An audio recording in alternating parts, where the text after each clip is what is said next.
Probably too loud. This No, mic perfect. All right, here we are. E. Can everybody see us?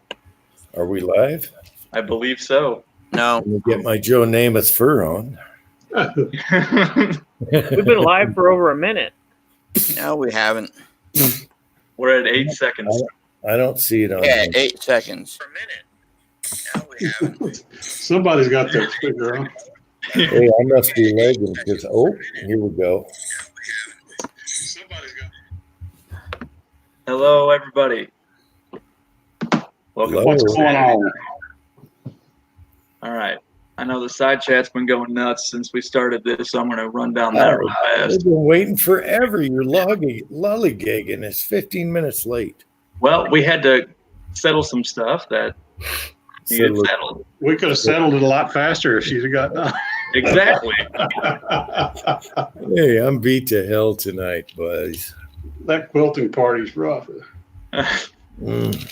Okay, we got Reloader 762, James Pollard, Pony 47, Chris 338, Jerry 1911, Uncle John, NYC Reloader. Scrolling. Vanessa Kitty is here. Lead Bullet Junkie, 6-shooter Texan. Did I say Uncle John? I'm going to say it again. Big Al, JH586, Pony Boy 47. Jamie, I'm working on your link as soon as I get done running through here. Old one guy. Jerry 1911. Simpson Road, Larry, Blue Healer 260. Hemi Scrub. Hey, did you send a link to Julio? Julio's here. I'm working on it. Rune is here. Get your stuff together. Rune. Slacker. All right. Ruining that bitty little baby he's got. You guys know I got my Joe Namath fur, and I'm wearing nylons. Hell The yeah. second part I can believe. Hell yeah. Okay. Jamie's got 2 email addresses. Who does? Jamie. I'm sending one to both. Julio. Oh, I forgot his. Oh, no. Do you want me to send it? Mike. No, I got it. You just relax in your fur coat. Jamie is Jamie. I got it. Okay. Oh, this is nice and warm. We're not all as experienced as you are, Jim. You're going to appreciate this when it's 10 degrees out. Oh, yeah. I'm a You rookie. get to wear your fur? It even purrs when you pet it. Oh, Yeah, I was going to say, how many Leons did it take to make that? Can we all fit? Can we all fit underneath that thing? I don't go that far. No. All right, Jim, how many sleeping bags do you have? 8. Sleeping bags. 8 sleeping bags, 8 pillows, 8 pillowcases are coming, and 3 pounds of big hunks. I told you, Meg. Ozark, I replenished the big hunk supply for the boat. You ate those 6 pounds of big hunks.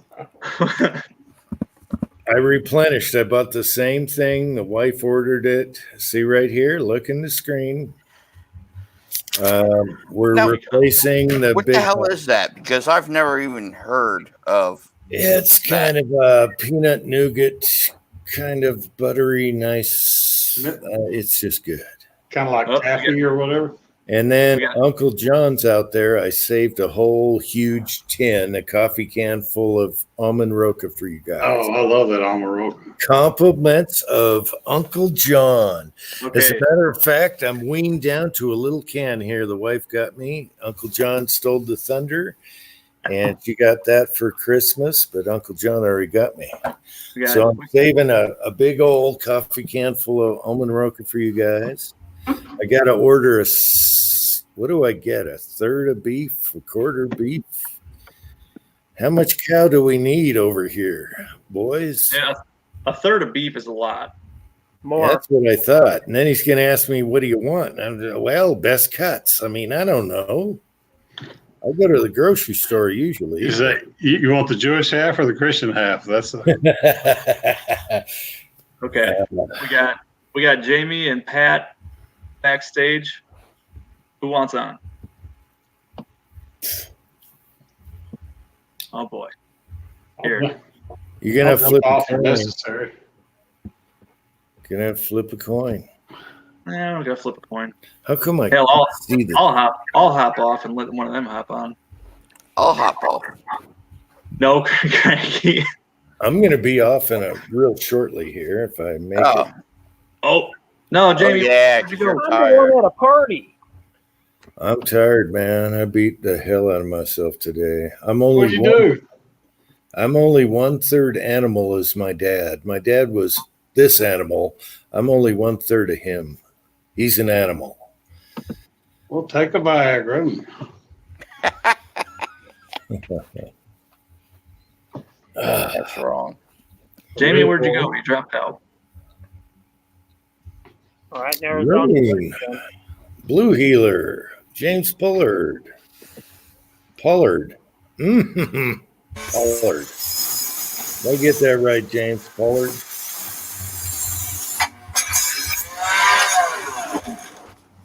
What is all that ruckus? We got points, Cross trimming. All right, Pat. When are you showing up? It's up to Willie, I think, right? Willie will be in Vegas on the 5th. I've got the truck we're taking up there with the transmission down right now. And payday should be on the 1st or 2nd.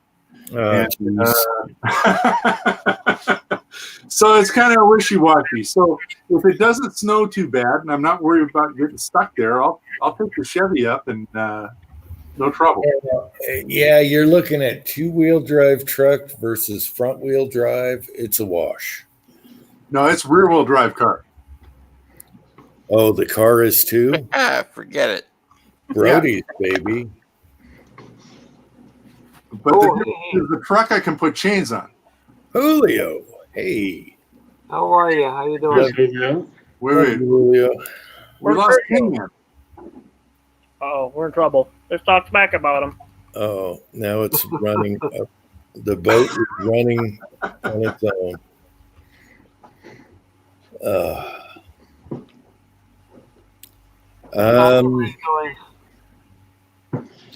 Man, If you want to see the exit wound of a 300 blackout on a pig, on a what? there it is. There it is. Right there. What, did you save it? Oh, I'm processing for summer sausage right now. I thought you were reloading. You're processing. I'll do that. I'll reload after I get back from your place. Get ready for the Valentine's hunt. Well, if I do find the butcher locally and he still has some local cows, what do I get? The front half, back half? What do I get? Top half. I'm a ribeye fan myself. Yeah, Okay. double that. I I've love never found anybody that didn't like a ribeye. I love ribeye. Yeah, that's the juiciest cut. Yes. Man, I haven't had one forever, too. Expensive around here. All right, so I'll just tell them whatever the ribeye half is in, get that. That'd be the back half. All right, hopefully they still have some butchered cows. Otherwise, we go down to the market. JCM 45 is here. All right. So. It's like Uncle Jim chat without. Yeah. You I mean know. what, bed or something? He put it on cruise control. Where's Tin Man? He's rotating. Let other people play. Yeah, you know, I didn't know how you can do that. He's gonna have to tell me how you can do that. I know Jamie did the same thing last time. I don't know how they do that. How can you set someone back to the backstage area? I guess you just like hit your screen and knock yourself out. The reason I couldn't do it tonight is StreamYard cut me off until the 6th. I used too many hours. Imagine that. So I don't want to waste the 6th because we're going to go live when Ozark shows up on the 7th or 8th. How does StreamYard know it's you? They know it's me. They send me an email telling me I He's the use only one that does 8-hour chats. How many, So in like about a 4-day span, you're gonna use up like every hour of your January. They told me pay up, sucker, or you wait until the 6th. what if you had different emails? I think they go by your IP address. Yeah, you have to use your account. So unless I could make a new account. That's a good idea. Yeah, And but they might track it that way though, by the IP address. And see if they track the IP. I could try that. Good idea. Kavina would know a way around this, wouldn't you? Come on now. VPN. Yeah, that's no. Use a Yeah, VPN. yeah. Magmax Gus is here. Make an Uncle James account and use a VPN. This chinchilla is killing me. Chinchilla. Whatever it is. Well, Jamie says it's your MAC address they follow. You said what? They follow your MAC address, Jamie saying. Oh, okay. Yeah. Yeah, that sucks. That's easy. It's just a different device. Yeah. Use your iPad. Yeah, use something else. Wait, I could use the laptop then, right? Yeah. Yeah. Oh, damn. All right, we'll try that in a couple days. Try it, quick. We'll try it in a couple of days to see what happens. So you start a different one, and I can just video it and stream it to another one. Well, I wanted to save the hours for when you guys come, and we have lots of time and minutes to go live in a group chat. Then there'll be like 6 of us, and then we can have another 5 more people on. Right. Julio, I wish you could make it down. I know it's a long way for you. Yeah. I wish I could, but financially it's a tough one.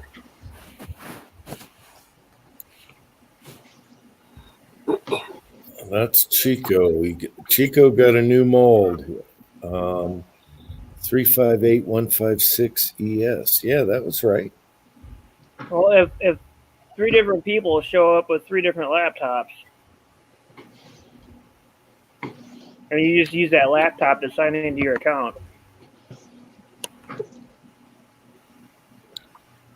Yeah, what is everyone bringing as far as electronics? All of them. Really? Yeah, I'm bringing a lot.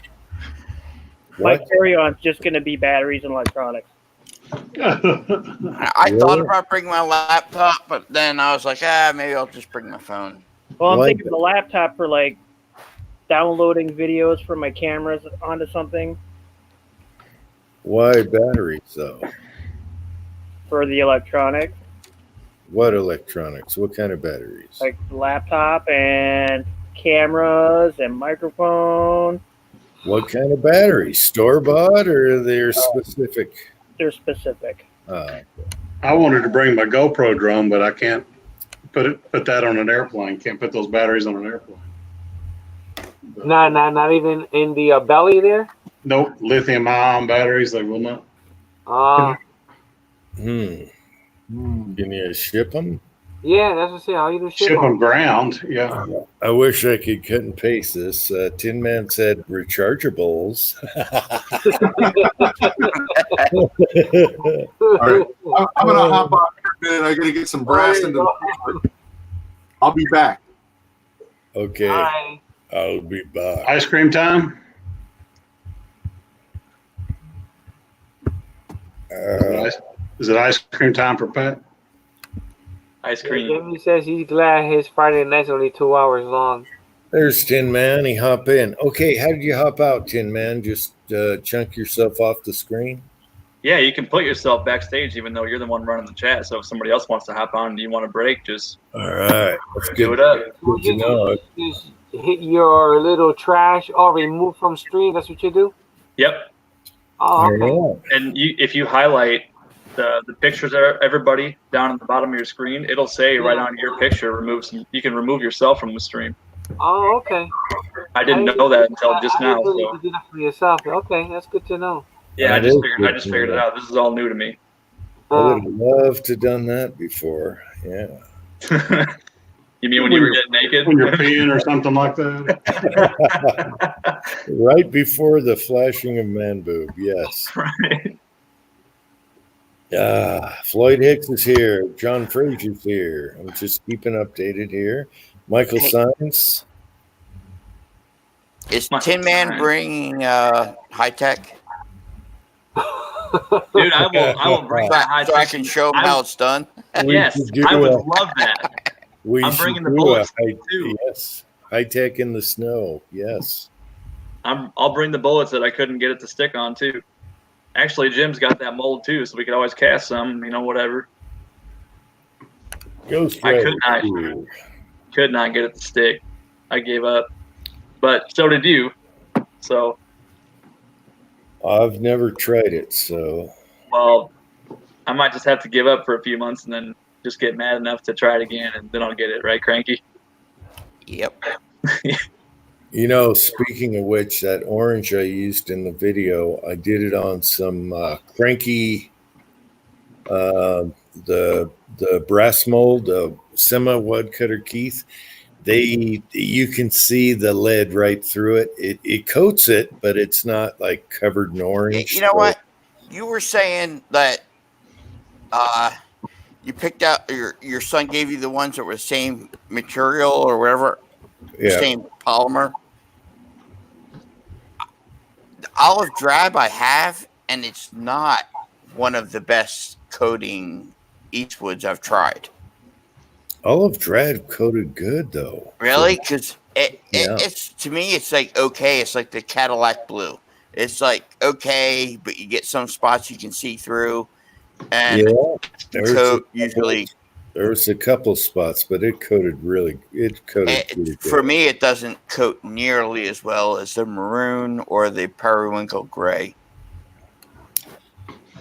The two of my favorites still are Ford Light Blue and the Aqua Julio sent me. I think the Aqua does good too. the Aqua I put up there. I just love that color and it coats so good. Yeah. Those two are like to me the best Eastwoods I've tried yet. Try the periwinkle gray. That's another one that's really, really good. Kenny uses that one. They look really good. Yeah. I love that aqua color because you can mix a little Ford Light Blue with it and make different. It just coats so good. And then you get spoiled and nothing else is perfect. Yeah.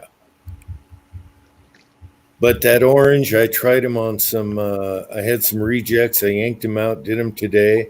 And you can see the orange didn't. And then I added some Ford Light Blue aqua mix half and half with the orange, and it turned kind of like a purpley brown, and it totally covered. And those two made it covered. Yeah. Oh yeah. So I was just dinking around while I was working on the damn barn door today. I did a million things today and plowed and everything. Yeah. Dusted the cars, everything. We had 6 inches last night. I wiped it too. Beat me to it. Did you have more snow the day before or no? Yeah, I had 6 inches and another 6 inches last night, and we just plowed right before it got dark. Did the whole yard and everything, yeah. And then It's time to plow when you get 6 inches. I did the cars, and then I did the barn door. I whitewashed the inside that goes on the bathroom side. I did a header. I had to stain that. I did a million things today. I'm tired as hell. I haven't shot for at least a week. Oh. You want some cheese? You want some cheese with that wine? Yeah, and then I got to go hiking. I got to go hiking out there because I covered the target with bushes because a bunch of ladies were over. And now I got to go knee deep. Wait. Explain that. Lady bushes? You had to cover your targets with bushes because ladies were Oh, your liberal over. friends came over or What? something? I They knew were- that half of the ladies were shooters, okay, but the other half I wasn't sure about. So I They had were branches out there. Mig's dick. I covered the target out there just so they were like, "What the fuck?" Yeah, drape a quilt right over it. And then it turns out they're all shooters anyway. So They must have been Mig's pee-pee targets he sent you. He didn't want them showing off. So yeah, I cleaned house and then I haven't been shooting at all. I'm dying to shoot something. I think we'll do the little LCR next. Yeah. Shot on Christmas. Wait till Monday. You bastard. Don't send me What? any damn bullets. I already did. I wanna see you. What's that? I want to see how Uncle Jim makes out when a 308 or 300 blackout, those bullets I sent you. The 30 cal. Yeah, you're behind, Jim. You know what? We're gonna do plenty of that when you guys come over. Oh, he's gonna make us work. We'll do the Dos Amigos. You do that bullet that I sent you in your LCR, and I'll do the same bullet to see what happens. Jim, we've already decided we're going to reorganize your reloading room. Yeah. Yeah, Well, the He's thing gonna be is, like, hey, you wanted to try the Dylan? Here, crank out 400 or 500 bullets. Yeah. how are you doing, Miss Meg? Here's 37 pounds. Mrs. Boo. Are you worried? Are you worried about your hubby coming over here? No, No, I'm she's just worried about us.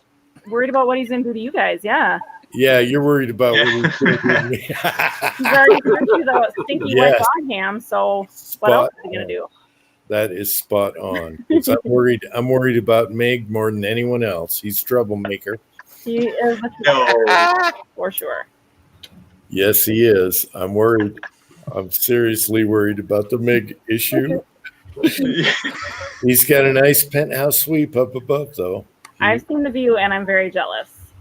Yeah, that's his spot. So Nice. I could probably fit 3 doubles up there. He might have company. I don't know. You're gonna give him the crow's nest and let him have the advantage over everybody else. Well, we can put 3 or 4 doubles up there, but it depends. I'm trying to figure out who goes to sleep when and who gets up early and separate them, by that. Well, we know Cranky will be the first one down and first one up.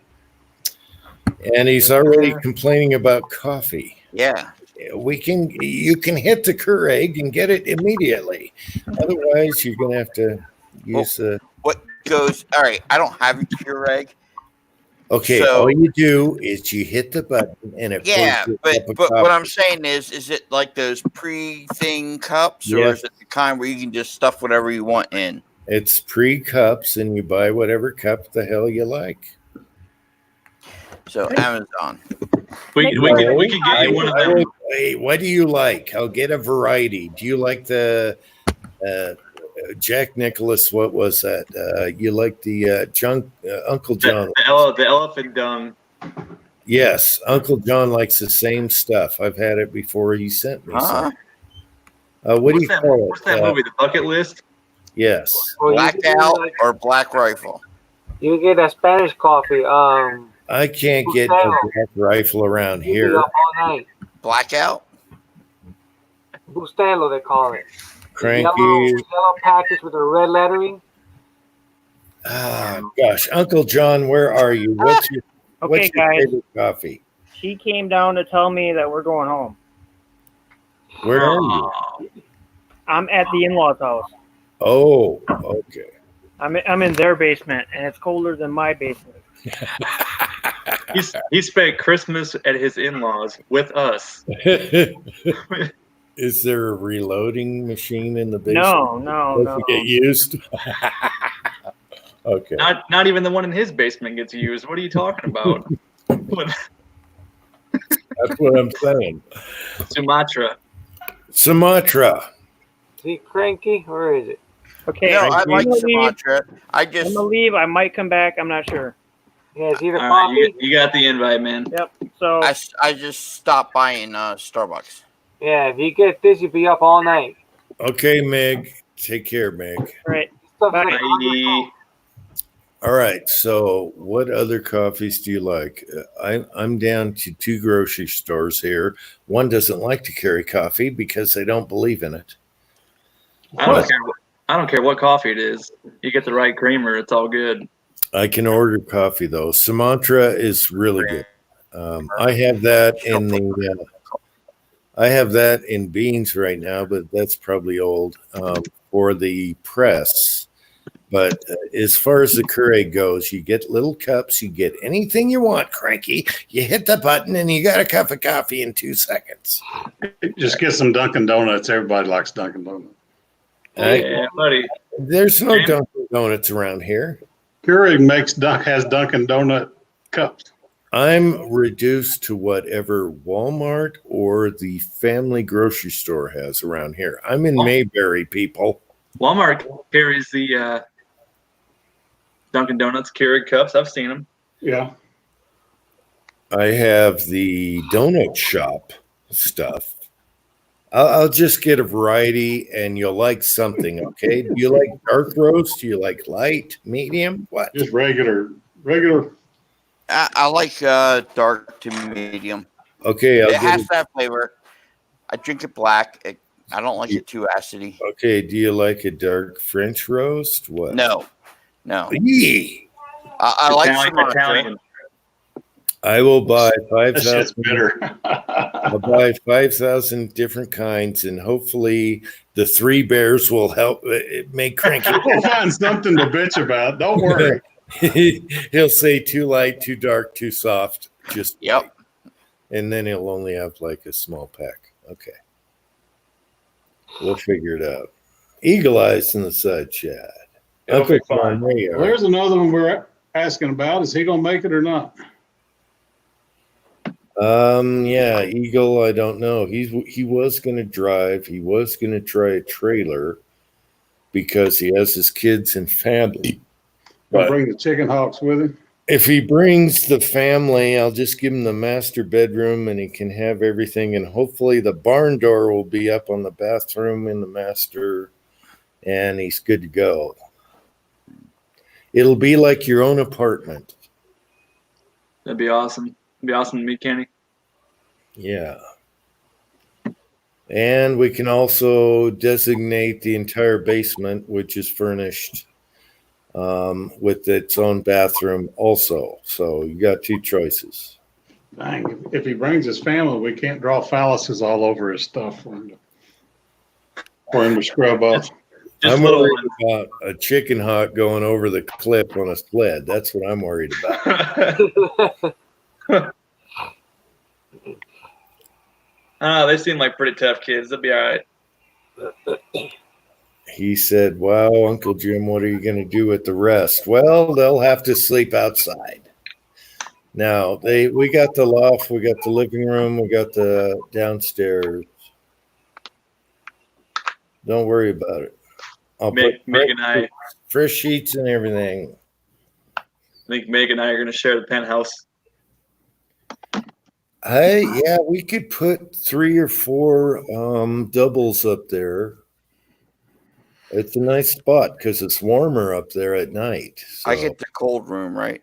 all the heat rises. So yeah, we'll put you in the freezer, Cranky. You'll have the sniper's advantage. No, I want to make everyone Crow's nest. everyone. I got to figure out what makes everyone happy. Their coffee, they're cold people or warm people. Why don't we just, the stuff that we want, we'll just swing by and grab it on the way. You ain't got to worry about making everybody else happy, man. You got to have that on your plate. You're putting up the house for. Yeah, you're shacking us up. No. You guys are spending money to travel out here. I'm going to accommodate you the best I can. All I got to do is know what you like. Well, don't be Bacon and eggs. don't be going broke and gnawing your own tail off just to try to accommodate us. I mean, it ain't. We got it. You don't Hey, need that. I got a coffee recommendation for you. It's really good and really cheap.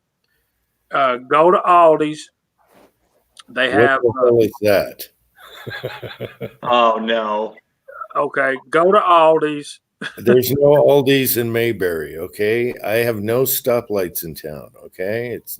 I don't even have a stop sign in town. I have an Aldi. Let's hear it, Jamie. They have regional whole bean coffees from different parts of the world. They're single source, and they actually pay the farmers for them. What's that called? Anyway, y'all know what I'm talking about. The Peruvian. I went to Peru on a mission trip, and I got really hooked on Peruvian coffee. Now, you can buy it already ground if you don't have a grinder, but if you get the whole bean stuff and grind it up right before you make your coffee, dude, I'm telling you what, it's off the chain. Yes, sir. The coffee shop in Lima is called Cafe Verde, which means green coffee. But Ocean already knew that.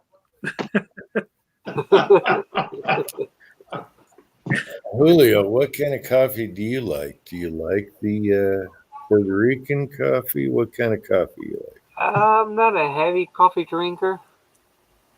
Yeah, I'm like 2 cups to wake me up, and I'm done. Yeah. Yeah, if I drink 1 cup, I'm up the whole night up to the next. Oh, that's right. That's right. Yeah. So no preference. Yeah, no. I do have a French press. I'll get fresh beans, but I'll probably have to get it at the grocery store. Oh, see, now that's way better than the Keurig.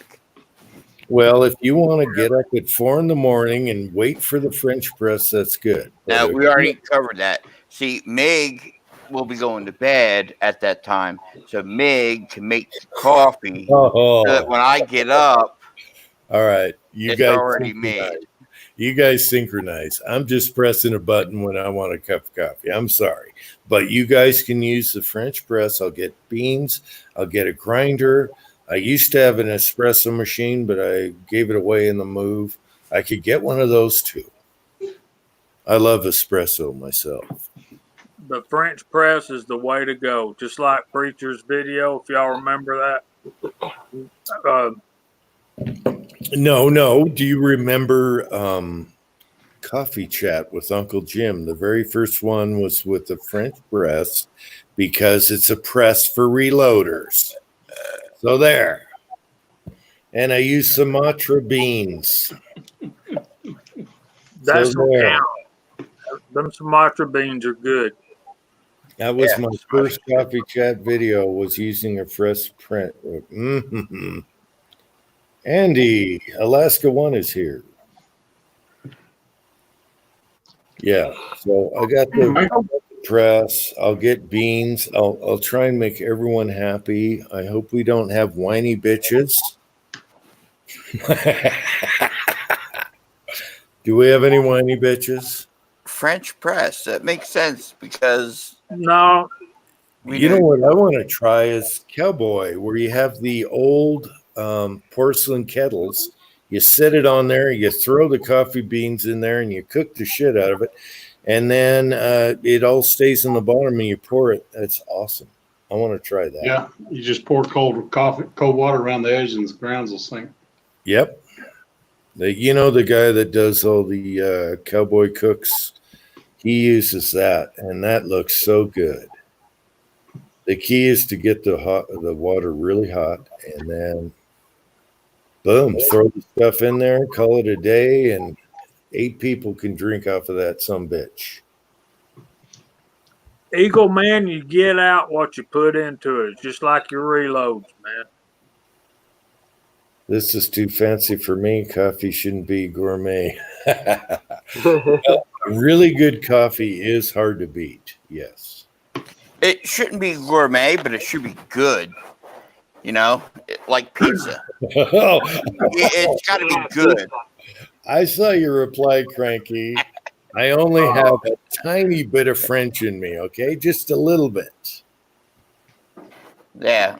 So Willie was he who said that's un-American. Just enough chicken to make you wonder if you should walk away. We should do pineapple coffee, Jim. Pineapple coffee. Ooh. Uh, uh, sorry for you French folks out there, but James is definitely not French. That ain't even how you spell it, man. hey, who put the thing on there? Who did that? Who put the Tin Man's still on the side, remember? Oh, okay. So Tin Man Backspace. can, okay. All right, Tin Man. Let me can you He's the man behind the curtain. all right, Tin Man, can you quote this one for me? Let me find it. Okay. Quote that one for me, Tin Man.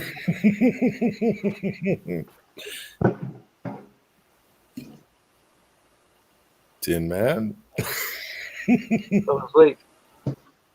Hello.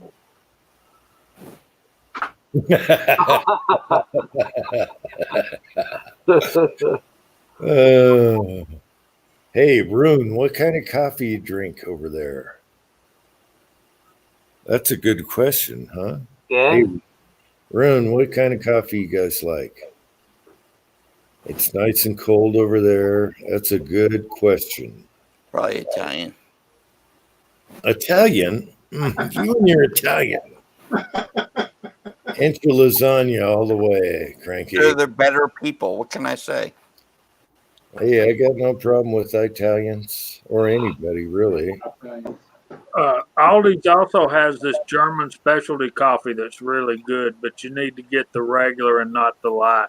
All right, enough with the Ollies. I haven't seen an Ollie's in Utah ever. Okay, so it ain't happening. Okay, let me tell you this. We got cowboys, so I can find good coffee. The thing about it is, regular cheap. Coffee all over the world is expensive. But when you go to that place that I can't name anymore because Uncle Jim nylon's in an uproar. I don't think we have them up here either. Well, the thing about it is that you get some really good coffee at some really, really good prices. I'm talking $5. Ow, a cup? No, for a pound. Oh, okay.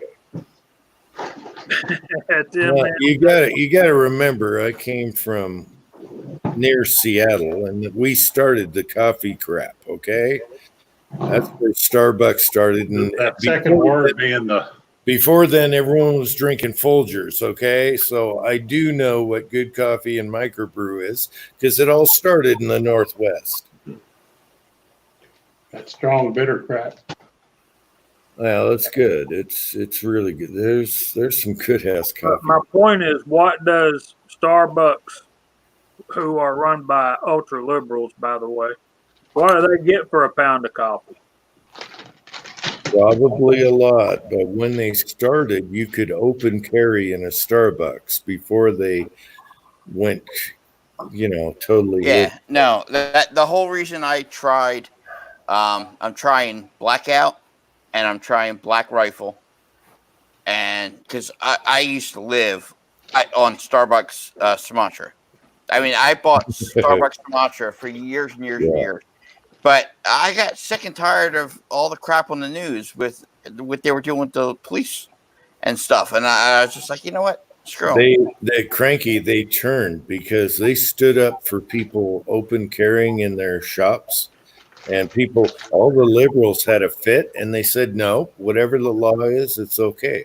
And then they turned. But you saw how Washington has gone the way of, New York and all other places. But lately, there was the incident with the cop on Thanksgiving where they wrote pig on the receipt and all that crap. I just got there story after story after story. I got sick They of it. used to be pro. You can open carry in our coffee shop. Don't freak out. Used to be now. And then they changed, but so has the state. And Right. So I used to be, and I'm glad I'm gone from there. Okay. Right. So I used to be a customer. Yeah. Now I want to. I don't know which one I want. I like the fact that they're both 2A friendly. They're both veteran friendly, and they're both local law enforcement friendly. So I bought a sample pack of Blackout. I bought some Black Rifle that I haven't tried yet, and I'm going to try them both out, and whatever one I like best, that's what I'm Well, going to end up ordering. what I'll do is I'll get K-cups, what I can get locally, and then I'll get beans. And then I'll get a little grinder because I gave that away when I moved. I'll get a little grinder, and everyone's going to be happy, okay? And then you can use the French press. I agree with Simpson Road Larry. Black Rifle coffee is great, but it is way overpriced. I'd have to order Black Rifle, and I ain't got time for that. I'll just get local beans that are good. We'll grind the damn things, and then if you want some fast, you can get K-cups. I'll have 5 different kinds to choose from: dark, medium, light, and hopefully no one has a hissy.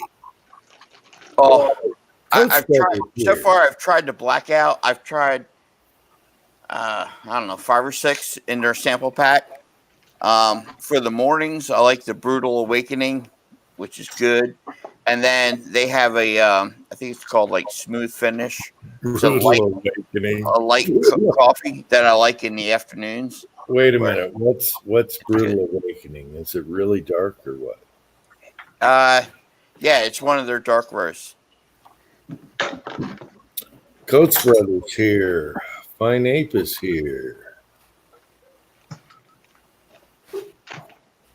Okay. I'll try and accommodate everyone. If someone's a whiny bitch, they're going to go out in the snow. I tell you that. Then we'll see how you like your coffee after that. Yes. You'll wake up and you're going to have Hillary written in the snow.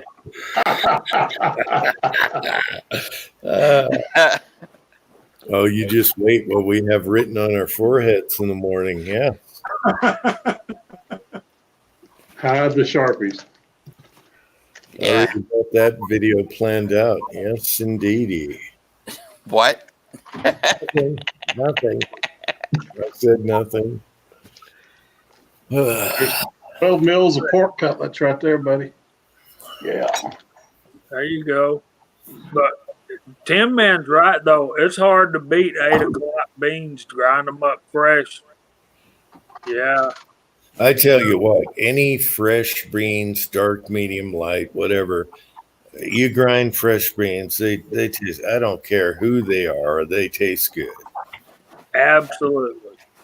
So I'll get fresh damn beans, and I got the press. Anyone that wants to wait 20 minutes to make coffee, they can have it.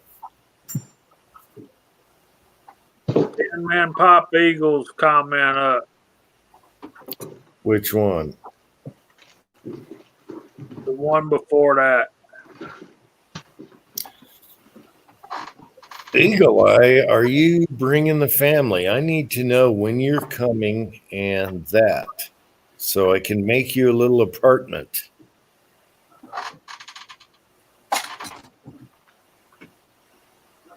Now, Ozark, do you put all your meat inside of Ziplocs? I put 8 of those cutlets in each one of those Ziploc bags, and then squeeze the air out, and then I'll do those like schnitzel or fried pork chops. Oh, okay. And, I can put all my meat in a large Ziploc. That's right. I got them jumbo bags for that. Here, let me get my laptop. Oh, that's so bad. Wow. Wow. Yeah, large amount there. That I'm making all that into summer sausage. I've still got a little bit of breakfast sausage, so when we go in February and harvest some hogs, then I'll make some breakfast sausage out of that. That's good. Kenny still hasn't answered the question. I'll have to nag him on a text.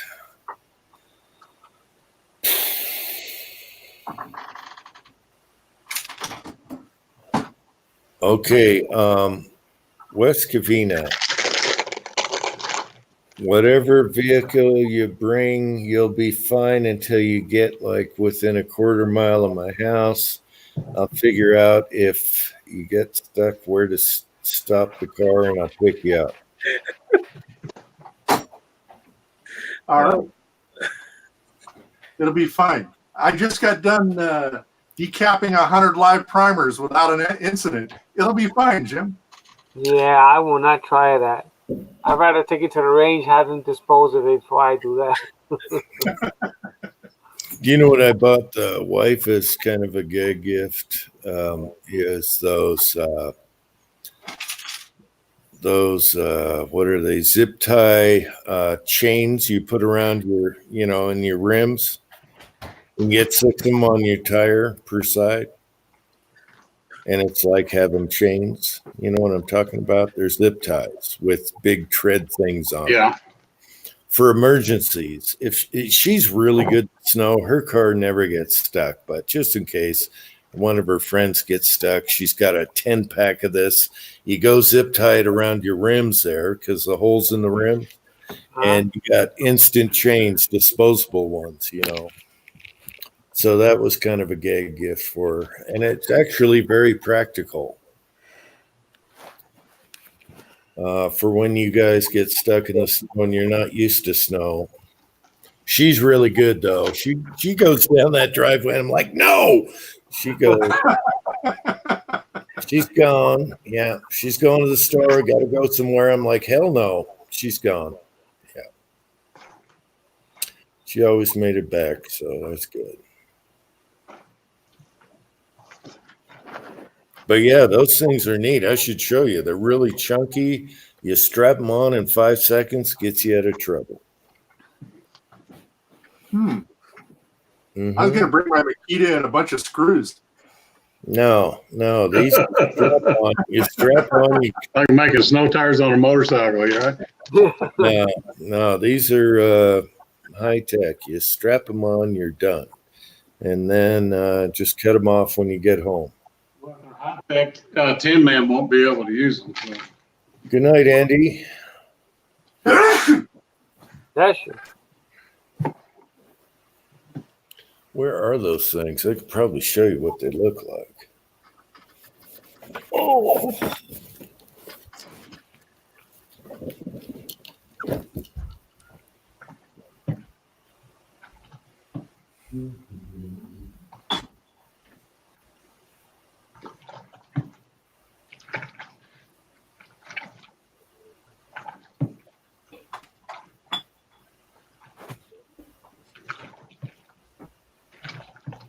Andy's leaving us. Good night, Andy.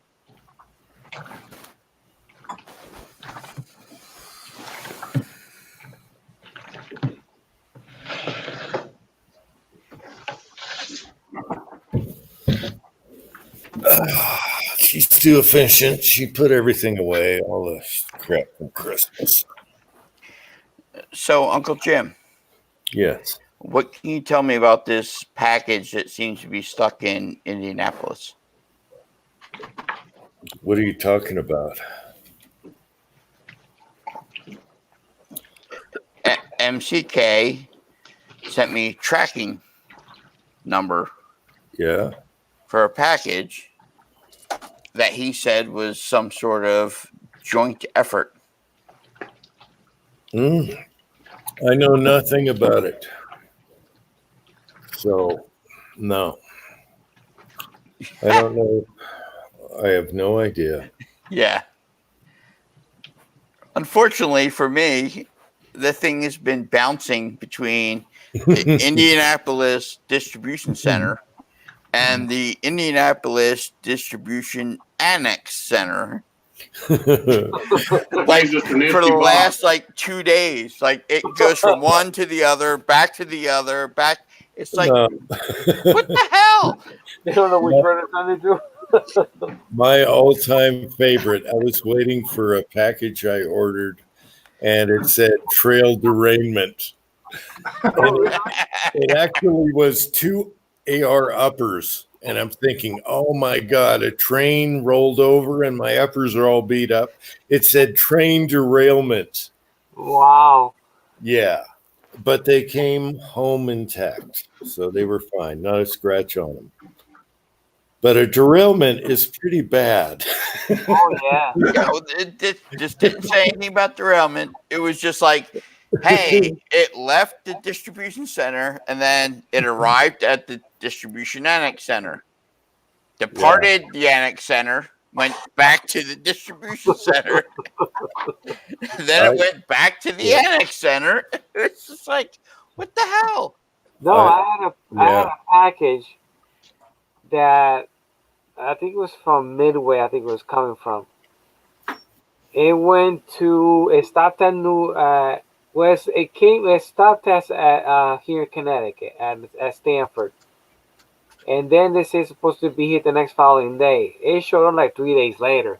That package went all the way to Massachusetts, went all the way back into Pennsylvania.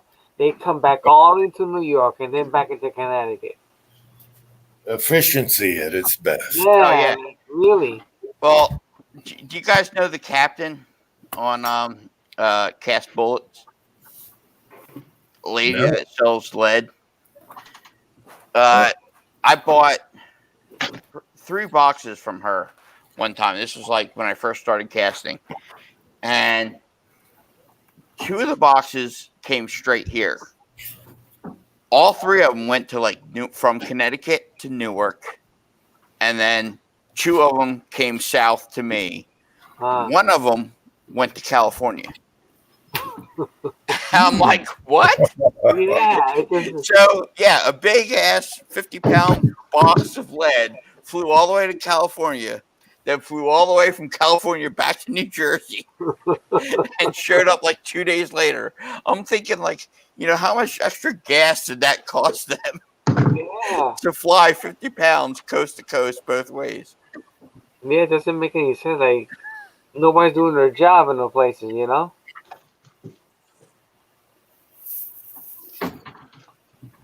Yeah, but they fake it real good, Julio. Yeah. Good enough to keep getting raises, man. Uh-huh. And you wonder why the post office goes broke. Well, yeah, they keep charging for stamps. I know, the packages too, everything's going up. I think that's what they do. They're raising everything up for all the screw-ups. Okay, Fine Ape says a derailment could be sometimes just a wheel pops off. Yeah, but if a wheel pops off, you know it's going to come off the tracks. I was expecting scratch and dent for sure. Train derailment.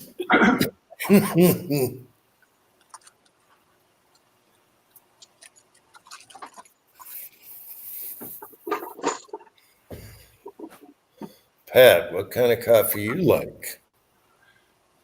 I've really tried to quit drinking coffee.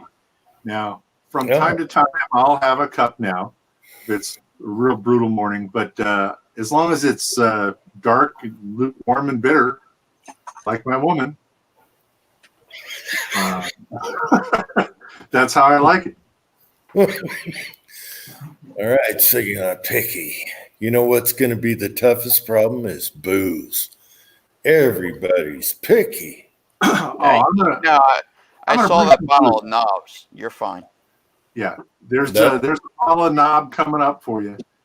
And I think, Jim, didn't you just take a shot of your son's? Yeah, but that's his stash. Oh, we can't be drinking out of his stash. I got to see if our local place has that. No, I've got a. You can't power through more than a bottle a day, right? He laughs. Well, how hard are we trying? Frankie is scoffing. He's scoffing. I've seen him on live chats when he gets a little cranky. That's got to be at least a bottle. Speaking of cranky and drinking, Jim, I saw you drinking some bourbon the other day, and it wasn't too bad. I can't drink that stuff. I got sick on it as a kid, so yeah. Well, if that's the case, none of us should be able to drink tequila. Or Rumpelmans. Yeah, but God.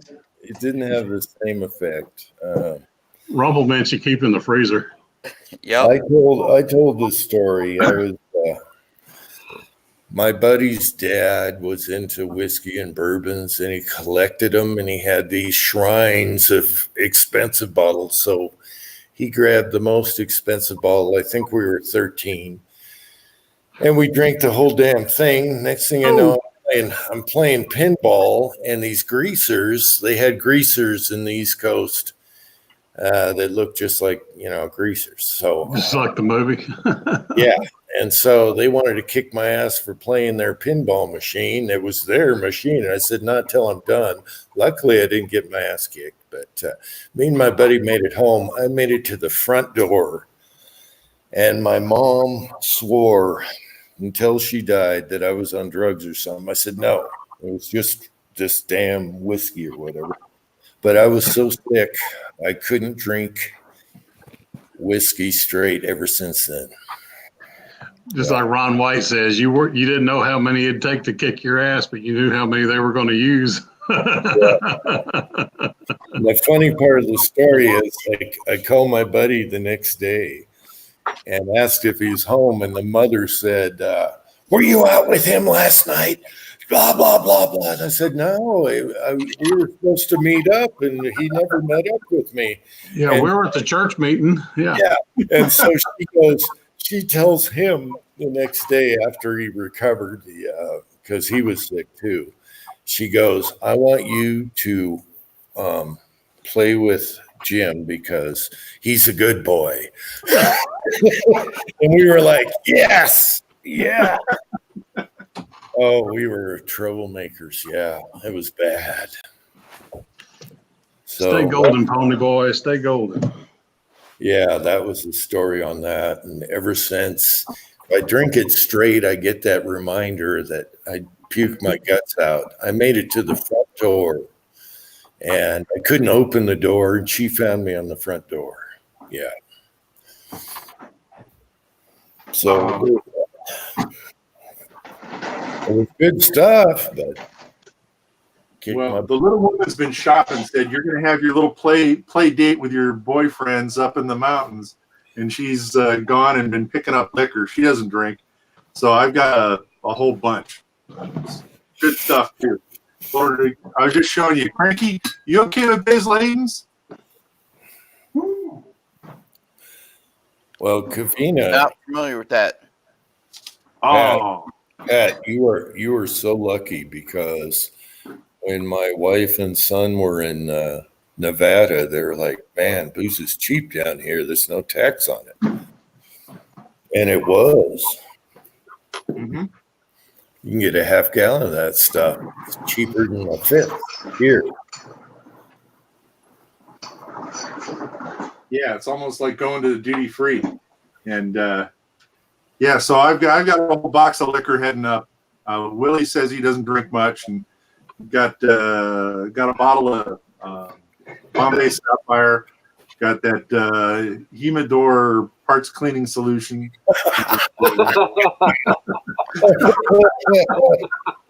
Edge red. There's my poison tonight. Oh.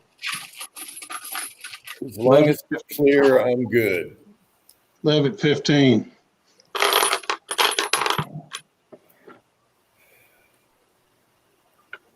Yeah, I was going to place an order with you when you come out because it's so cheap down there compared to the Texas they slap on you here.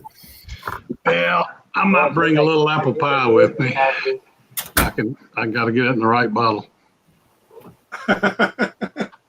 But yeah, I figured, seeing I'm making the road trip, I got those primers coming up.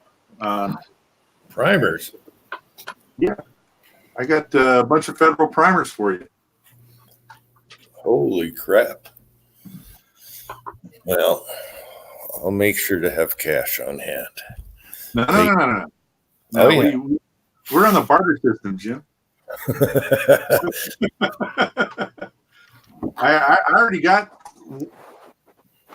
one of your balls. He's going to trade for the other one. At least I have two. So no, it's no trouble and everything. And besides, if I'm stuck in the snow a half a mile and 3 foot deep, you could ask for just about anything. Hey, we'll tow you up. We've towed up several things. But yeah, well, depends on the weather. The winter hasn't been that bad here. I'm kind of worried. So It might not be nice, but with my luck, I was going to go to Vegas this weekend. They closed the passes again, and it snowed between here and Vegas like crazy. Uh-oh. Yeah, I'm worried about you getting here because you're not used to snow. And you have two-wheel drive. So the roads are pretty good. They plow everything until you get right close to the house. But I put the back seat in the van. I can hold 8 in the van, and it'll go anywhere. So it's a good van.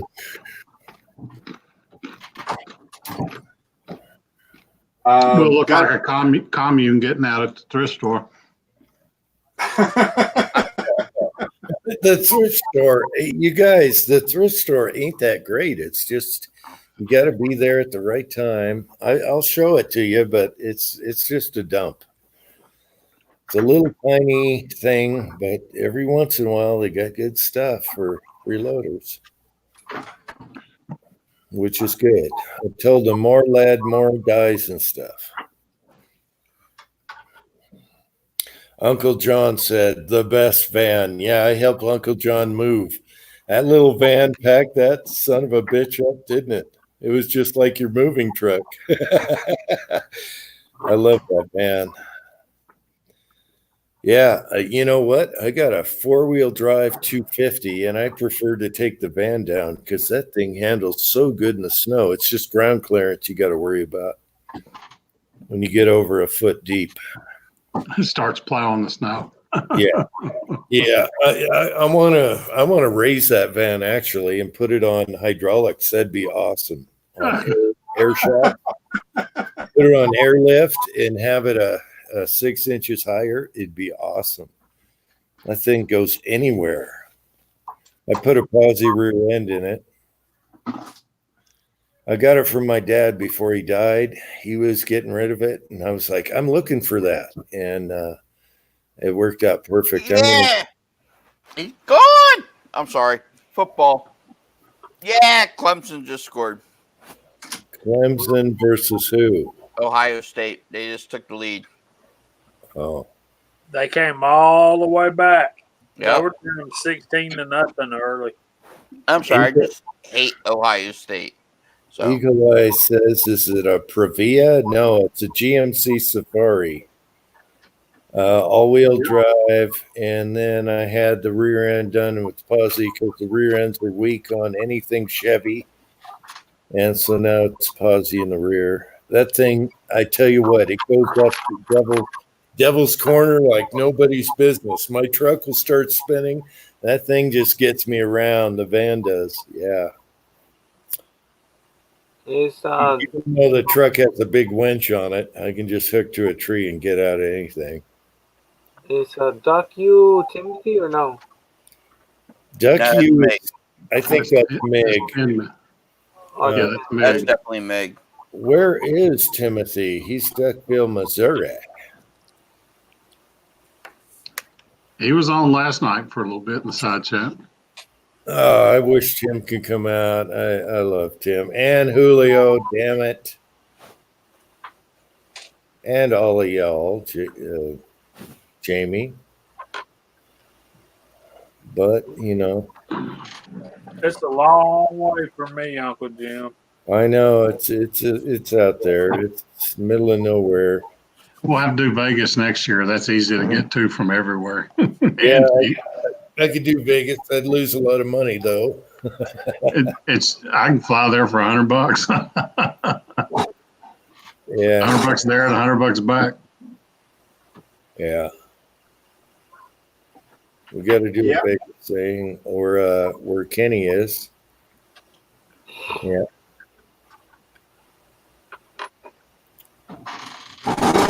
We got the hubcap spot. right over there. You can shoot anything you want. And, it's no trouble. 500-600 yards worth of nobody bothers you pretty much. Hey, Jerry, you're going to have to drive down while the guys are here. Should have mentioned that earlier.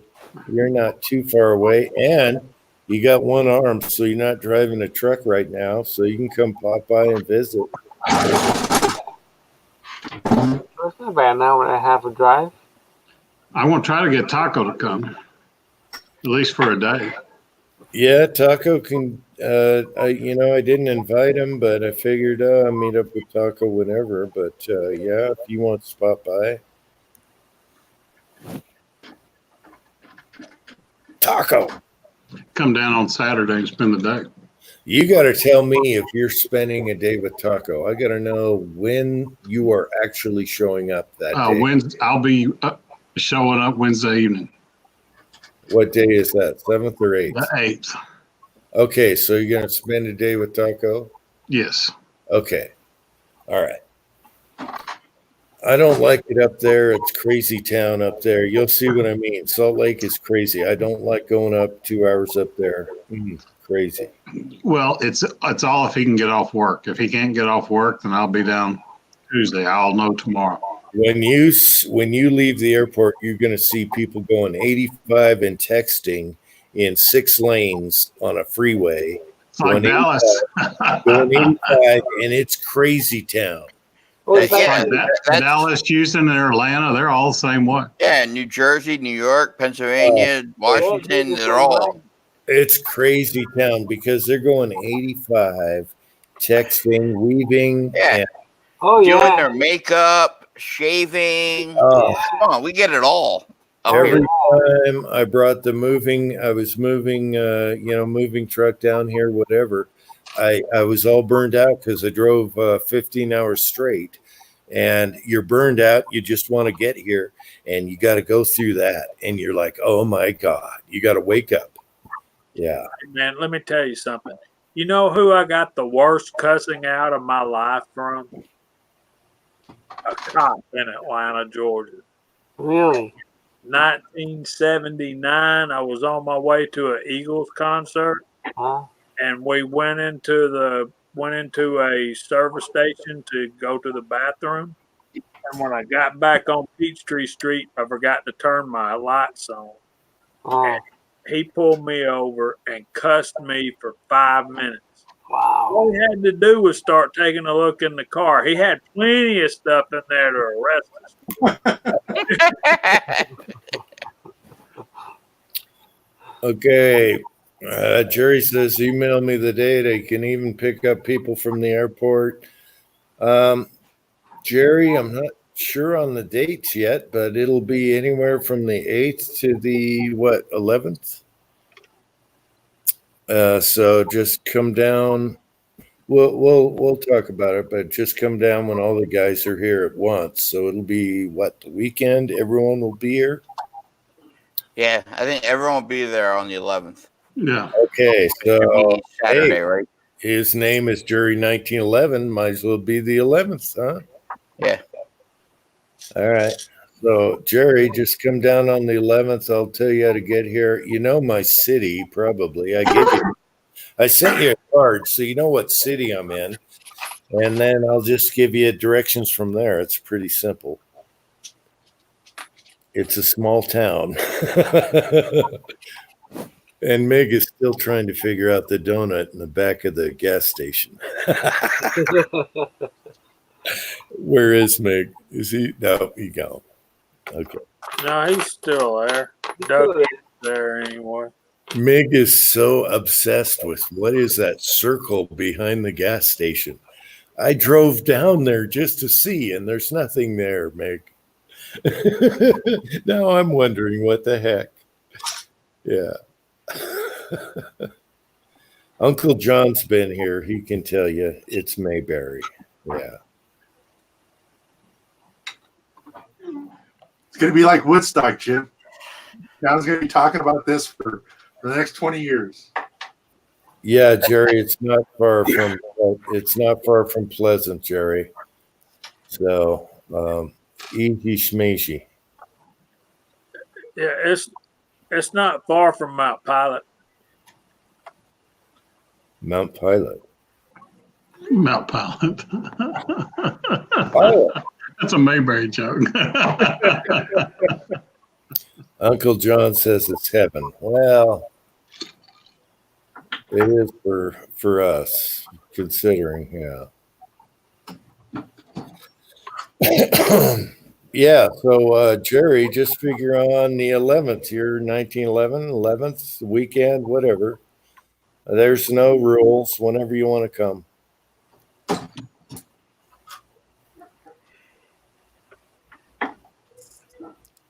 I think in January, you're going to start loading up and saving up for the April. Was it Dead Zero? Hey guys, I just had a house full of kids roll in. I'm going to jump off. So, Okay. Night, Ozark. all right, good night. Ozark. Hey, good night, Ozark. We'll talk to y'all later. All righty. All right, bye-bye. Bye. But I figure for that one, because we can bring our firearms, I'm going to have to bring a bunch of ammo. So I need to start loading up a bunch of ammo. You got 5 months. That's my point. I don't have a Dylan. Oh, I gotta leave, man. I can't crank out 600 rounds or 300 blackout in an hour. I know. I gotta leave, man. I'm the same way. Now, are you flying or you driving? Nah, I'm gonna drive. You're I'm bringing my son, and we're gonna drive. Hmm. Got to figure out what we're bringing. Obviously, the Winchester has to come, and probably have to bring the 458. Oh yeah. Got to figure out what else I'm bringing. Probably the 300 blackout. all that could go on the plane, Cranky. No, it's not going on the plane. Do you think I would trust the airport with the Winchester? No. No. Yeah. I would barely trust the airport with my $200 Sky CPX2. I don't even want to risk that. No, all you guys can shoot my stuff. My problem is I got to reload for a lot of the stuff, Don't worry about it. Hey, put us to work, man. We all know how to do it. You got a bunch of reloading monkeys. We're all trained. Yep. We all know how to do it. I got a bunch of factory old crap to get rid of anyway, so we can shoot that up for the brass. But he's gonna make us reload for 4 days and then leave without shooting any of it. Yeah, thanks, guys. Well, he won't have to reload for another year. I'm thinking we have 3 presses. I can run 2 guys so many hours a day. Yeah, we'll be seeing these videos where it's going to be like, we got 5 rounds of 44 loaded by Tin Man versus 5 rounds loaded by, Cranky versus 5 rounds loaded by, it's going to be, yeah. Well, you're gonna make us load all your ammo. I need some match 308 loaded by Kenny. So I have the comparator and all that stuff. The powder is the problem. The local shop, I don't think has the powder my 308 likes in stock.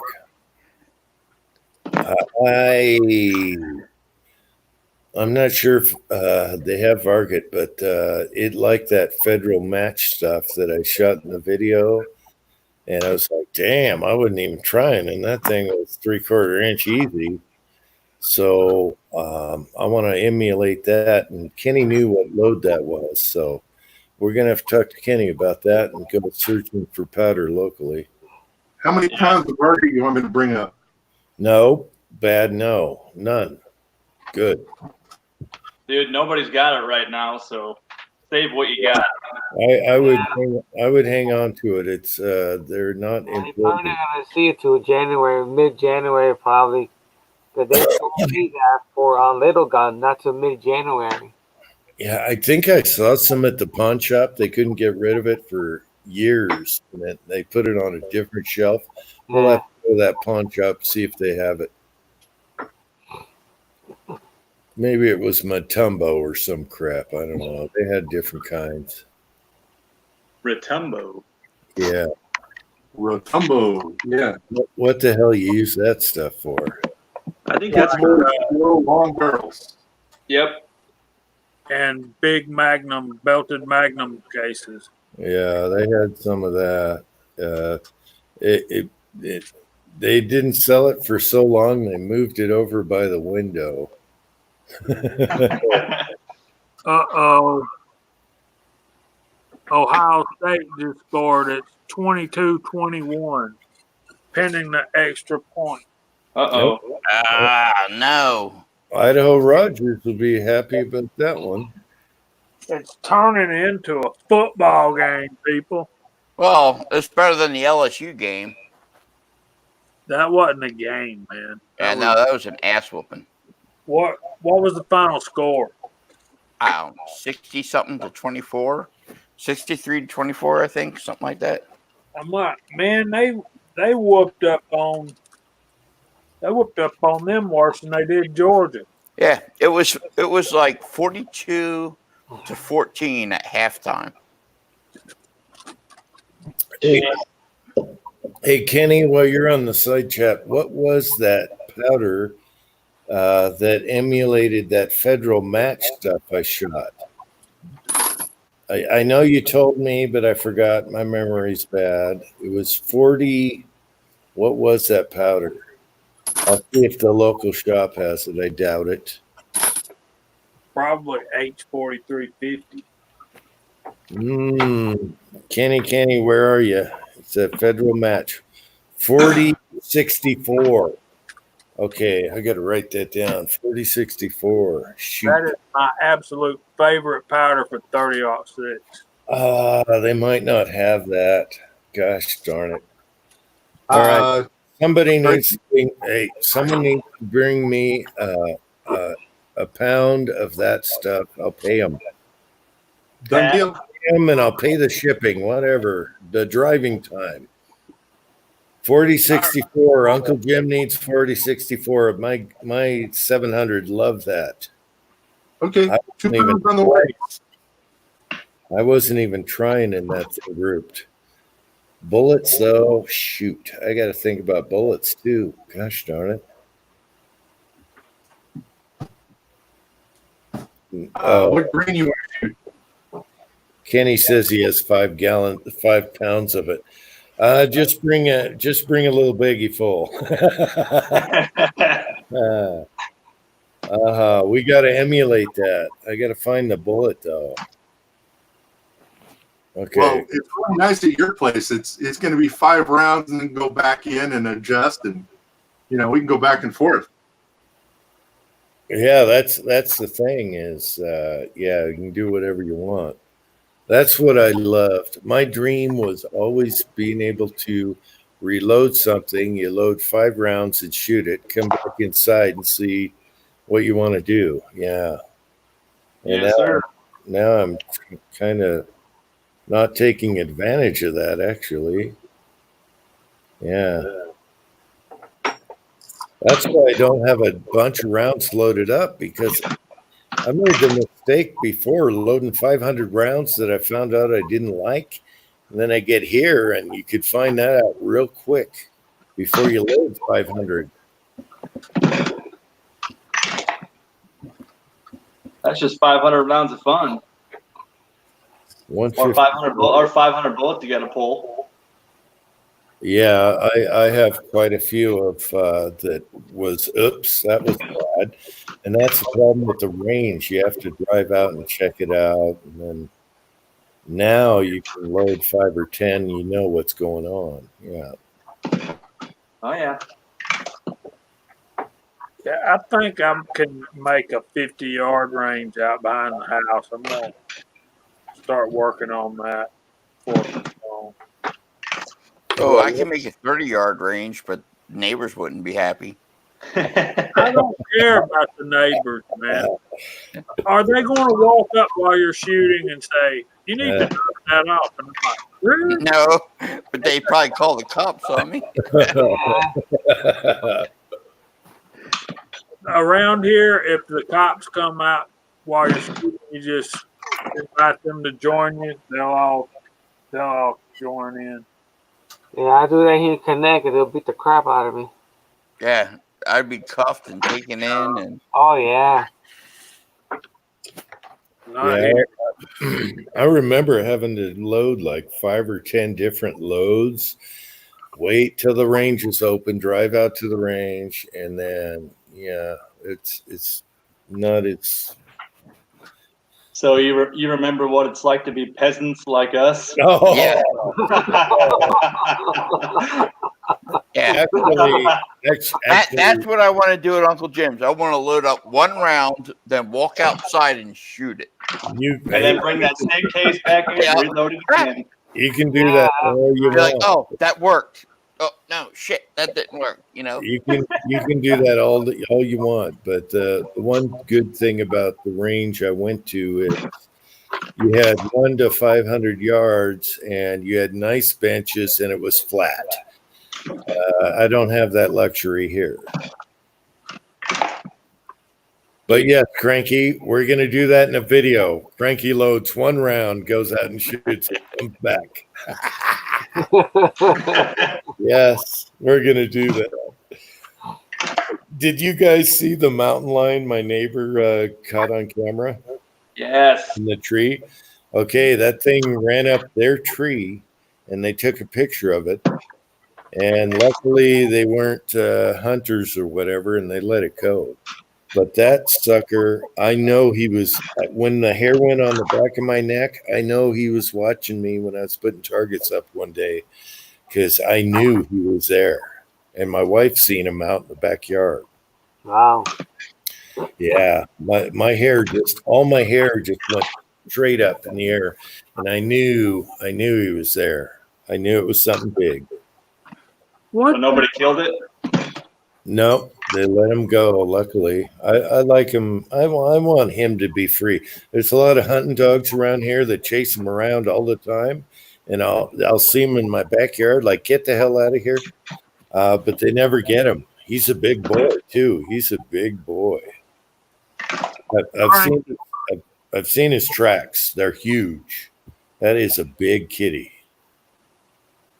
Cranky, they took that touchdown off the board, man. It's still 21-16, and then Clemson just intercepted the ball. Yep. What happened?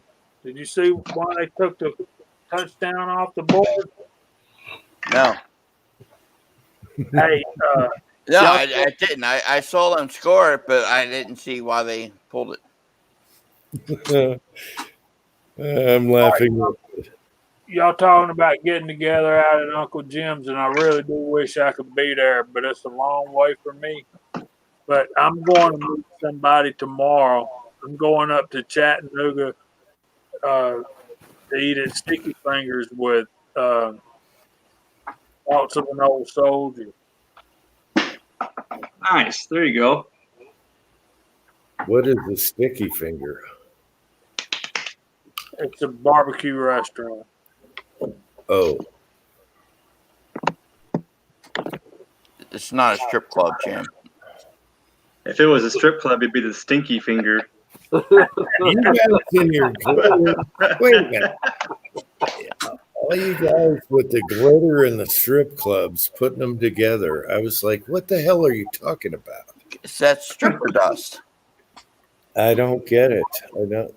I've been to a stripper club once when I was out of town working as a young. Okay, you need to go a lot more. No. No, you don't. I'm happy. I don't need it. No. I did go once. It was in Oregon or Idaho, and it was all a blur after the dollars went out. Yeah, it was a blur. So, me and one of my old buddies, this was eons ago, probably back in the 70s, we went to the shoe show, if y'all understand what I mean. Shoe- it's obviously a shoe show because that's all they're wearing, right? Okay. He told me, he said, we were in the car and on the way back, he said, I'm going to go home and I'm going to do mama like I always do. But I've been thinking about that redhead right there. I'm like, boy, you are right.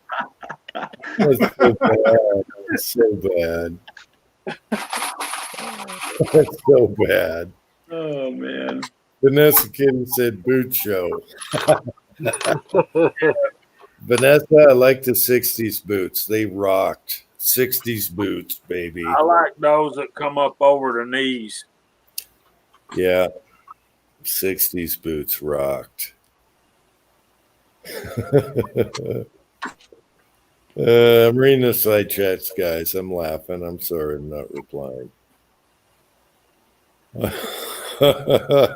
right, guys. I'm calling it quits. All right, Julio. Good to All see you, right. buddy. All righty. Thanks for Good dropping night, in, man. everybody. Appreciate it. All right, no problem. Thank you for the invite. Happy New Year, Ocean. All right, same to you. Good night. Good seeing you, Julio, Good night, baby. Julio. All right, take care. All right. Have a good one. Thank you. Thanks. So Love he didn't like my story, huh? Yeah, you scared him off, Jamie. He's East Coast. He's probably tired, but I love Julio, man. Julio's the man.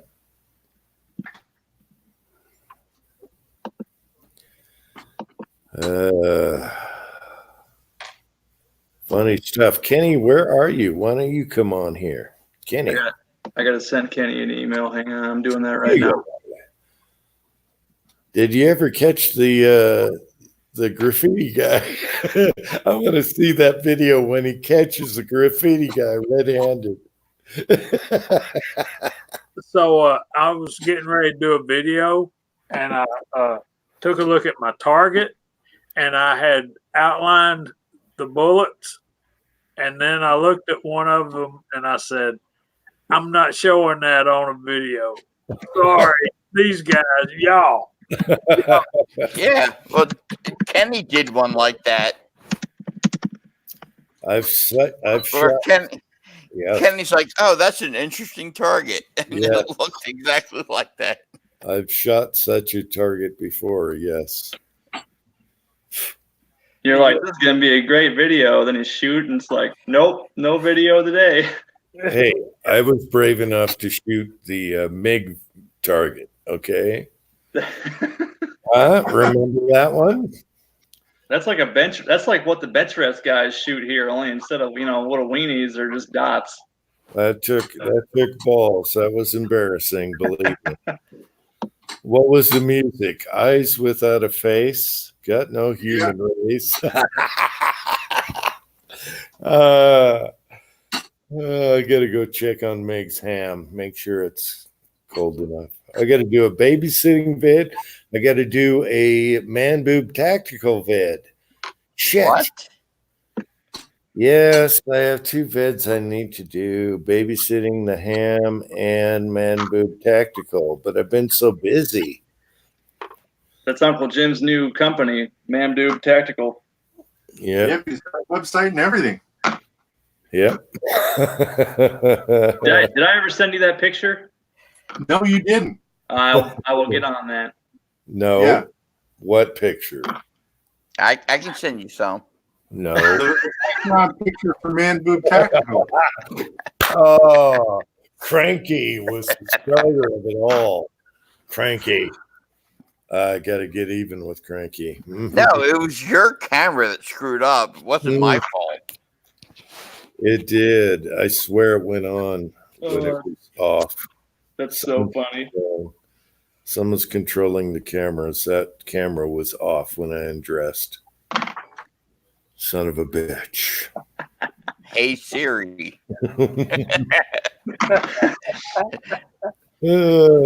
Ready now. I tell you what, I love all the little antics things we do on YouTube, the little things that come up. It's just so funny. It cracks me up. I tell you what's scary, man. Me and my wife were talking about buying something, looking at prices, whatever. I can't even remember what it was. And it's like we haven't even started looking or anything. Hey, Kenny. Next thing you know, we're getting emails about it. So they're listening. And just remember, just because you're paranoid don't mean they're not really out to get you, right, Pat?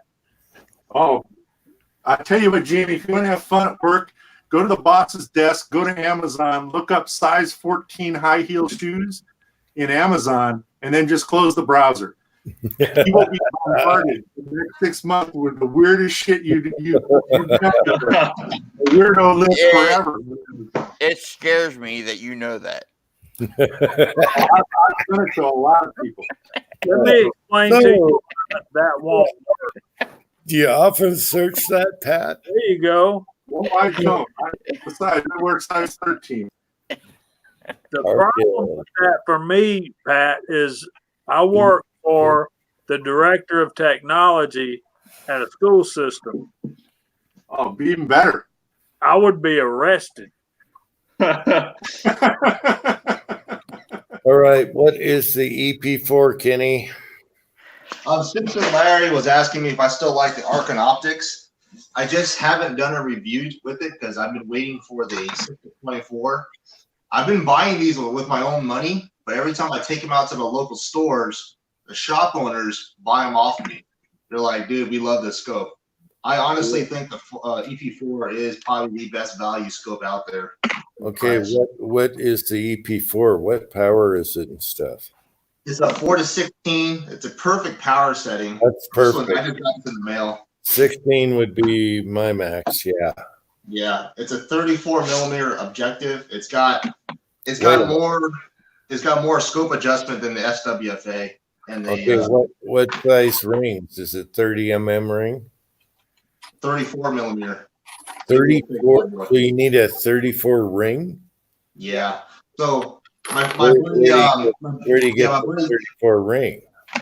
Yeah, my buddy Cody is actually making the rings right now, and I'm going to be selling these scopes as a what do you call it, a combined unit, rings for free with the scope for the EP4. 34 would be a huge view. That's pretty nice. Yeah, it's got a lot of. It takes in daylight. I've been taking this thing out at dusk time, and I've been shooting with my local FFL dealers here, trying to get ready for a F-class match. And these guys, they look down the scope, and we usually shoot it like an afternoon, like 4 or 5 o'clock. And they say it's one of the best looking scopes that they ever seen. And this is going up against Leopold Mark IVs and stuff, Mark IVs and Mark Vs. We compared it against a Mark V. Wow. So that's speaking value. You know, that's a $4,000 scope versus a $400 scope. Yeah, I'm just thinking 34 rings isn't as common as 30. It's not. That's why I'm happy that at least my friend, I've been helping him out, Cody, to make some rings for these things, which are basically, I'll show you. They look like this, but they sit perfect on your scope rail. I bought a 30 MOA scope rail, and even with this big old objective and the sunshade, this thing has about a 1/4 inch of clearance underneath a bull barrel. Wow. You know, and we tried it on a Ruger Precision PRS rifle, Remington 700 with a heavy Palma barrel on it, and then my Savage, and it cleared perfectly fine. Okay, is 34 the new thing because it was 30? Surprisingly, yeah, they go up to 36 or 38. That's the highest tube diameter I've seen. Holy crap, 38? Never even heard of that. I'm behind. Yeah, it's very rare. I think it's like one of the Swarovski scopes or Zeiss. I remember seeing, talking about really high-end scopes, but for $400, you know, if anybody really wants one, let me know. I'm literally picking these things up, you know, and I've been buying them out of my own money. But every time I take it to the range, like I said, everybody buys it right off of me. They're like, we really want that scope. So people think it's like $1,000 scope.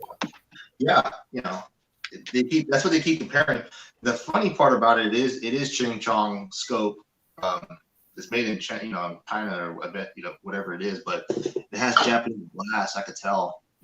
After looking through a Mark 5, some Leopolds, the Vortexes, it actually edge-to-edge clarity is better than the Vortex. Vortex PST. So you're talking about $1,000 or $1,200 scope versus a $400 scope. It's outperforming the Vortex. I'm actually really, really stoked about these things. So, what's the difference between the E4 and the S4? The S4 is a 4 to 12 power. That's a 30 millimeter scope tube. Edge-to-edge clarity, you could barely notice it, as the EP4 has a little bit better clarity, edge-to-edge. But the main selling point on the EP4 is the scope adjustment. You have a hell of a lot more scope adjustment on the EP4 versus the SH4. SH4 is kind of like their base model, which to me, the base model of that'll take you out to 1,500 yards on almost every rifle out there. So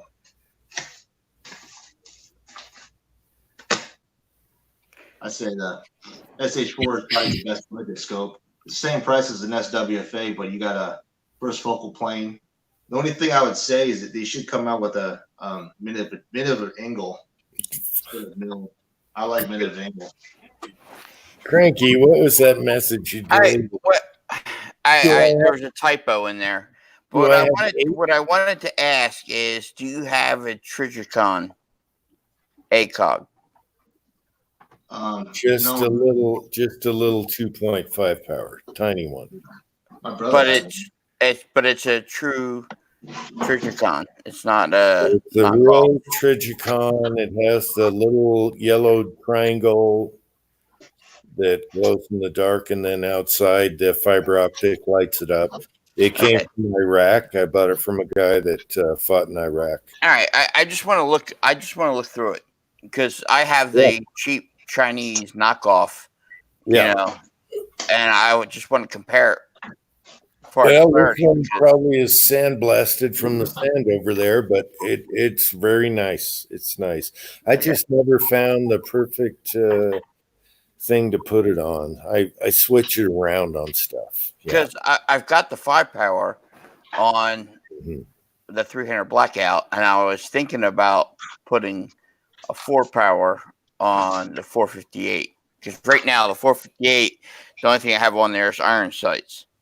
Yeah, and you have a color problem with red dots, so I'll have you look through it. The perfect thing it actually worked on, which I took it off of, was my ACOG or my bullpup, and that was perfect because the top of the triangle hit one thing, and then at closer range, you put the whole triangle on the center of mass, and it worked perfect. I don't know why he took it off of there. Yeah. But I'll have you look through it and see what you think. Yeah. I'll put it back on the bullpup. Yeah. The MSAR.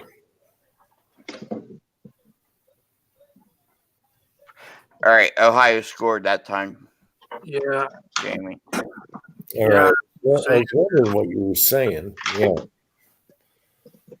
Oh, I was trying to type on my damn phone and no, that's accidentally it cut it short. So I'll try and remember to stick it back on there. It also is good with the red dot though too, but I'll stick it back on there because it did reference really perfect with the top of the triangle, the center of mass. So one was 100 and the other was 25. Lead Bullet Junkie, I have the CT Optic. I think it's the 5-time, and I do like it so far. It works great on the 300 blackout. I haven't had it that long, so I can't say how it holds up over time. I've only had it for a couple of months, only put maybe 200 rounds through it. But I was thinking about getting the 4-time and putting it on the 458 because I'm never going to shoot it over 100 yards unless I get the hell out of New Jersey. So the 4-time is probably plenty. And I'll see if it holds up to the beating of the 458. Have you shot your 458 yet? Yeah, I took it out Christmas for the first time, but I only haven't shot lead yet. I'm looking for the low data. For the lead, I shot 325 grain FTX that I loaded with 34 grains of 1680. Hey, Rune, not to change the subject, he got the 429-421 mold. I love that mold. Just get Lee handles for it. You'll be fine. Just get the cheapo Lee 6 cavity mold handles. You'll be good. That's an accurate bullet right there.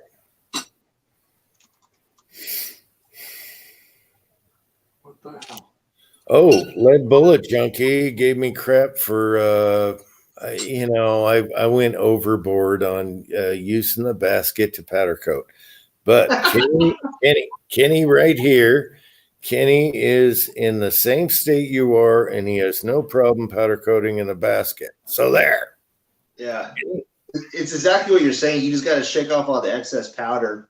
And then the basket I'm using is really fine chicken wire. But honestly, what works the best, if you can find some, you usually have it in, the mustard or whatever. They have these little baskets. These work the best for some reason. And it's exactly what you're saying, Uncle Jim. You got to know your toaster. You take it out as soon as as soon as it dings, let it cool down for, I'd say 30 seconds, and then you can dunk it in water, and you'll barely have any marks on the bullet. And if you have any marks, it's not going to be a big deal, Yeah, I found the Eastwood's a little pickier doing in the basket, but once you play with it, get it right, you're good to go. It's for some reason, if you mix a little bit of Harbor Freight powder with like some of the Eastwood, it kind of gets that stickiness off. It coats. I know the Harbor Freight doesn't stick at all. I used to use exclusively Harbor Freight and some blue mix and nothing. I mean, that was the easiest, but the Eastwood really flows so much and is stickier, once it flows. But you're right. You add a little Harbor Freight and it, boom. Even Elvis Ammo was adding Harbor Freight white when he did the gigantic container in one batch. He had the white in there, and I'm like, aha, that's why they didn't stick together. And he did like 1,000 bullets, whatever. Yeah, and they were perfect. Yep. The Harbor Freight is, it's a different material. But you're exactly right. You add a little bit of that because I used to mix the red with some runny blue I had, and that was awesome stuff. You could basket that stuff all day long, no problem. Yeah, it's really weird what these powders like. And then on top of that, I noticed on mine, I gotta run my my toaster a little hotter than normal. Oh, he's calling me out. He said, maybe I need to have you show me a video how to use the basket. Cranky the Tin Man. Eagle Eye. I do both. Eagle Eye. Kenny showed on a live chat. Was it a live chat? You were showing the basket and what they look like. Yeah. And he's in Arizona. So there's no excuse. He's in Arizona, same temperature and climate you have.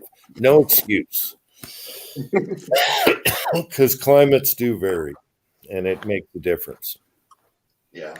Yeah, but I'm in a humid climate, so if I can high tech in a humid climate, Tin Man should be able to high tech. Wait in a humid climate. Wait a minute, Tin Man's giving you the finger right now because he can do it. So we have the same issue here with Lead Bullet Junkie.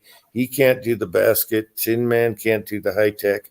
I guess it depends on where you are and what you're doing.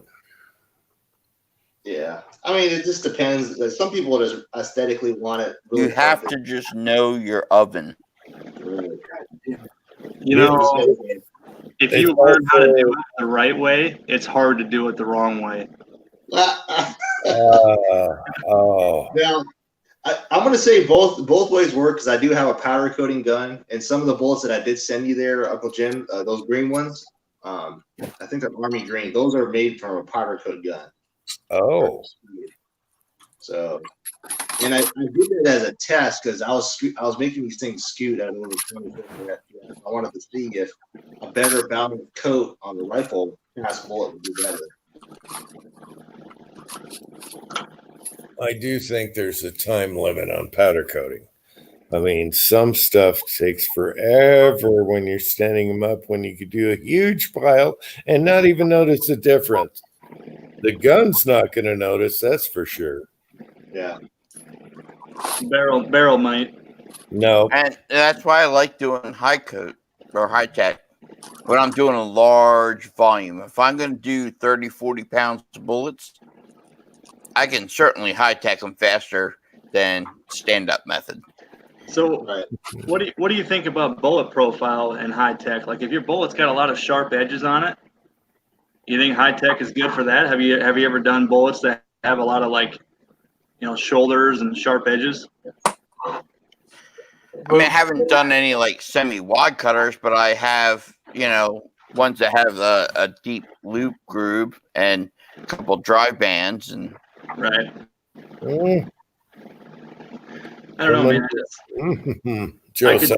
I could just pick with my fingernail the high tech coating right off the drive bands, and I didn't trust it. I don't know what the deal. I tried soaking them in acetone. I put a PID controller on my oven. That's still a good idea to have, dude. I think that's an awesome idea. Well, thank you. Everybody else thinks I'm a jackass. Yeah, well, I kind of think maybe your PID controller caused part of Wait. Tin Man, you're not a jackass? Oh. I mean, I am. That's fine. I got a laser thermometer and I measured the surface temp of the bullets. Mm-hmm. And it only took like 7 or 8 minutes with that oven the way it is to hit like 368 degrees. Damn. Once it hits that, it takes 2 minutes for that stuff to cure. That's it. I thought it was neat. I thought it was way overkill, but I thought it was cool. It was fun. I ain't got to worry about messing with a dial and watching babysitting the gate. It was fun after it was wired correctly. Yeah. I started laughing pretty good when I blew that breaker. I mean, I'm glad I have circuit breakers. Yeah. No, whatever floats your boat, guys, as far as powder coating and all that stuff, high tech, whatever floats your boat and gets you going, that's fine with me. I wanted to delete that video because I was like, you stand up guys, and I'm like, oh, you sound like an asshole. But I wanted to take that video off. We're used to that. It's fine. God, I wanted to take that off. I was lecturing. That's why I need to stick to goofy videos, because if I do other videos, I start lecturing, and I hate that. I want to delete every one of those where I start lecturing. I don't know why. I just do it. I don't know why. Well, don't worry about offending people, because if you offend somebody, they probably shouldn't be here in the first place, right? That's rule number one. You shouldn't have feelings. Exactly. Yeah, but I feel like this video, it's just bad. I didn't like it. I want to take it out. I mean, that's the problem with today's society. Everything freaking offends everybody. Freaking bunch of pansies. Yeah, but I don't like being a nun or a librarian and school teacher and start lecturing. I hate that in my videos. I hate that. That's why I'm better off just doing goofy videos and not doing anything. And don't lecture us when we want to kill all your Bambis. Lucky you. Let us do it. I haven't seen too many, Cranky. Lucky you. You know what? I think the new neighbor that moved in, he has hunting dogs, and the deer don't walk straight up my driveway anymore. They're coming from the right-hand side, and so I don't have as much deer right now because of his damn hunting dogs. So you're out of luck, Cranky. Yeah, I know. You're out there every day, every couple hours, shooting shotgun up in the air. Well, chasing them off. One thing I noticed when I shot loud, I haven't seen deer for a while, but I'm thinking since he moved in and he doesn't have them chained up, they're running out everywhere. They come in the backyard. I think they're scaring off the deer, and they're coming from the right side now instead of right up the garden. Okay, I got a video request for all you guys that are out there. The cannon. I want to see it used as a skeet thrower. I want to be shooting those cans out of the air with your shotguns. Yeah. Well, we'll do that. We'll do that in another 10 days here when the guys come. Oh yeah. That's a good idea, Jamie. I was waiting. Yeah, I was waiting for the snow to be moist enough to make a snowman. I was going to blow his ass up with a can. Nice. And when the guys come over, hopefully the sun will leave out his upper for me, and we'll do some skeet with it. Yeah, that's a pretty cool add-on you got, man. I want one of those. We shot one at the meetup down in South Georgia. Did you shoot that, Kenny? Yeah, my wife did too. She didn't like how it recoiled, but it was awesome. Man, I was getting them. I found that perfect angle where you could get about 80 yards out of it, man. Yeah, that was the thing. The guy told me that people were getting them over the berm. I was like, dang. The golf ball launcher ought to be pretty fun too. Yeah, you know what? I should go down and buy more of those. Yeah, golf ball wars. Oh yeah. Well, I can't wait to hear that right off of somebody's head. He had like 4 of those left, and for $7.50, I'm thinking blast diverters. I'll chop those things and put a cap on them with holes because it's worth it just for the threading and the metal. Do that after the golf ball wars. Always cut them down later. The problem with that one, though, is it screws directly on your barrel, so you're going to get the blowback and gunk and from the blanks. Yeah. But we need to shoot that. I'm sure we have a few golf balls around.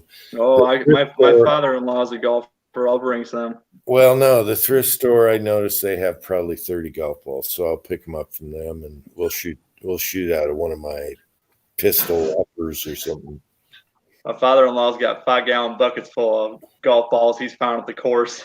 Dude, I wanted to do a video. My neighbor has a miniature golf course. Pat probably seen it in front of my house. So I want to be able to do a little bit of one of those golf cans shooting and make a little video doing that way. A little miniature golf.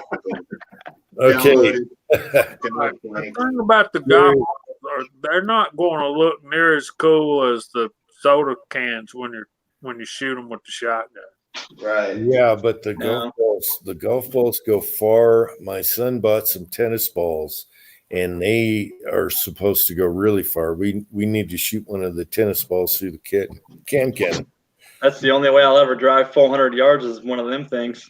Hey, Jerry wants one of them golf ball things. If I go down there again before you guys come, I'll pick you up one, Jerry. I buy them all. Yeah, buy them all. I think buy them all and sell them for $20. Well, I think I'm going to buy them all just because I want to make blast diverters out of them. If anything, you put the blast away from you. Yeah. No, but they're like, like paintball or airsoft. We just have a little war and you're, side of the mountain there. That cannon has, I forget what my son told me about the foot-pounds it puts out at like 20 yards. It'll knock it's bad. Yeah, it's not paintball. No, we'll need body armor. It's going to knock the snot out of a snowman. I'm just waiting for the snow to get moist enough to make one, and I'll show you how much it has. Start forging some body armor. Yeah, we need a nut cup. Who's going to do that? Who's going to wear a nut cup?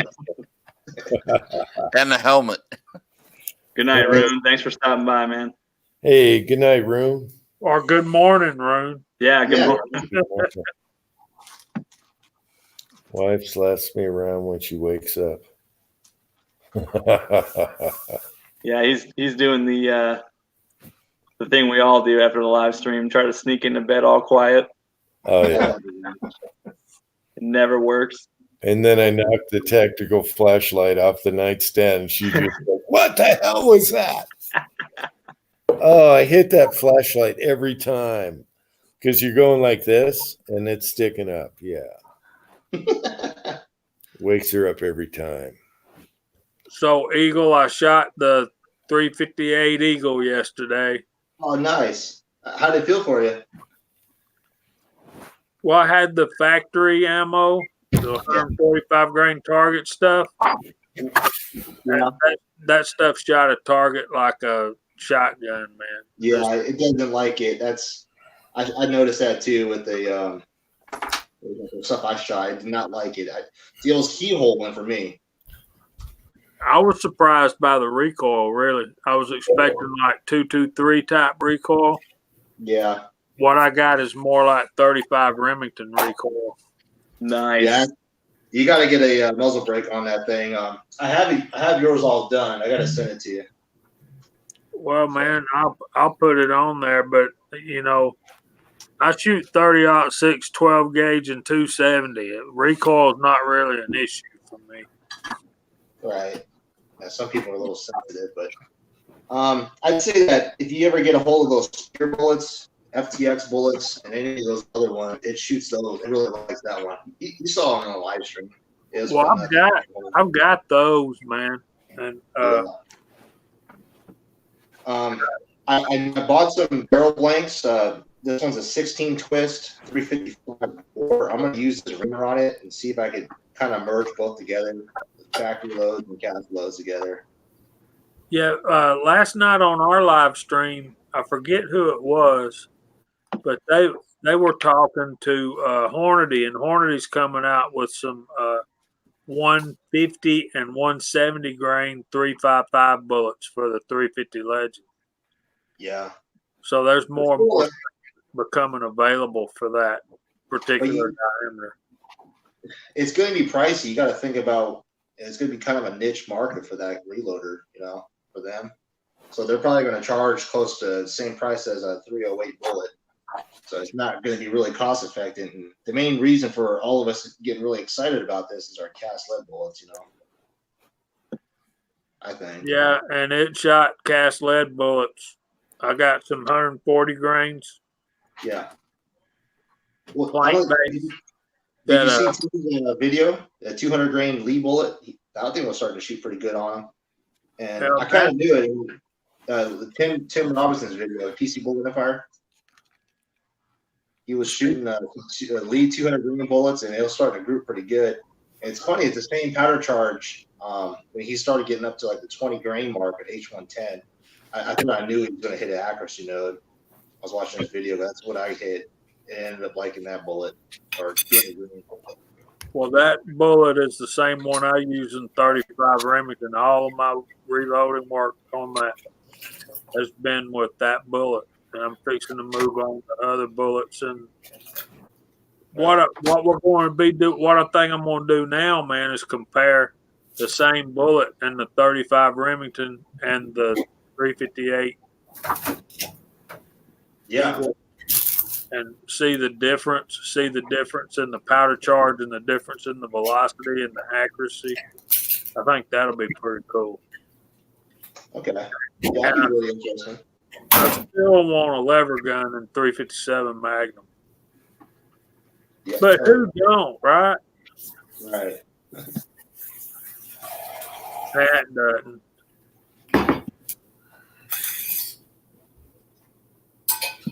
So 10 men turned us all pink, huh? I don't know what all these settings do. I'm playing with them. Oh, I'm sorry. That's not pink. That's salmon. What was I thinking? No, hang on. Let me find salmon. Give me a second here. Salmon boy.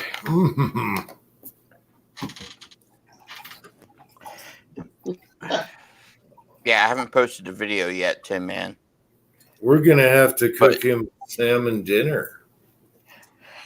But I took video of my son shooting his 1022 that he got for Christmas, and it ain't salmon. Why not? It's a nice wood stock. It could be a nice gun if you put one of them salmon stocks on it. I'm telling you. No. I would not allow my son to shoot salmon colored 10-22. Oh, come on. It makes them tough. He could have been a contender. Hey, duck you, salmon and grits, I don't know, but shrimp and grits is really good. How could salmon and grits not be good? When I was a kid, my best friend that I'd go spend the night with sometimes, his mother always made us salmon and scrambled eggs. She put a can of salmon in the scrambled eggs. Wow. And, never tried that. well, I don't recommend it, man. One of those things you eat as a kid. Right. You don't like bones in your egg, do you? No, I don't like any kind of fish bones. And lead bullet junkie, I agree. What the bullet I'm after right now is Sierra. I'm sorry, it's not Sierra. It's a Spear hot core 180 grain 358 bullet. I think that'll shoot great in all three: 357 Magnum, 35 Remington, and the 358 Eagle. So, Kenny, you ought to see people look at me when I tell them it's a 358 Eagle. Oh, they're like, what is that? Yeah. I never heard of that crap. It's a Wildcat. Yeah, it's a Wildcat. I tell them it's a modified 350 Legend. Nice. What did they check it out, or what did they think about it?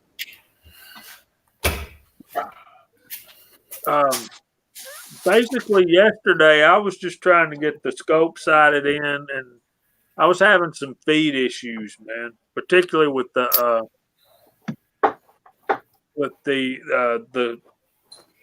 factory round out of this magazine that you taught me how to alter. So The PMAG, yeah. Was it jamming on the last round, or was it still just not feeding at all on any round? it was a bolt action rifle with those factory rounds, every single one of them. Then I got to the rounds that I loaded up, and they would feed pretty good until I got to the more I shot, the better it fed. I'll put it that way.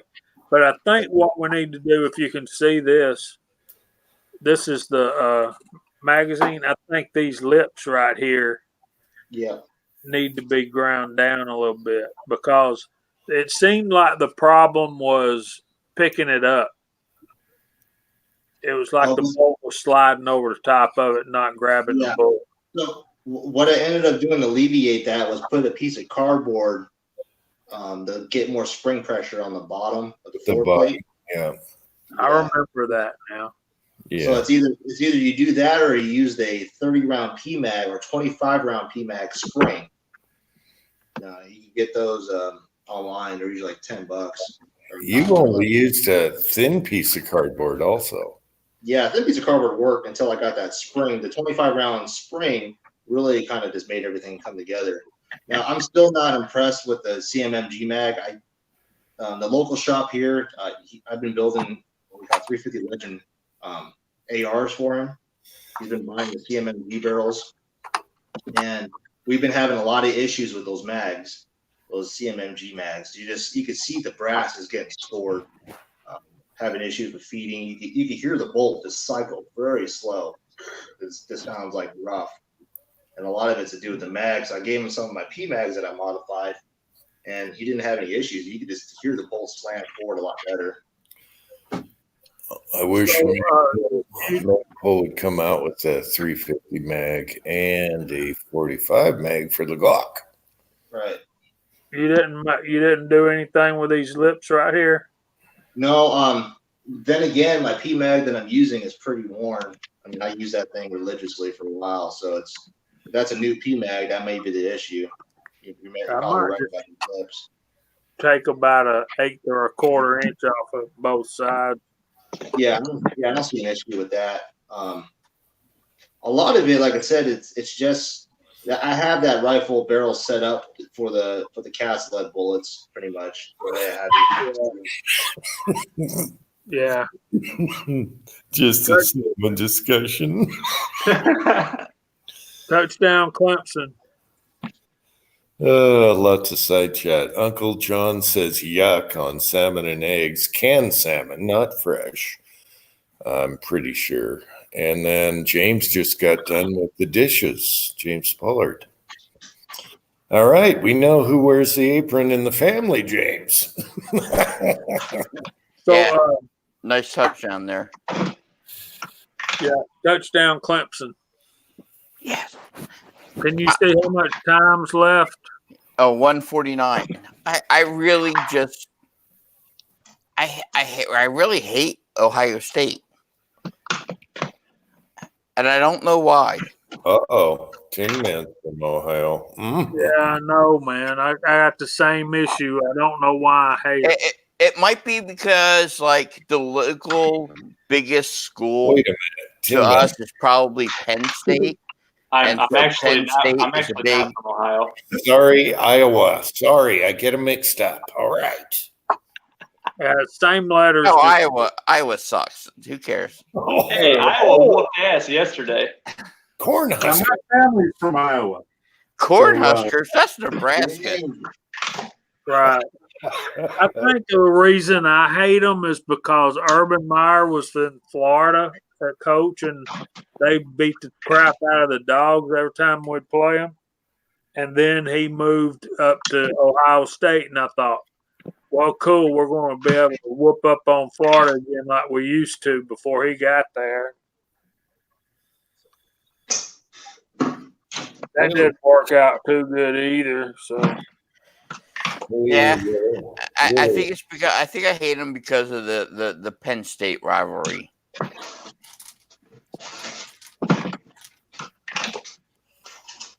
Willie Bullet Man's in the house. Hey, Willie. Willie.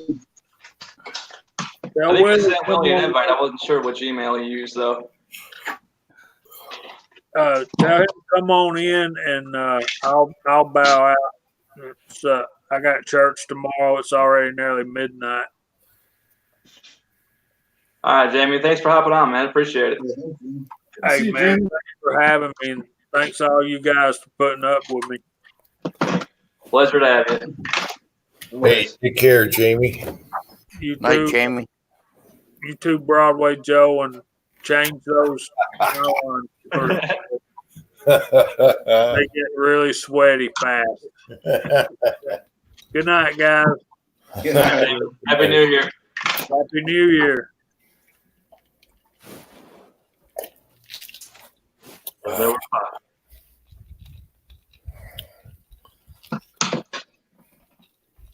All right, Kenny, I got a question for you. May not have the answer. Is the Lee bullet feeder more of a headache than it's worth? On the APP press? No, on the Breech Lock Pro. I'm going to tell you what you're going to damage your fingers on the bullet feeder. If you don't mind the aesthetics and the way it looks, I don't really have much of a problem with the 9mm on the Breech Lock Pro press in mine. Okay. But other than that, yeah, it's basically it will damage the fingers. You'll see the fingers getting crushed. Just the way it does, it's just made out of plastic. So, right. Other than that, for me, I guess, well, you're pretty meticulous on your casting. Some of the bullets that I picked up in the recent shop have that little nub or the nipple on the screw plate. Mm-hmm. So if you get some of those, it's gonna jam up on the actual feeder. Right, I can see that. Yeah. Yeah. So little things like that. So it's mostly, I guess, error induced. But I really don't have much of a problem on it. Okay. Yeah. You see a lot of mixed reviews, and it just makes me. I don't know. Yeah. I only have one, so I can't. It's. I'm just going off what I've been doing online. Right. Yeah. I'd probably mostly be using it for 9mm, and I know that's what you have. So yeah. I don't know. It's just the fingers. Like how would I say? It gets loose, so the whole mechanism will pivot over. So he's got to make sure your lock ring is nice and tight on it, because it goes down between the lock ring and the actual die. Yeah. So they'll start swiveling on you. I keep the rod that goes up and down. That could get stiff. You'll notice your press is a little bit stiffer to use. If you put dry graphite or even gun oil will work, but dry graphite or pyrite, that little white stuff, that works pretty good. Yeah. I think it's Tin Man's finger with the fingernail. Are you just trying to progress the press the bullet feeder? Yeah, I mean it's. Do you do you have an extra station open that you can use? No. Okay. I was going to say, I did find somebody on Instagram that actually makes these bullet feeders, and I forgot to mention it to everybody. He's making a bunch of Auto Breach Lock Pro parts out of 3D printer, and he's making these bullet feeders that are awesome. And he worked for 223, 30 cal. It's kind of just like a lime. It has little fingers that let the bullet go down into it. Okay. Yeah, actually, let me see if I can find it, because honestly, this guy is doing some amazing stuff. Is it like the old Lee one, Kenny? How they have the fingers that reach up and grab the bullet and then brought it in? Kind of like the Lightning. It's a little bit different, but I've seen this guy's video. He wanted to. He got a hold of me when he saw that it was the Frankenstein press when I took the turret head off the classic turret, or the new turret, and I put it onto the Breach Lock Pro, so you have a turret head. So he wanted to actually. Jim. Yeah. Bad Jim. You're supposed to save those for us. I am. I'm saving a keg from Uncle John for you guys. Sorry, Kenny. I didn't mean to interrupt you. I just want to beat up on Jim. That's all right. Oh. Let me find that link, dude. Man, I think I don't have admin on your chat, but I would like to post this link for everybody. Let me figure out how to make you one, and I will do it. Did you find Vargate yet, Tin Man? I see Vargate written down. They were asking about a powder for 223, so I just threw that down there. No, it's everywhere's out, man. No, not 223. Dude, I have good luck with it in 223. Kenny, post something in the side chat so I can make you a admin. Okay. I've had good luck with Vargate in 223 also. I like it a lot. Heavy bullets or light bullets? Well, 55 to 65 grain. Lead Bolt Junkie was asking for 75 grain. All right, because I tried it in 55 grain and had no luck. Well, I was shooting squirrels at 400 to 500 yards, so there you go, Kenny. Ground squirrels, but not out of an AR, out of my Savage heavy barrel. Target worked the best for me with the 75 grain AMAX and the 60 grain VMAX out of my AR. It worked beautifully. I tried it in my American my American Predator, and with 55 grain, and it was okay, but it wasn't great. Okay. Are you and Jim laying down? Joseph says maybe if the stock was made out of cutthroat salmon carcasses. Yeah. Look at these bullet droppers. I'm going to post a link on here. Yeah. So is that kind of like is it like a bullet feeding die that the bullet drops through the die? Dude, everything is made. I believe the whole thing itself is all 3D printed. Huh. And it's weird because all it uses the little rotating mechanism shell holder for the lead, so you can put multiple bullets in there. You know, the turret. Oh, cool. Or you can do two ways. You can use he makes tubes that you can buy, or you can use the lead turret. It slides right onto it, but he has it for every caliber, and it just takes a station up, and it pretty much what it is just a finger, 4 fingers. As soon as your cartridge gets up, it squeezes the fingers away and allows the bullet to drop down and send it right on your case. So if you have a progressive press, it's only $20 for this thing too. Wow, I'm looking at them right now. Kind of cool. Yeah, looking. yes.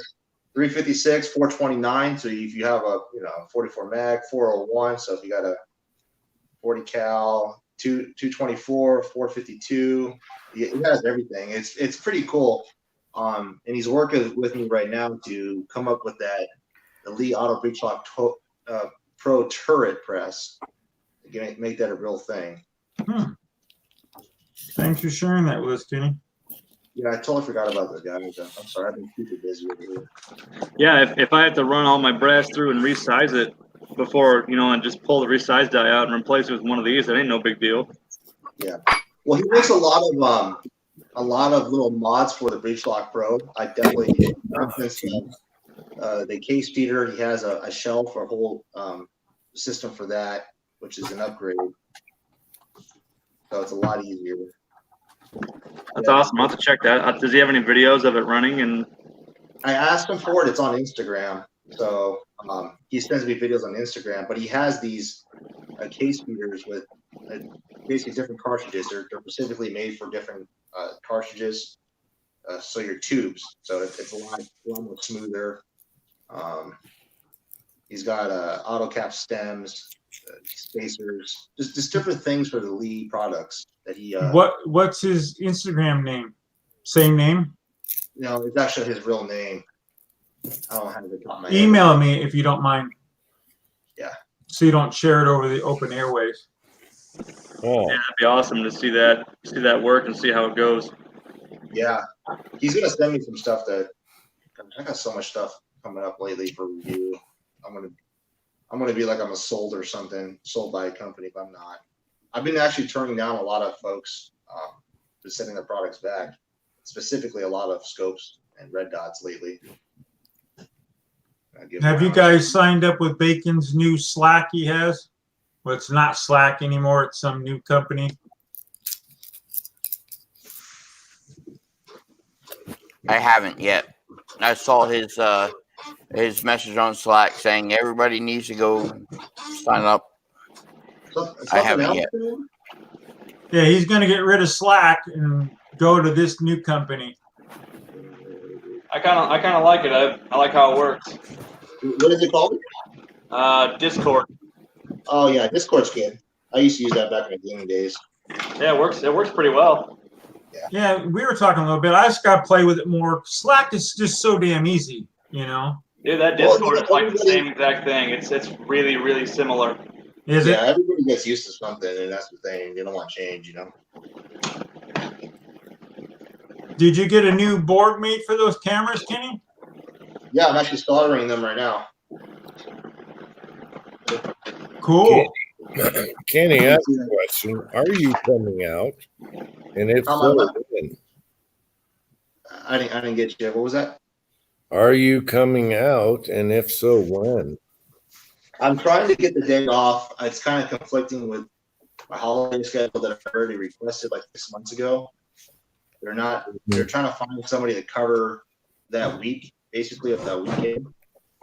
It's just because it falls in line with the week I'm taking off the following week on the SHOT Show, and then they can't find anybody else. They have one guy that's pretty much in retirement mode. He's just a lazy piece of crap right now. So Okay, I just need to know if you're coming. yeah, I would like to, and I told the wife about it. She just, she won't feel. I don't know if she'll feel comfortable or not. So I'm gonna see if I just go with myself. Well, we'd love to have you. Yeah, I want to go. Trust me. It's just me trying to get the day off. It's been really tough, especially this time of the year. Even though they call it peak season, it's supposed to end in the Christmas Day, but it's still continuing. We're having a crap ton of trains out there. Okay, just trying to accommodate for everybody.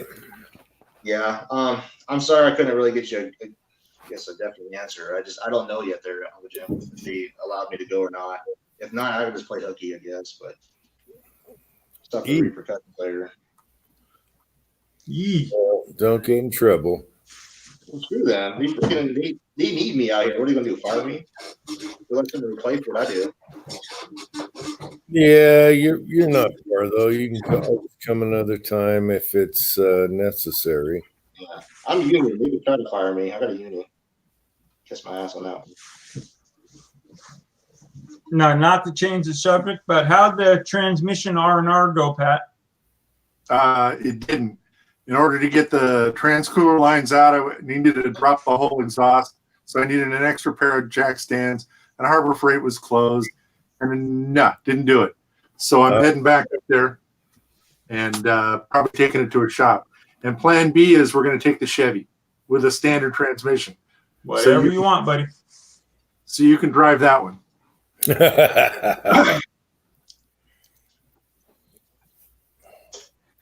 Okay, give it a shot. Hell yeah, it'll be fine. Yeah. Here's my gas right here. This is my Rear-wheel gas. drive, I'll just push right down with my crutch and use my left leg for the. Well, I guess in California, no one needs 4-wheel drive, huh? Not really. Depends on where in California you live. If you're way north, maybe. Yeah, I had a 4-wheel drive. I needed it where I used to shoot back in my old shooting spot. Yeah, I got a 4-wheel drive, but it would never make it. My Chevy truck wouldn't make it. Like I have a feeling like if you live up where Charlie lives, you probably need 4-wheel drive. Yep. He's up in the mountains. You need it here. Right. No, Pat, we'll just make Jim come pick us up at Greyhound. You know, you really don't even need a clutch unless you're just starting off from first gear. You can match your RPMs and pop it out and pop it in. Absolutely. It's not my synchros. Yeah, you only need the clutch to get going, and even that, you can still get going. Yeah. You can't find and grind it. That's right. LS motor, you start out in 5th, and then you're good up to 160. You could ask Jerry. I don't think he uses a clutch, only when he's taking off. Most of my drivers don't because it saves on their clutch wear. Right. Exactly. I drive a boom truck all the time out here when we have power issues. Yep. International, was it a D46? We had a 63 Ford grain truck that I remember being a little kid and watching my dad, matching the RPMs and popping, getting in without using the clutch. I'm like, what are you doing? Yeah. He goes, this thing's about to fall apart. I can't use the clutch. I put my foot through the floor. Yeah, my old boss had a Honda Accord, first gear, clutch, everything else, no problem. The sinkers were so shot in that thing, just pop, pop, pop, right in every gear. Yep.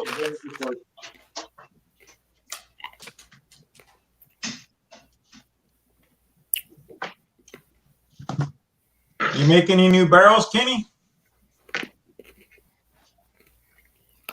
Oh, Kenny, not there.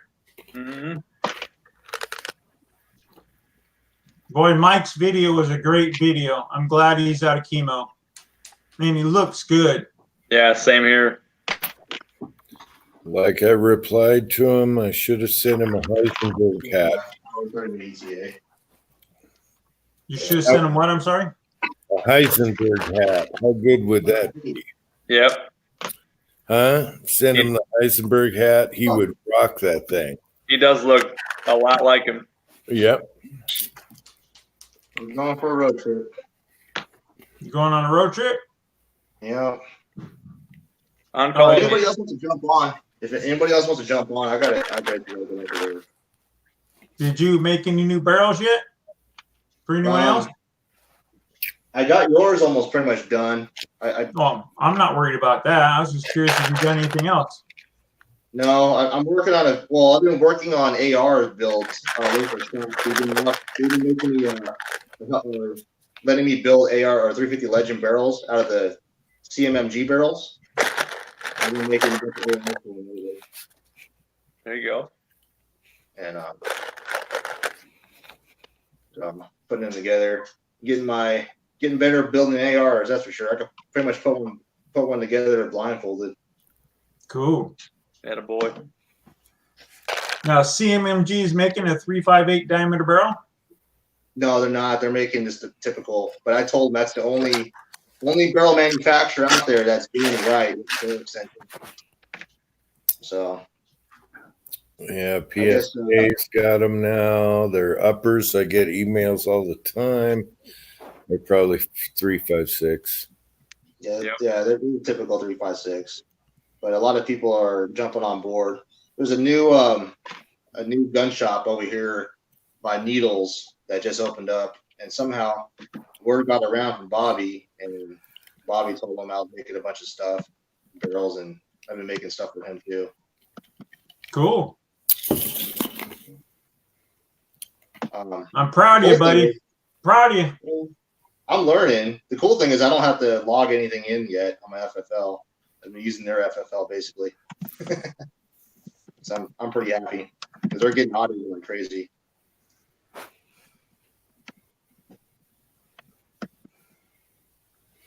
The look on Tin Man's face. What? I don't know. You cracked me up. You were just like staring at something. Oh, squinting. I know. With your mouth open. Sorry. All right. I do that a lot.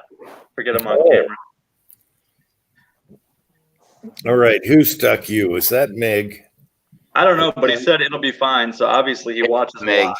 It's not Timothy. No, it's definitely Meg. Timothy. He says he's not. He says he's not Mig. Where is Timothy tonight? Hopefully he's feeling better. He's been pretty down lately. I know. Yeah. Hope things change for him, man. That sucks bad. Mm-hmm. Hope so too. I want to meet up with Tim someday. Damn it. Me too. There's too many of you guys I want to meet up with. Soon, really. Just not Michael Sines. I don't care about that guy at all. Send him back to Texas. Get him out of here. Get him out of here. Here we go. No, I'd love to meet Michael. Isn't he the Democrat? No. Man. Hammer. Cranky through hammers. Shit. Oh, that's Michael, bad. I didn't go there, buddy. Wasn't me. I didn't say nothing. Michael has gone off on a live chat before. Now he's going to go off on Cranky right now. Ruthless. Does everybody else want to jump on? I'm sure Michael does one right around about now. Give Cranky a few words. Well, Kenny, you got to keep me posted. I got to figure out, who's coming and what. Yeah, absolutely. I definitely want to go. I mean, I know it's a bitch. Yeah, it'd be great to have you there, Kenny. Yeah, I'll see what I can do. Just got to please everybody here. Don't get in trouble, though, man. It's not worth getting in trouble over. I'm not worried about work. Being bad is fun. Hi, Kitty. Oh, sorry, that was probably shit. Sorry. That's okay. I was trying to listen to Kenny and Cranky's going after something, making all this noise, like brass or something. 2-hour drive, damn it. Man, I felt like, what was it, Trading Places when Santa was eating salmon out of the fur coat? I just did that with Almond Roca. Not good. Jerry, I'm not catching the 11th part, buddy. About me going home? Yeah, I don't want to go home at all.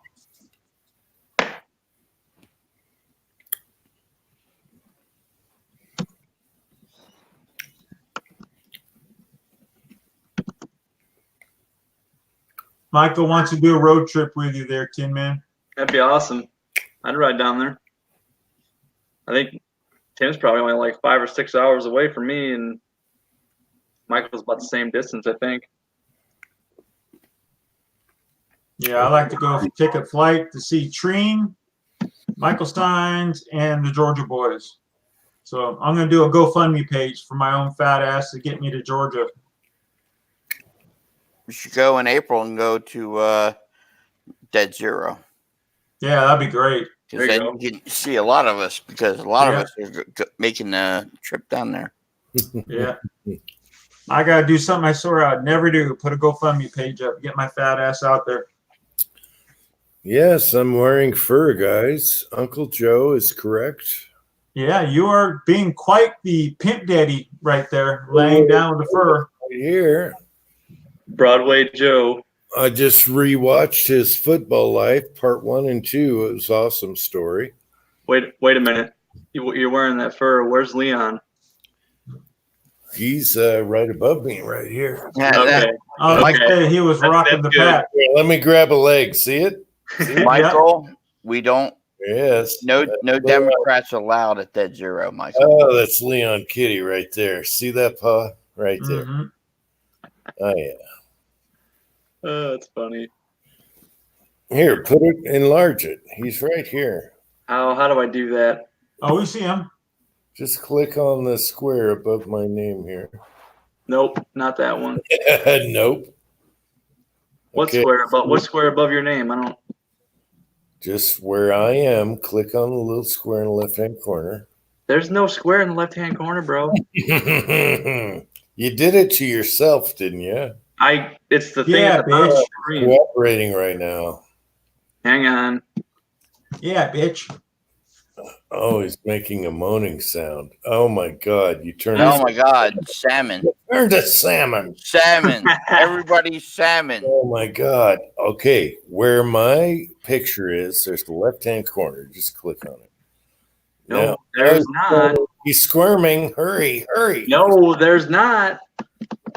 I'm clicking the shit out of your. All right. Oh my God! Just look. No, you did it to yourself. Now do it to Uncle Jim. I don't know how. Do it to Broadway Joe. Oh, no, you're supposed to tell me in the bottom section. I was trying to do it on the stream. Okay, see Leon Kitty right there. See that? Ow! Yeah, that's what you get. He just. I saw that coming. Ow! Oh, get some kitty. Ow! Ow! All right. So leave me alone. I'm trying to clear my balls. I'm gonna so ragamuffin that cat. Oh yeah. You got me freaking bit up now. All right. Well, thank you. Yeah, thank you. I just got my attitude. No, I'm sorry I missed you, Jamie. Sorry, buddy. On that note, I'll be right back. Cat. I'll spend some quality time with Mr. Wyatt. Why are you biting me? Ow. You hear him? Oh, yeah. Oh, yeah. That tail's going around. You don't mess with those claws, I tell you that. Michael's laughing. Ow. Gosh darn it. Bastard. Why are we all salmon now? Tin Man was pushing something. Kenny's on the robot spin to death. We're all salmon. That's internet. Where's West Covina? It's good to see Cranky on, though. It is. Cranky. He didn't bitch out on us. I tried. I tried before it even started. I said I was not going to be on the live chat. I was so tired. I did not want to come on. Yeah. Beat to snot today. I worked hard. It's cat scratch fever. That's funny, Chris. Yeah, I don't know why he's biting me. Usually he likes me petting him, but he doesn't like. Maybe I grabbed him in the wrong spot. Ow! God damn it. All right. Oh. Oh. Get him, Leon. Get him. Get him, Leon. Over the top of his head. I hope he doesn't hide while you guys are here because you got to experience. Oh, we'll find him. Oh, we'll find him. He'll come out. You got to experience him when he's in a cuddly mood. He just growls and purrs. Yeah. I'm not afraid of getting bit and clawed from cats. My own cats bite and claw. And Charlie, when you play with Charlie, you're going to walk away bloody, Charlie, or you're not going to play with Charlie. So Charlie is cool. No, he's not like that. It's just that when company comes over, he hides in a cubby hole in the closet.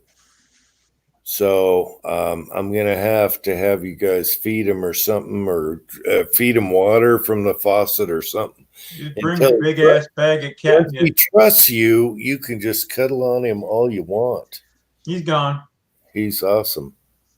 Big old bag of catnip. He'll be loving. He's a big kitty too. He's a big boy. He's like that mountain lion, just a smaller version. Big head, little head, big body. So is that true? When your neighbors took a picture of that mountain lion in the tree? Yeah, they Wow.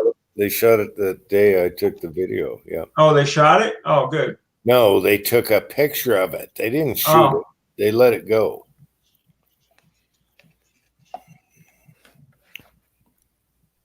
No, he's a big boy. I've seen his paw prints around here. So I would have had it stretching on the board. Oh, geez. Yeah, you gotta let the cats roam. It evens out the field out there.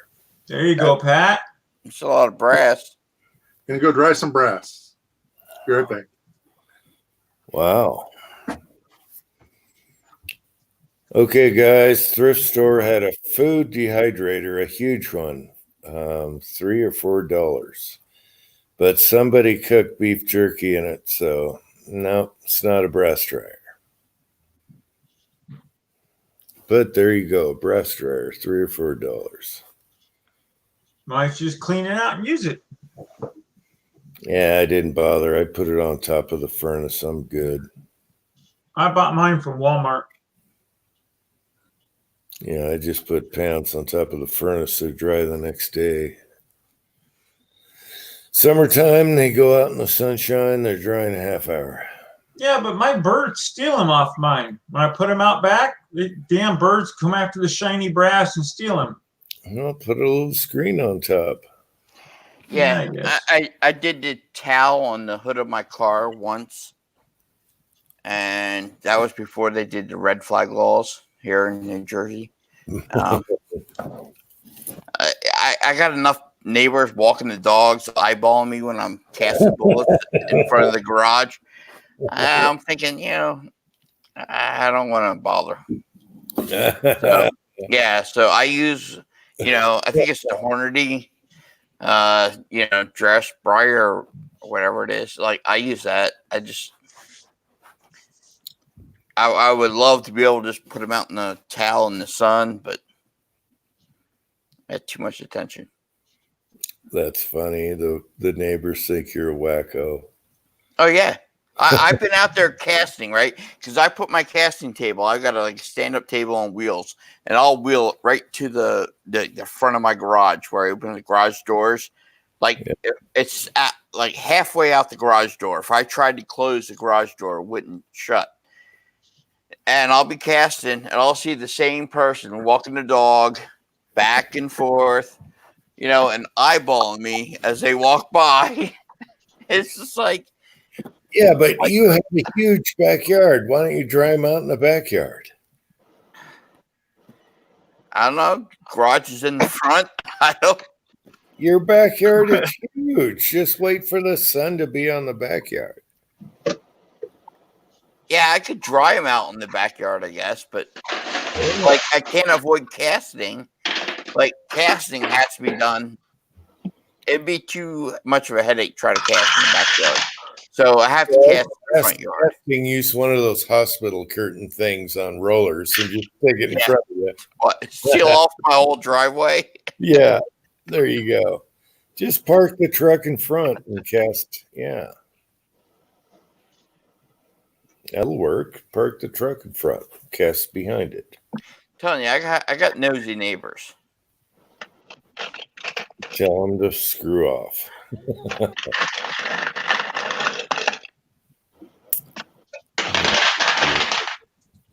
It'll be fine. Hey, is this the first time I was going on a 3-man live chat? Do what? First time with the steering wheel there in your live chat there, Tim Man? That I don't know. I think it was for Tin Man's live chat. Possible, but not sure either. I've done several chats, and I'm not sure if you ever had a steering wheel or not, but you've been on a couple.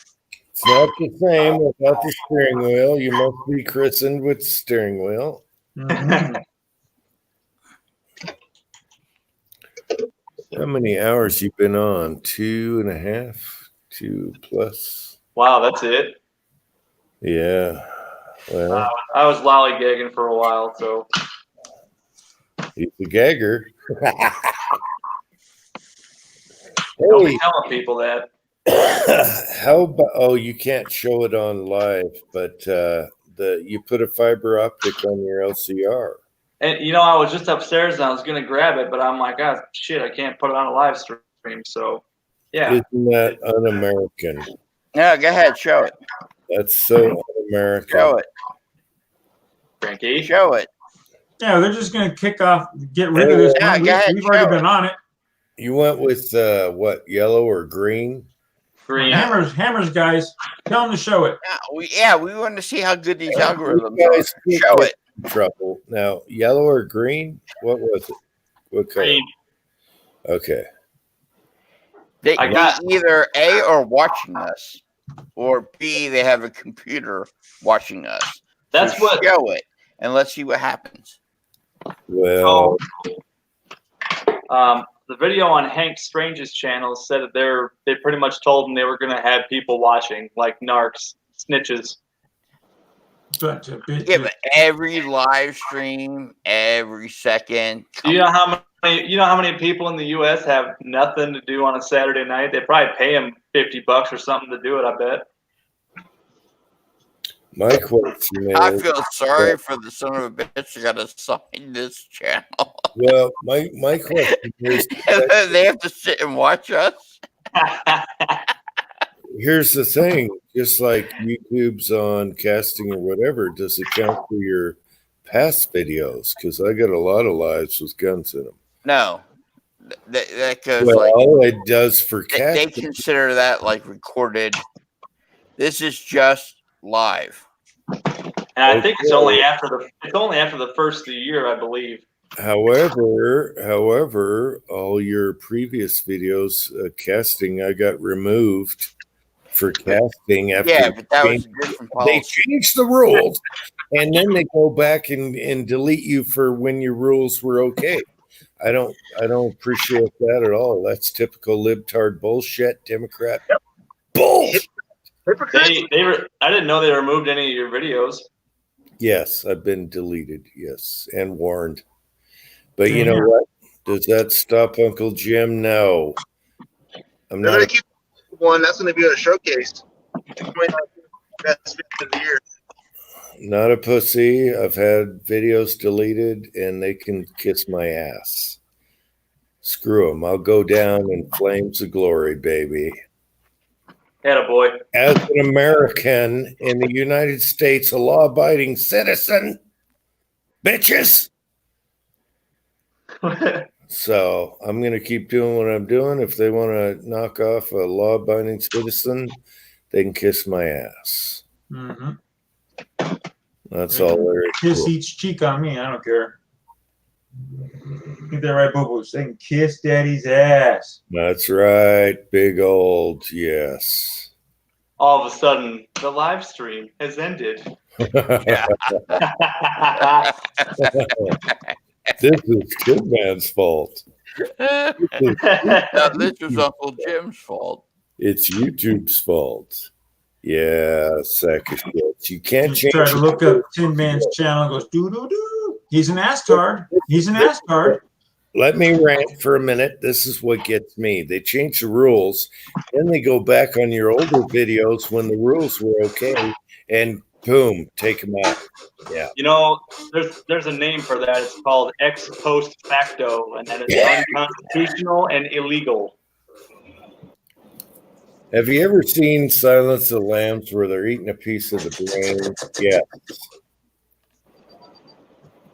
Yep. That's what I want a chunk of, you bastards. Stuck on your brains, bitches. I'll be sucking on your brains in no time, bitch. I'll be right back.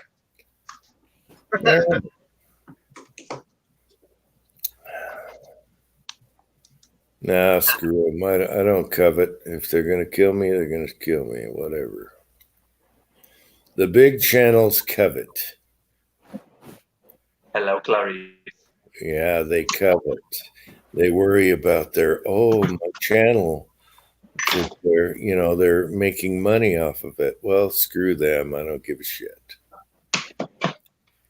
Little guys, though, I stick up for the little guys. I'll fight for the little guys. I don't care about the commercial guys, just like politicians.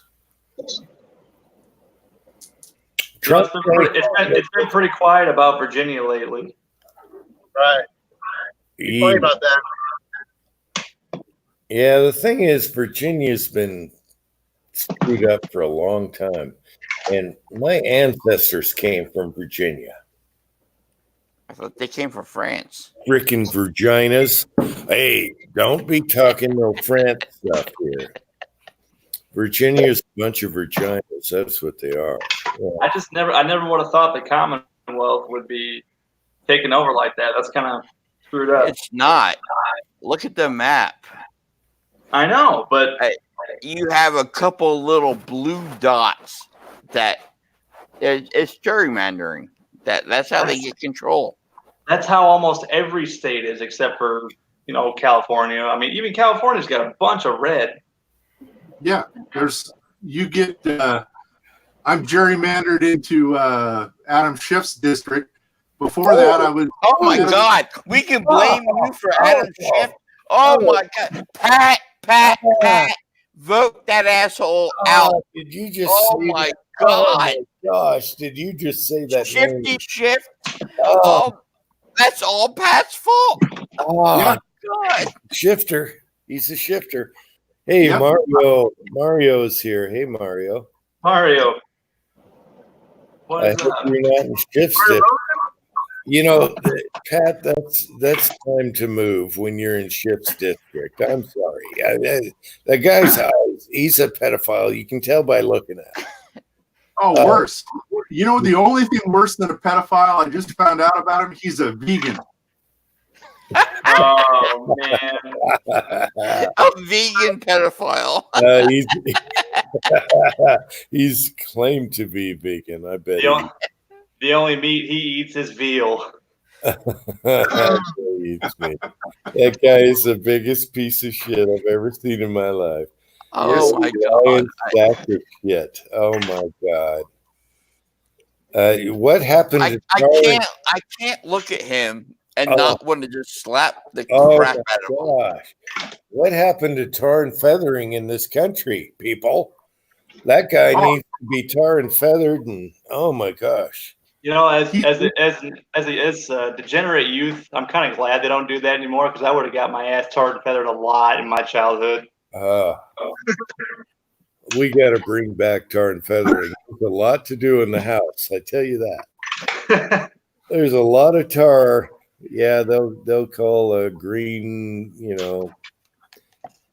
they're anti-tar and oil, but they'll get their share.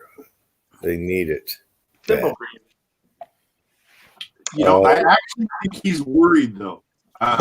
He's got enough people that aren't just enough regular people, not people like me. Enough of the local population is just fed up with him, too. He's never here. He doesn't give a shit about his district. And when he gets here, he gets yelled at, and then he'll be here for a year. Well, yeah. I don't know how they get voted in. My gosh. I don't understand it either. I mean, I look at like Maxine Waters. That woman is a psychopath. And it's like, who the hell votes that woman in every time? Yeah, and you see who Biden's trying to rub elbows with, but she's too young to run for vice president. What a joke. Man. Oh my God, what a joke. Oh, it's pathetic. There better be a full sweep There better be a full sweep next election, or this country is in serious trouble. Oh yeah. Oh, can you imagine the worst case scenario is like the Republicans still get the Senate, but the House is Democrat. Oh my God. And then they just another impeachment 2.0 and just keep going and going and going. It'll just I can't take it.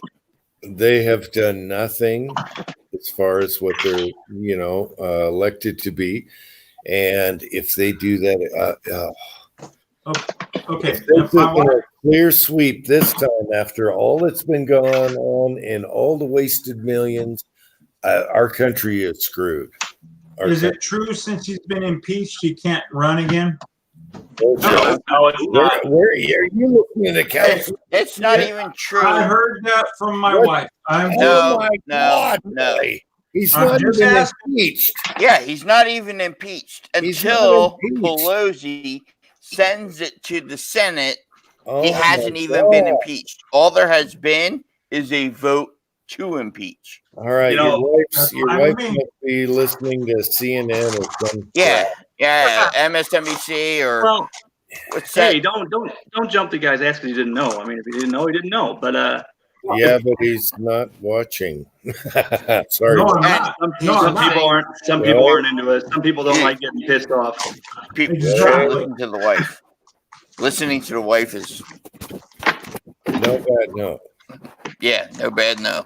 Okay, she's holding it, which is a joke, and it's illegal, by the way. And so there's no impeachment until it hits the Senate, which will immediately be knocked down for obvious reasons. Not only that, they'll expose all the stuff that the Democrats are like, oh wait, we probably shouldn't do this because they got dirt on us. I mean, it's a joke. If they, if Trump cared to investigate everything, this would be pretty quick. I hope he does. That's what drives me nuts about Trump. He's not going after him. He could get so much dirt on their ass, but he's not doing it. He may not say he's doing it, but he might be behind the scenes. He should have done it 2 years ago. I don't think that if or when she sends it to the Senate, I really don't think there's going to be a big trial. I think you know what? If there's any trial at all, they're going to show the real facts from all the mistakes made. I don't think it'll get to that point. No, I think it'll just get dropped. But what I would like to see is the facts come out and how stupid they look. But they're not even going to bother with that. They'll just drop it. Right. I think what McConnell's after is he wants it in 2 rulings like they had for Clinton, right? Where the first one is you allow the House to come in and give their presentation. And then the second ruling would be on any witnesses. But after that first presentation where the House says, here's, our articles of impeachment, the first senator on the Republican side that calls for dismissal, they'll do a vote for dismissal. You'll get 51 votes and boom, it's gone. And it all ends right there. Yes. That's what I think will happen. I would like them to cover the 15 mistakes that were made in testimonies and falsehoods and show how fake that was. But, oh, well. I just don't see him calling witnesses. I just don't see it happening. Like with McConnell, the way he's. I don't care for that guy either. He's not 100% on the right side. So, nope. But there are 15 contradictory testimonies. Statements, and they're false, and they should be exposed, but they're just going to quickly pass by it. And I think we need to go after every one of these MFers and expose them for what they are. Yes, sir. That is a corrupt FBI, corrupt everything. Do you like how if on Fox today. They were talking about the Durham investigation and how the Democrats are now calling for Durham to step down. Right? Because he's on the verge of exposing all the people that are now like working for CNN and MSNBC, like Brennan and everything. And so now they want him to step down. It is so pathetic. Like I said, we'll see how the voting goes in 2020. But if it is, we know our country's screwed if the House doesn't get filled with Republicans. Oh yeah. Screwed. Because it is a S show. Okay, it's a shit show, and if people don't see it now, they never will, and we are screwed. It's time for revolution, baby. Revolution. I hope I live long enough to participate for society. You've already taken the high ground. Yeah. Yeah, he does. I hope I'm old Oscar enough. minus 45. I just hope I'm old enough to get my digs in. That's all. I'll be up there with you, Jim. I want a piece of that. I want a piece of that so bad. Bring it on. God, I want a piece of that. Well, I'm looking forward to the Durham investigation. I want to see people like Brennan, and Comey, and McCabe. I want to see those guys fry. There's so much corruption. It's so bad, and it's been going on too long. Yep.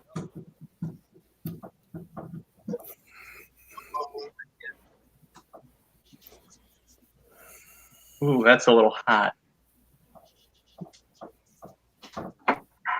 Just a wee bit of powder? Yeah, I'm a little over. Just a little bit. Yeah. Is it bullseye? Or is it true blue or bullseye? True blue. Tin Man. What? I did have a question. I went to your channel. Okay. And I noticed you're OCD, but you had a dented piece of brass, and you had one that looked like it was trim and ragged, on your picture there. I don't care about my pistol brass. Can you wait? Can you explain that? It's pistol brass. It'll be fine. He has a basket of ammo. It's fine. For your channel, if anyone goes to Tin Man's channel, on the left-hand side is a really badly dinged up piece of brass. And then the one in the middle looks like someone chopped it with a chop saw and left it ragged. And I was just curious. For an OCD guy, they should be beautiful brass. I'm just asking.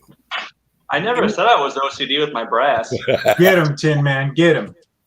Dude, it's pistol. Really? It's pistol. Who gives a shit? Oh, really? I know where your sleeping quarters are going to be. Oh. Now, get him, Tin Man. Come on, Jim. Anybody who can get like a 3 SD out of a 45? Yeah. Seriously, right? That was bonkers. I saw that. I'm like, what the crap? Lead Bullet Junkie agrees with me. If you're OCD, don't put dinged brass on your avatar.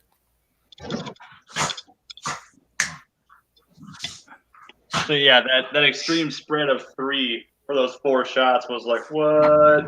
Hey, I've done. So you can knock my brass all you want. I got good numbers. I've done a 1 before with Trail Boss, a 1 standard deviation. That's what mine was. The extreme spread was 3. The SD was 4. Standard D. My SD was 1. My spread was 3. all right, I gotta agree with Uncle Jim. I'm looking at Tin Man's. Yes. Yeah. And right now, and wow, yeah, that's America. way dented. Is that the ugly brass? Yeah, that's been like. That looks like someone just cut a 300 blackout out of a 223.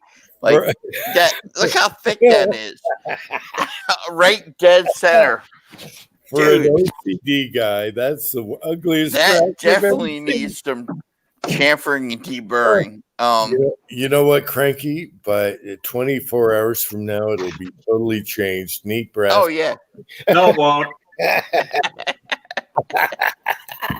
Now I see what you guys are talking about. Yeah, Yeah, they are I'll true. They are boogered way up. Look at I that. don't care about my pistol brass. It's fine. Willie's You will care. Damn, come Tim, man, that tomorrow. one is super thick. Willie just joined the train. Yes. Yeah. I mean, look at that son of a bitch. You didn't Look at care that- look at about that. pistol Looks like brass a Coke bottle. until Look how thick today. it is. Yeah, Looks like that's you trimmed down exactly rifle breast. right. And if you cut down a 223 to make 300 blackout, that's what it looks like. Mhm. You know, I've probably shot it at least 2 times since that picture. Yeah. Hey, Tin Man, don't worry. I got enough glitter left from his last glitter bomb, freaking letter. It'll be all over the page. You and me both, buddy. Hey, Dude, my wife got to that letter. I told the Jim, and she opened that thing right in the middle of the living room floor. Oh, yeah. Oh man. I gave warning. What the hell? Not I everyone saved sees it all. warning. I saved it all to bring to Utah. Oh, it's going in Uncle Because, Jim's bed. yeah, I figure when his wife returns after we all leave, and she finds all that glitter everywhere, all that stripper dust everywhere, mixed with the brand new clean towels. He's gonna have to explain to her why we had a bunch of strippers. Mm-hmm. All mixed in with the clean towels and clean sheets. Wait, Kenny, you saw the video. I gave warning by shooting glitter. That's right. No, she was perfectly fine. I did film the reaction on that too, just so you know. I need to put that video up. You're gonna laugh your butt off. And then my little one comes by and goes, "Ooh, glitter!" And he starts just spreading it everywhere in the living room. Oh yeah. So it was awesome. Hell yeah. Did he say Uncle Jim rocked? Yeah, baby. Tell him that glitter came from Uncle Jim. No, he said, "Mommy, are you going back to work?" Okay. Love you, Kenny. You guys need to see this video. We're talking about Tin Man and his crappy brass on his what do you call that? A homepage? His thumbnail. I think it's like no, it's like my what the hell do you Wallpaper. call it? Like your theme picture. Okay. All right, you guys You listen. gotta blow him up, Tin Man. Blow up Uncle Jim. Here you go. Here you go. This is what I sent him today, since we're on the subject. Does he know how to do the no?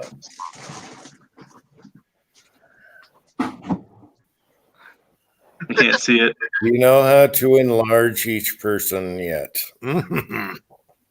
Well, what if I don't want? What if I just don't want to? I know. He's That'd be like afraid. the house. Okay, here we go, guys. Dented brass for an OCD guy? Dented?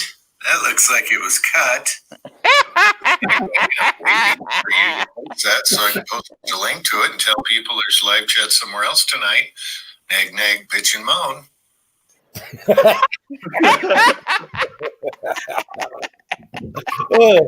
Oh my God! I love messing with Tin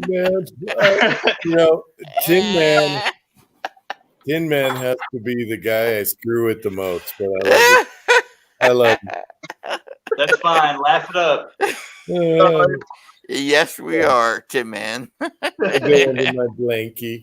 I'll hide under my blankie. You better.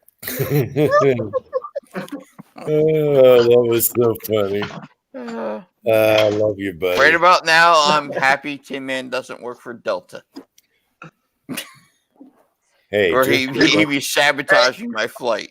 whoever I give the chip the most to, I really like. So that's the way it goes. That's how I was brought up. You forgot to say no homo. Oh, he's gonna get the homo when we get there. Uh-oh. Oh, if you could read the text I just got from my wife. Uh-oh. What? She's watching. Oh no. Oh yeah. I'm sorry. No, it was funny. Don't worry. Nah, dude, she ain't mad. She's like me. She don't get mad. She gets even. Forget all the talk about the strippers. All right. What did she say? What did she say? You'll find out. It's a coming, Jim. It's a coming. Come Open on. your packages Let's do careful. it right now. Come on now. No, you'll find out. It's nothing bad. It's funny. I'm trying to wait to charge you. You should have brought your wife too. You know, if it wasn't for Walter, I would have brought her. Oh, that's right, Walter. It's the pets. It's always the pets. It's a cat. Son of a bitch. Throw him in the freezer. He'll be fine. No, You can thaw him out. As long as they have water and a bunch of dry food, they'll yeah, be but fine. what's he gonna do? Leave the faucet on for a week? Actually, bring Walter with you. Yeah. He's not a mobile cat. Every time we put him in the car, he won't shut up. He's not a mobile cat, so he won't go good in a cage in the back of a 737. No. I got 6 cats. My faucet is set basically on drip 24/7. He doesn't do that. He never jumps in the counter and wants the water on. Oh, you're crazy. Once my wife taught Leon, I'm pissed. And then she taught him in the bathroom, and I'm like, toothpaste in the sink? He's drinking toothpaste. See, that's funny because my cat, if you brush your teeth and then you go get in his face, he hates the smell of mint. He'll squint and pull away from you. He can't. I don't know what his deal is. He's a weird ass cat. When I'm brushing my teeth, Boo Boo wants to lick my toothbrush. I gotta keep forced to get it away from him. He loves toothpaste. Here, you can brush yours too, buddy. Let's see. Exactly. We'll share the toothbrush. Let me clean your teeth. Just remember, Tin Man doesn't get mad; he gets even. Hey, Pat, does your parents drink out of the sink? No, they bathe in the bathroom sink. They take a shower in the sink. That's awesome. No, I feel sorry for all you like dog and cat owners. For me, I just got to turn the water on and they start screaming, and you bring them in and they hop in and play in the bathtub and make a mess, and then hop out and ask for a towel. I wish you could bring one of them. That would be a riot. I wish you could bring some. Yeah, all the way up. Don't let that fat guy drive. Don't let that fat guy drive. Yeah, my sister was big time in the parakeets, and they were funny as hell. They talked and everything. Yeah. Oh, they're a blast. Leon would kill him. Leon's a bird cat. He was born a bird cat since day one. Oh shit! I spilled powder. Where's Leon? He gone. It's funny. That's going on the lawn. See ya. You know what's okay? I'm stressed out about you guys coming here, but at the same time, it's just going to be funnier than hell. So. Why are you stressed out? Because everything's not right now. I'm backlogged on stuff. It's perfectly fine. Hey, we're not high maintenance broads here. That's right. We're doing all the cooking. Oh, yes, we are. We need perfect coffee. Come on.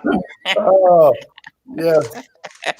We have cranky pickiness, and then we have Meg to worry about. Mig's the wild card. Mig's the wild card.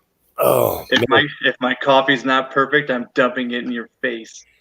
What is the shit you're feeding us? Yeah, you better have this snickerdoodle cream shit he wants. I'll try and have a variety. I'm not going to be a 5-star hotel, okay? Man, as long as you have ice and water, or I can walk out and scoop up the snow and pour water on, I'm fine. As long as it's not yellow snow.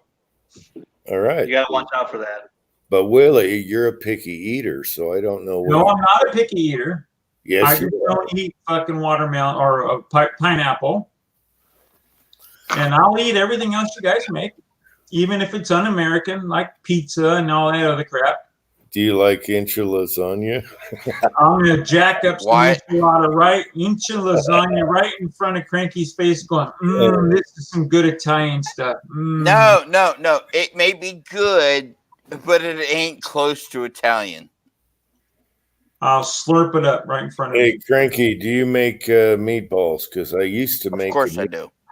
Okay, I used to make a mean meatball, but I don't know if I can do it now. I can give you 2 mean meatballs right in your eye sockets. Well, I had a friend in high school named Meatball. When he was mad, he was Spicy Meatball. Well, the neighbor below me that moved, his ex-wife was Italian. And I made a spaghetti dinner for them with fresh bread and meatballs. And then I find out he hates Italian food because of his ex-wife. But he texted me and said that was the best meatball I've ever had in my life. And I hate Italian food, but gosh darn it, that was damn good. So at least that did. I know they like the bread, but Come on, Mig. I know you've eaten a squirrel from time to. Come on now, Mig. So, Cranky, are we going to have Italian food when you're here? We got to have at least one. As long as you make the bread. As long as I have the supplies, I can certainly cook it. And your lasagna? No. He's like, no, man. No, but if there's like, if you want to take me to town and go to the store and let me get all the supplies, I will certainly make you a vat of sauce and a pile of meatballs. All right, so it can't be canned tomato sauce? No, not canned tomato sauce. No Prego. Prego stuff. Canned tomatoes. Oh my gosh. All right. So if we go down there and we buy a bunch of like diced or peeled plum tomatoes, like, you buy the tomatoes. All right. I'll take you down to the store. We'll give Ozark a break for one day. Oh, hell yeah. I would love to make you guys a vat of my sauce. Oh, I love my you sauce. gotta make it in front of us though. And then I'll let you make it. Yeah, I'll cook the noodles for like. We'll have to hit the wine store. I'll do 2-hour noodles so they're limp as hell. My sauce requires a little bit of red wine. Ooh. Uh-oh, we're gonna have to get red wine now. Oh yeah. Is box wine okay? Box wine? No. Yeah. Hell yeah. Boxes. Hey, box wine is great. You put it in the fridge, you got a spout. It's awesome. A bottle of Chianti is better. You pop it, pour it a little in the sauce, drink the rest. Wait a minute. Silence of the Lambs? I ate his liver with a nice side of Chianti. Yeah. Silence of the Oh my God. Yeah, no, I would love to make a pot of sauce. Or what I refer to as a vat of sauce. Watch out for Cranky because he's going to say fava beans and then we're screwed. And I get up first. Pat, just remember that. It sounds like that. All right. We'll take you down to the little family store instead of the Walmart. We only get 2 choices. And they have really nice bread and everything. They got a bakery and everything. So, all right, we'll do that. I'm excited. Yeah. So am I. I've been bugging Tin Man this all last week, counting the days down. You ain't bugging nobody, man. I'm stressing. My reloading room's a mess right now. I got to clean the house. Nothing's remodeled. I'm stressing. And I have a barn door. I got a barn door I got to put up. That's going to take 3 days. We're not picky. I'm not picky. I can guarantee that. Give me somewhere to lay a ruck down and I'm fine. Blow up my air mattress and that's it. All right. No big deal. Give me a refrigerator box and I'll pretend it's the Ritz. That's right. Okay, you guys are good. Mig is going to be an issue. He's going to be into Mig is the wild card. He's going to be into everything, and I'm going to have to lay rules down. No going through the underwear drawers. Meg? What? You better get some padlocks. Yeah, you got the duct tape. Every night. That needs clarification. Like your underwear drawers, clarify or this right the now. wife's underwear drawers. Like, let's clarify this right now. You're not wearing my wife's undies on your head, okay? Oh, I can see him modeling her bra and everything else walking through the house. Oh, That's the second. That's the second Silence of the Lambs reference you've made. The wife's panties. I'm I can hear it right now. We got to have limits here. And Mig says, I can hear you. I hope you can, because no going through the underwear drawers. You zip tie his ass, lock him up. Underwear off limits. Oops, do we have somebody down here?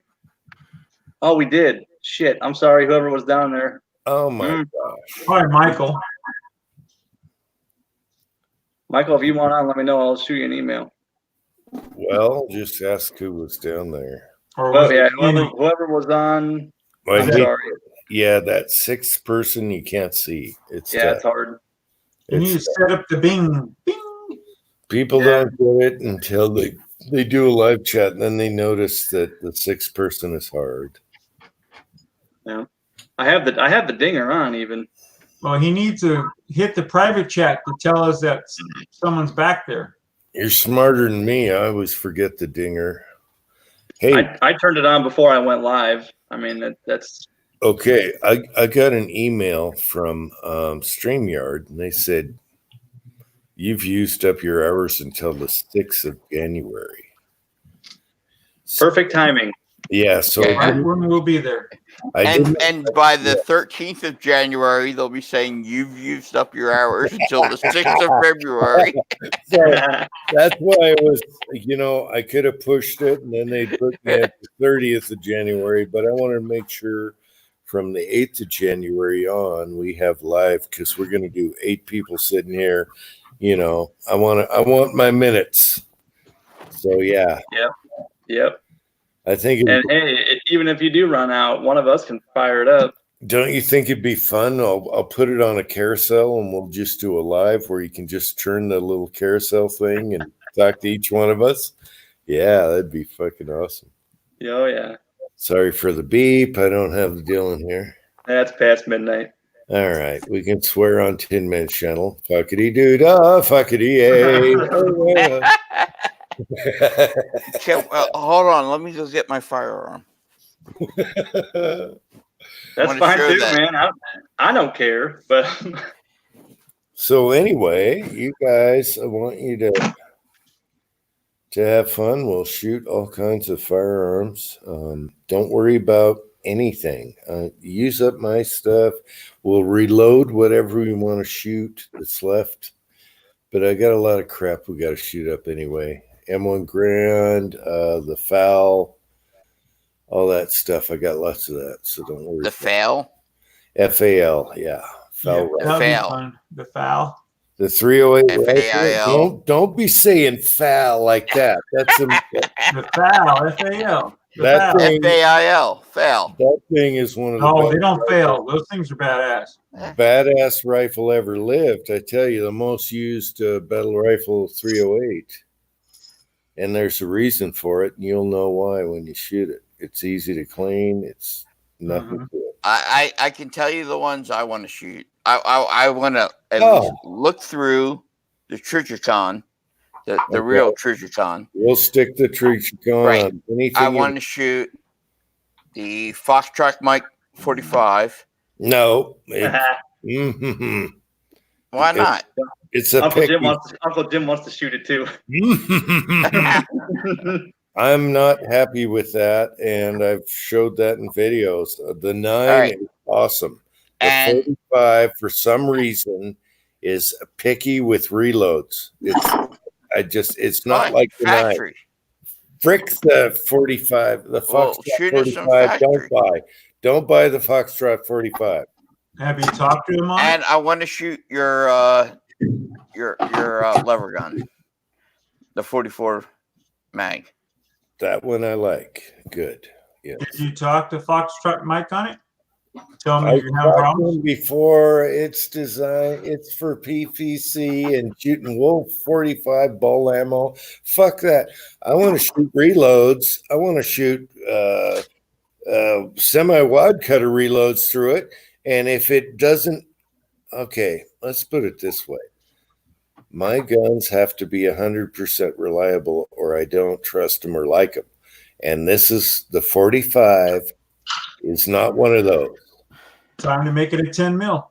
I like the 9. The 9 is perfect. I love the 9. The 45, there's something about the short cartridge or something. It's not 100%. So I got to have reliable with my guns. Time for Kenny to make you a 10 millimeter barrel for it. That sucker's pissing me off. I bought a new bolt for Christmas, okay? Because I modified the other one. If it still don't shoot, I'll throat the shit out of it and start bulging brass. If it still don't shoot, I'm getting someone else's barrel or bolt. As far as the 9 goes, I love the 9 millimeter. That thing is awesome. The lower is awesome. It's just what is going on with the feeding. I don't know. It's nose up, jamming. Not every time, but enough. I need 100%, people. That's all there is. Yeah, Fine Ape says make it a 10 mil also. I'm going to 10 mil. Or a 9 by 25. Even though I bought another freaking bolt, I'm gonna go to 10 mil. But screw that crap.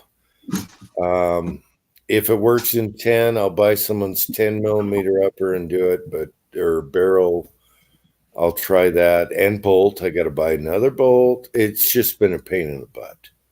The 9 was so perfect. I am totally let down on the 45. Let down big time. I want 100%. I don't want to jam every 10 rounds. Screw that. None of my guns do that. Screw that. I'm not putting up with it.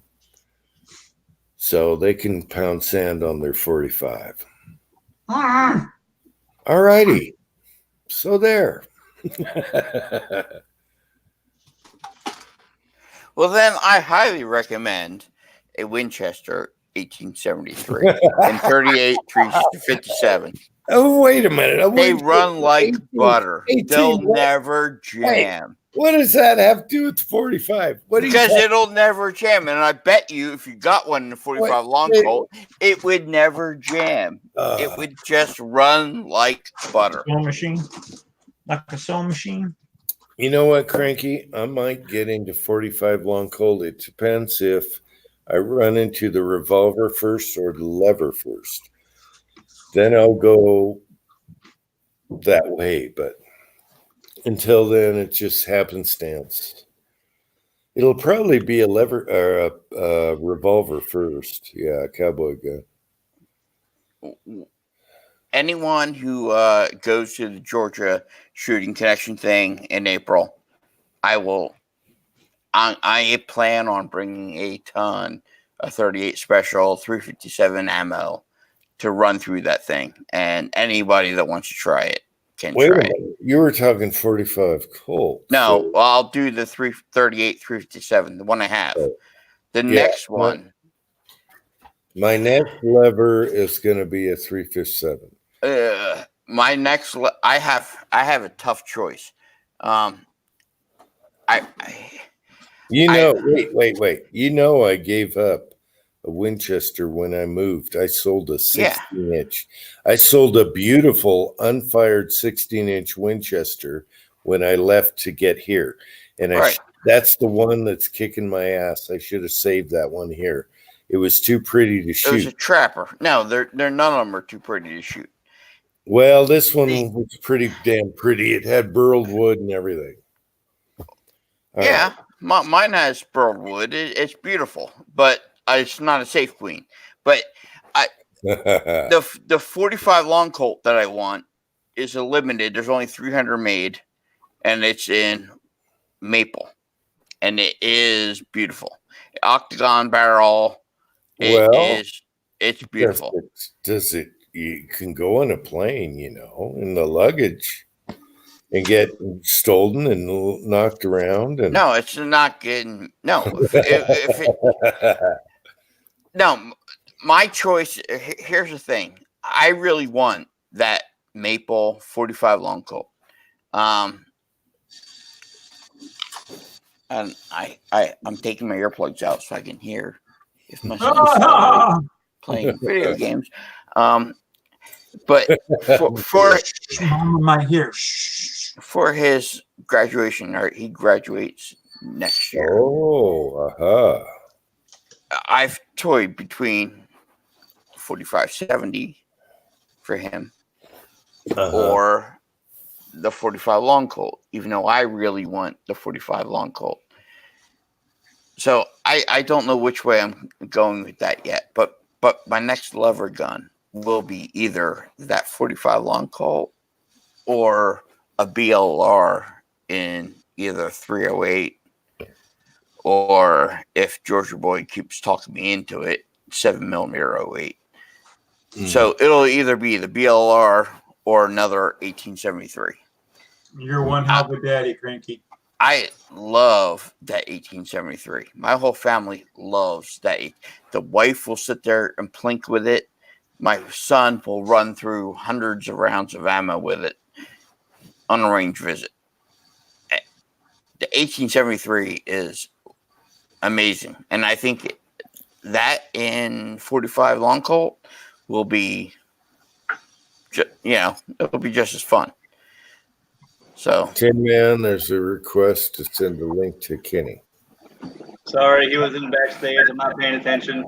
Kenny's trying to come on right now.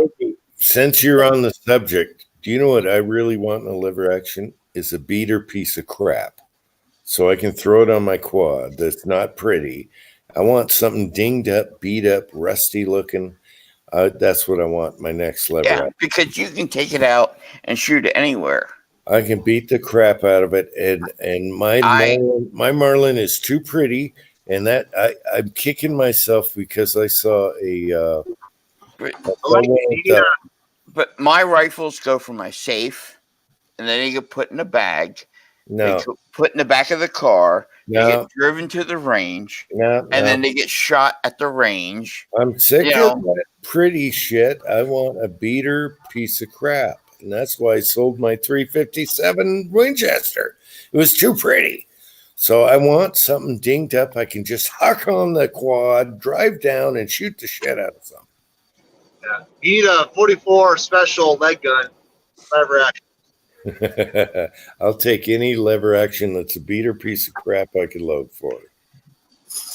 I might have You can take a pretty one and beat it up. I want a beater. I want to beat it bad. My neighbor has a 357. If you're interested, leg gun. It's I believe it's a Marlin.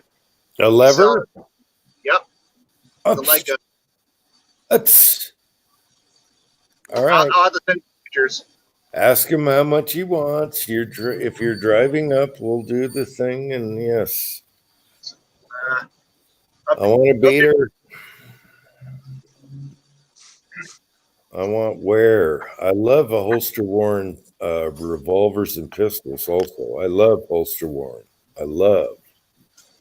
Then you don't have to worry. My favorite guns are the ones you don't have to worry about. I used to be all about pretty and neat and steel and wood and all that crap. Now I want utility. I want beaters. I don't want pretty. You got to baby them. I don't want that. I'm working on his coach right now. Maybe I can make a deal with them. Well, let me know what his thing is, and if he wants to trade, also you can drive. Hey, you can drive something back to him. Okay. Well, he dropped off his damn Kodiak and it has all kinds of electrical issues. He hooked up a fifth wheel, or he has some Peachtree mechanic shop hook up his trailer brakes and just screwed everything up. I gotta figure it out. That sucks. Yeah, but you tell him you got a buddy that wants something like that. It's a Marlin, right? So that's easy to take. Marlin. Yeah. I want to say it's a beater, but it does have a couple scratches, like maybe a scratch or two on the stock, but the bluing's perfect on it. I remember looking at it. Okay. And even leather. He has a leather strap on there. I think it's original. Well, you just all you got to do is find out what kind of guns he's interested in, and Uncle Jim might just have that gun. Yeah. I don't think he just doesn't. He doesn't shoot much. This is that's one of my other neighbors. He doesn't shoot much, but he collects them for some reason. He has a crap ton of old guns, old old sharp rifles or something.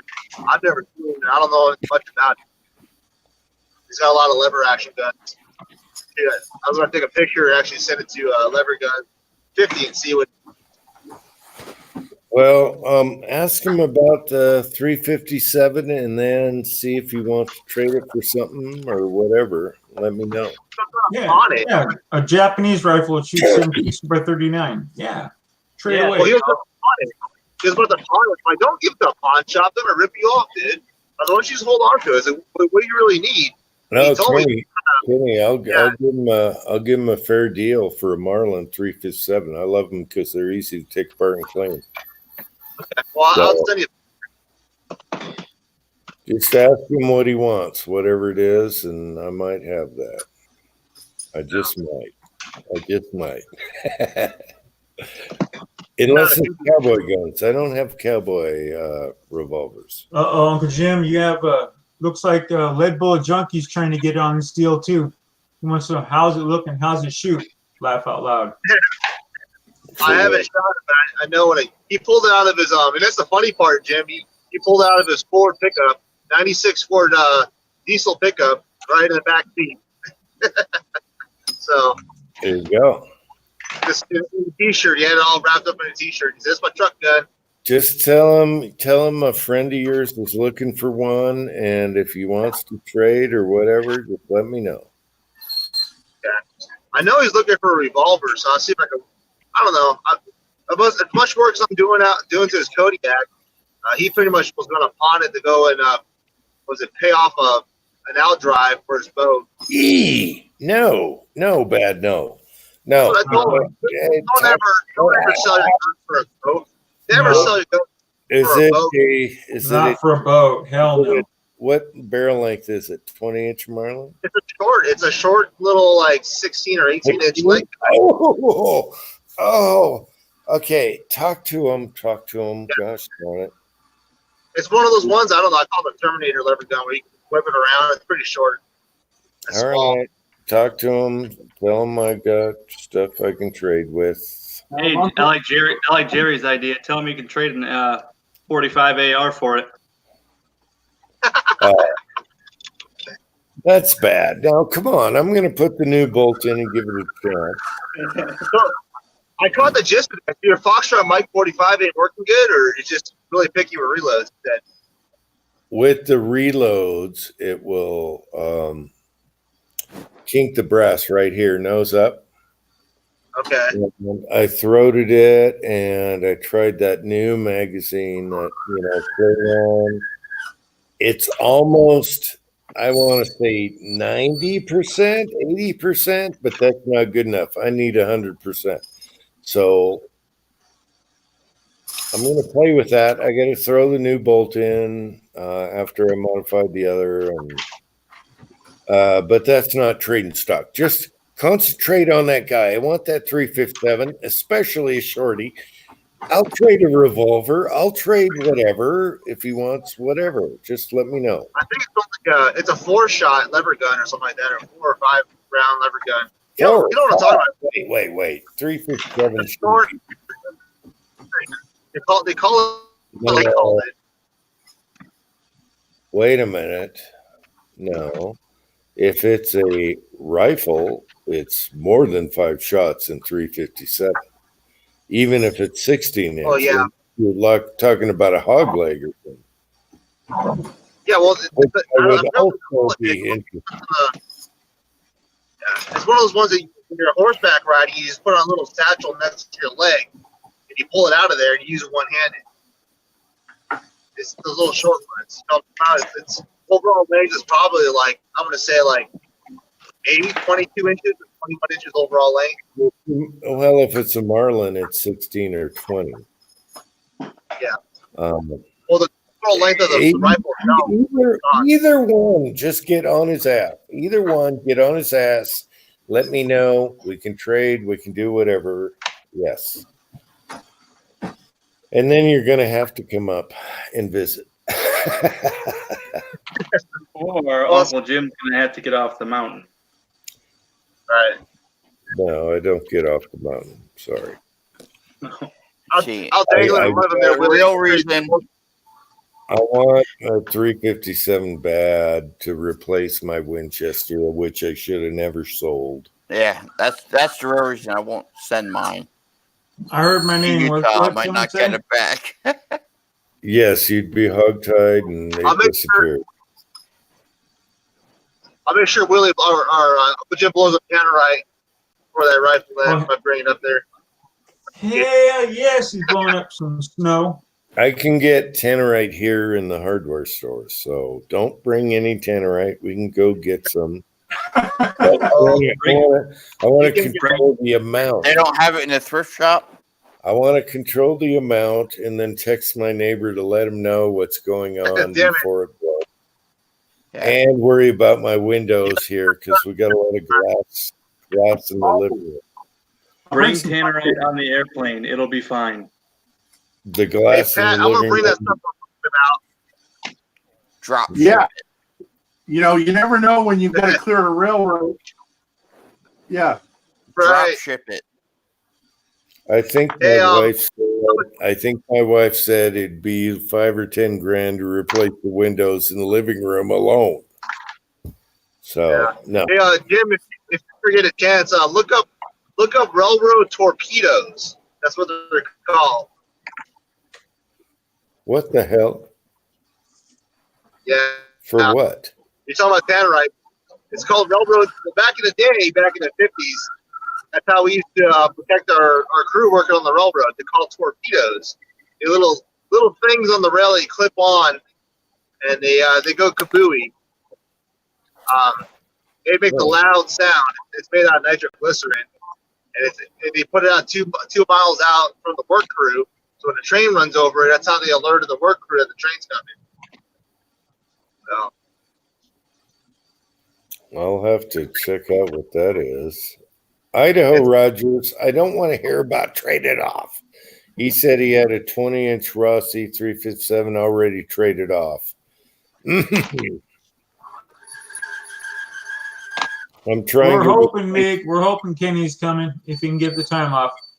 Kenny, if you can get on that guy for that 357, I really need that. We can trade. I have stuff, or I can.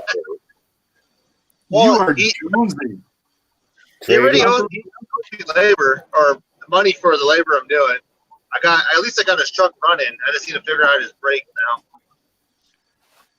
Okay, remember them, the first one free. All right, Kenny, make him give you that for your labor, and then we will take care of that after. Yeah, I want it. That's all I got to say. I want a Marlin. I can see the monkey on Jim's back right now. I want a Marlin. I know the Marlins. I know how to treat them. I know how to smooth them. I want a Marlin. That organ grinder is just turning. That monkey's turning that grinder. Rick, I want Your wife bad, Jim. Bad. I want to suppress dirty Marlin. Oh my God. Man, you better call your wife to do chest compression. I want to put a can on a 357. Oh baby. Hey, wait, I think your wife will beat your ass if you buy another gun. Yeah, but if he trades or says he trades. Yeah, but you got to remember, in a couple of days, it's going to be a new he's gonna year. Totally sporterize it. He's going to put a can, a red dot. You know, that's what I don't get. She's like, oh, Bob, always on me, on my case for the money. And then it's like, oh, look at how much we made this month in the stock market. I'm like, yeah, we're going to die soon. Can't we spend this money? We're gonna die soon. Yeah, That's a hell of a way to look at it. Exactly. I know. We're a freaking millionaire, and we can't spend the money. We're acting like we're poverty. Come on. I don't get it. We're dying soon. Let's spend it. That's all I'm trying to help you out there, Jim. If I can get this thing at least on a trade, you don't have to come up with anybody. And then I'm working on 2 deals. I got Pat's for what do you call it? Why can't I think right now? Let's see if I can get that worked out with Bobby. I'm basically training him on railroad ties. See if I can get some of that rifle for him. Get some what? Just get that rifle. I want a matching cousin. Mm-hmm. Henry, I'm trying to work out a deal with Bobby to get some railroad ties to him. He already picked him a bunch, but I'm gonna see if I can need another 100 more. Oh, I don't know. Let him stew. He's never going to sell it. Oh, he's not going to. I already told him that. This stupid freaking truck driver. Oh my God, out here. Lead bullet junkie. I don't have anything in 45 long Colt. I wish I did. That's just another caliber to do. I gotta take a picture of this. This guy's blocking the complete off ramp to sleep on the sleeper. Bastard. Go let the air out of there. Give him a nudge. Run him off the road. Kenny, Idaho Rogers said. Put him in the bank. Kenny, Idaho Rogers said railroad ties. Go ahead. Yeah. I just can't stand the damn on the 40 freeway here. These freaking truck drivers are insanely stupid. Hey, if it goes over 2-lane traffic, I'm done. I hate traffic anymore. I'm done. 1 lane, 2 lane, I'm done. Over here, we got 3 lane, basically a lane, the middle lane, and then the fast lane. I'm going up the grades. I always, every single time I see freaking semi-truck drivers taking all 3 lanes, going up the grade, and they're just pacing each other like idiots. It gets to me bad. I got to get to a crossing or something that the gates are basically the only thing protecting the pedestrian, motorists. Trains hit the car. So like, legitimately, I got to get there as best as I can. But we got idiots like that on truck drivers, and you got people like that on their sleeping berth that want to take up the whole off ramp just to sleep instead of pull up another. And I'm telling you, and a lot of it just hate to be racist, but you got that stupid Jeep writing on for damn car. Oh my goodness! Oh shit! I need to go to bed right now. Get out of my way. Let me put it there. I can tell every single time we got the stupid ass nipple tassels hanging from their damn visor strap. I want to slap the hell out of them. You drive crap. Stupid American, get out of my way. I need to go to bed. Oh, geez, Willie. There it is. I haven't heard that for a while. Willie? Holy shit, I need to go deliver ice cream tomorrow. Get out of my way.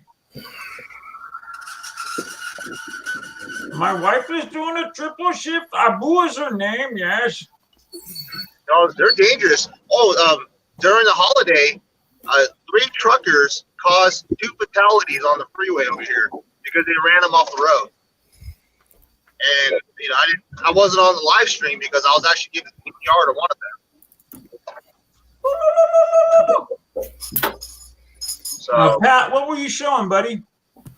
Oh, I was just showing Uncle Jim, just as a thank you, Uncle Jim's ball with a Martini Henry on it. Ooh. For case trimming.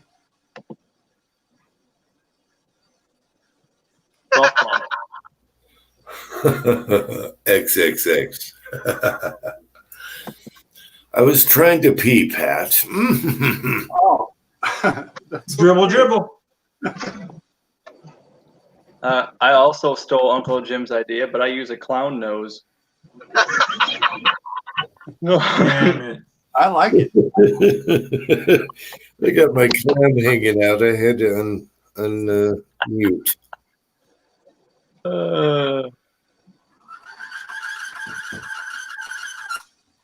That's definitely chamfering. Mm-hmm. Someone needs a Lyman Case Prep Center. He's got one. He's got something.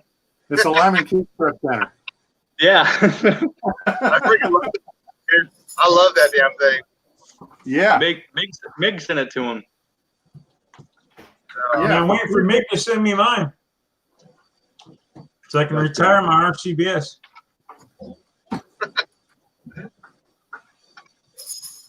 Yeah, this is the next batch. There's gonna Jim, if you've got Martini Henry ammo, I'll shoot all you got. But otherwise, I'm gonna bring 500 rounds up. I'm working on it. I have nothing martini. Are you kidding? A lead there. If you can get that in his bullet trap, it'd be a happy man. You know what? I should have hiked out there before I got a foot out there now. I'm going to figure out. I got to figure out another trap. No. So Pat has a brilliant idea to clear your snow situation on your bullet trap. Just a little pack of tannerite once in a while thrown out there on your metal swinger. Yeah. We'll try it. I had a technical solution that involves a solar panel and electrical blanket, but Before we start blowing shit up on the mountain, I got to warn one neighbor. That's the sheriff. And then we're good. Barney Fife. Once that's good, he'll get the phone calls and say, nah, don't worry about it. Yeah. Well, yeah, I mean, you could call it an official county training operation. Oh, that's cool, Jerry. You're going to come over to Jim's house? My son texted him and said, hey, check this out. And he showed him a video of the can cannon. And the sheriff neighbor said, awesome. Where do I get one of those? So we're good. Yeah. We're good. alrighty, where's this damn broken rail?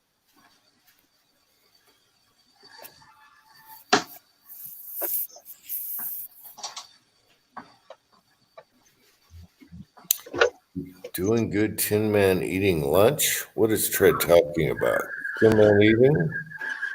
Nah, Tread's eating lunch. He's working. Oh. Yeah. So I found out that the 7mm 08 case gauge for the Lyman Prep Center will trim my 7 saw brass exactly perfect. Nice.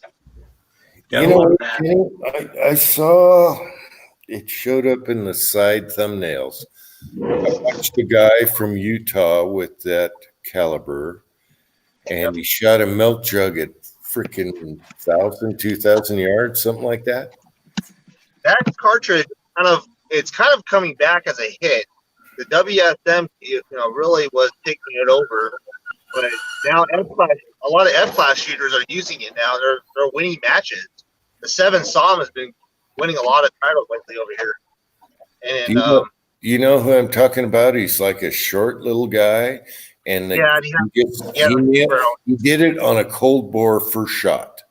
Yeah, with the 7 SOM, he had a switch barrel, Remington 700 Yeah, switch barrel. you can unscrew the barrel from the receiver. Yes.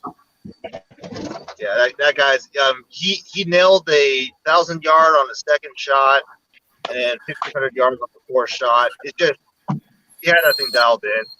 And what's funny is that he was using a 175 grain RDF bullet or something like that. And I found that's what this rifle that I have likes. It likes the 175 grain. I stepped it up to the 180, 185, and I'm just not getting a good group at all. Kind of bummed out about that because I really wanted to use that bullet weight. Really got some high ballistic coefficient bullets in that weight range. Yeah, I stumbled on that video like 2 days ago, and I guess this guy can. I guess he can shoot, and he's a local boy. Oh yeah. And I like the screw-on barrel. You can screw anything on there. He just did it by hand to cold bore shot. Yeah, I could do that. I got the tool. I got the tools that true up a 700, and basically all it is it's a pinned barrel lug, and then everything's headspace off that barrel lug that's pinned, so the barrel lug stays on the receiver. And all you gotta do is it sets the headspace to that dimension, and I can make barrels off of that now. I've been looking at it, how to do it. So, and then the guy that's been mentoring me, I've been paying him just because that guy spends literally over a day and a half a day basically showing me how to do things, and I'm like, let me just pay you for your time at least. So I've been taking notes from him. Looks like Jerry's looking forward to meeting you. So, Jerry, come over on the 11th, I guess. Willie will be here, right? Pat? Yeah, Willie will be there on the 11th for sure. Maybe a little sooner. Hell yeah. Come on down. You know what city I'm in? Just text me and I'll give you directions from there. It's real short. Sorry, I'm chewing on some chips. I didn't want to be too loud, so I muted my mic. Corn chips? Yeah. If my mic gets too loud, Timmy, let me know. I'm off-roading right now. Middle of the damn desert. 28 degrees out here.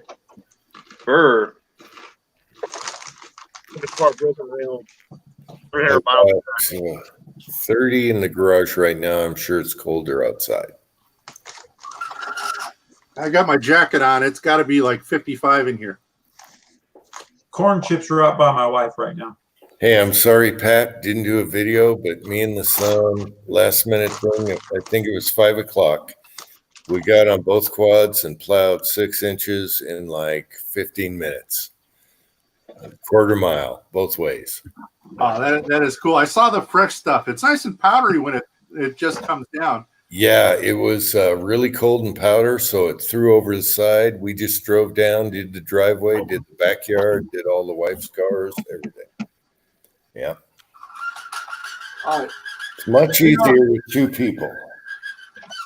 You don't have to do a plowing bit every time, but the last one, even though you said you threw it together, I mean, it was gorgeous.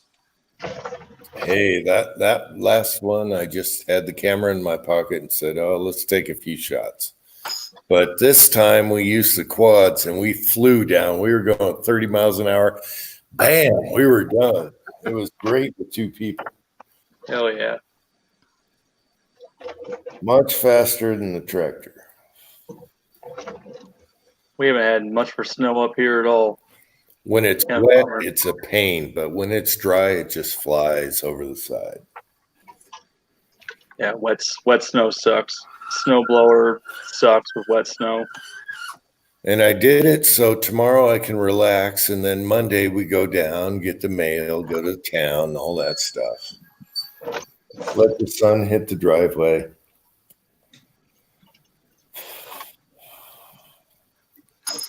My wife's got pillowcases and big hunks in the mail already. Ooh. So we got to get down there Monday. You'll have a couple other packages too. Jeez. Oh yeah. Oh yeah. Yeah, you made. I heard about some things tonight. Better check your truck. Meg wants to know how the ham is. Has it hatched yet? The ham is in the cold storage room. It's probably 34 degrees, hopefully. My wife just said it's 10 degrees outside. But I watched the ham today. I looked at it, Meg. I got to do a video on babying the ham. It's still in the box. I haven't taken it out of the box. So I should hang the ham and sleep.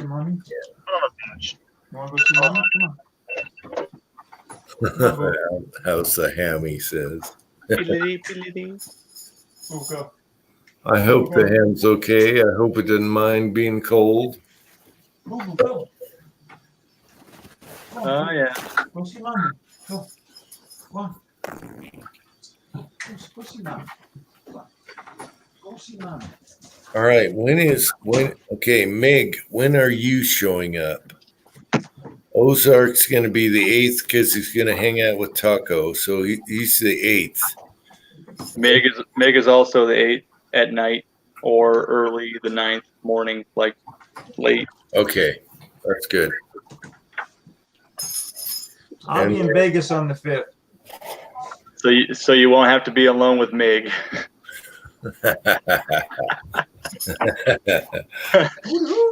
Oh, He doesn't have to worry about being alone with Willie.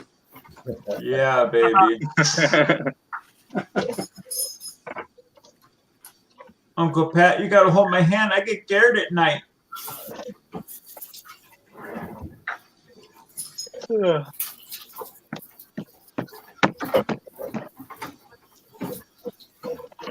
Oh, you're going to love the Vegas house. It's quiet. You're not going to be used to it. It's quiet.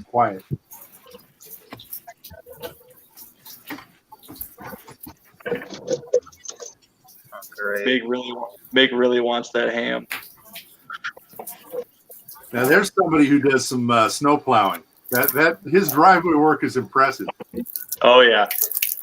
Here you go, guys. Oh, Leon. Yeah. You naughty little kitty. Oh yeah, boy. Go for it. You're going to learn how to do the faucet when I'm done with you. Get some, Leon.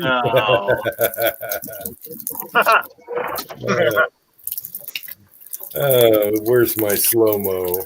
Water's probably like 28 degrees. Oh, come on. Leave me alone. Let me drink. That's awesome. Leon. All right. Where's this freaking broken rail? Oh. You got to go out and weld it up, Kenny, or what? No, I'm not in my damn department. I'm freaking signal. I do all the electrical stuff. I guess I'm freaking fit today too. They didn't have anybody that could drive a semi truck, so I had to drive a freaking big old boom truck today. Rail on it. Son of a bitch. Oh, it's between here. I'm looking for a damn broken rail now. Damn track department. Bullshit. You don't pay me enough for the crap I got. You got a broken rail? Yeah, in the middle of the damn desert, I got 400 miles of track, and I'm the only one that can find these damn broken rails for some reason. Oh, that's cool. Are you going to do the old thermite weld on it? That's what I was just going to say. Rub some thermite and light that shit up. That's not even my damn department, but I might as well. Fuck it, I'm out here, right? It'll weld it up real fast. Hell yeah. I'll find it right now. I'll show you guys what it looks like. This is typical. I'm telling you, man, they run Amtrak over these big old gaps, and you're going to be freaking out and never want to ride a train ever again. How long does it take to derail a train? Like 18 inches?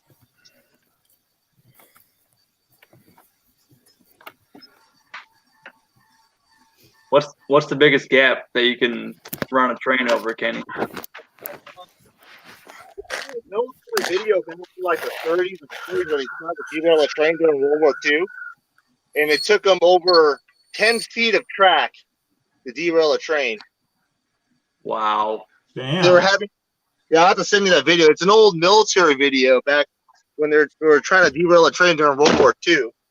And what they were doing, they were taking out sections of track to see what it'll take to derail a train. These freaking trains were coming off the track and coming right back on. It took over 10 feet to finally derail a train. Wow. Jeez. Yeah. That's a lot of track. And you got to think about it, that's old steam iron locomotives. Nowadays, it takes a lot to really derail a train.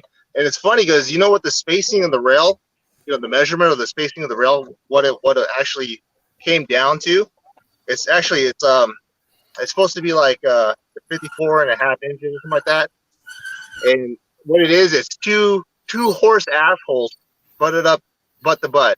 That's the spacing of the rail. That's how they came up with that measurement. That's literally how they came up with that 54.5. Two horses assholes.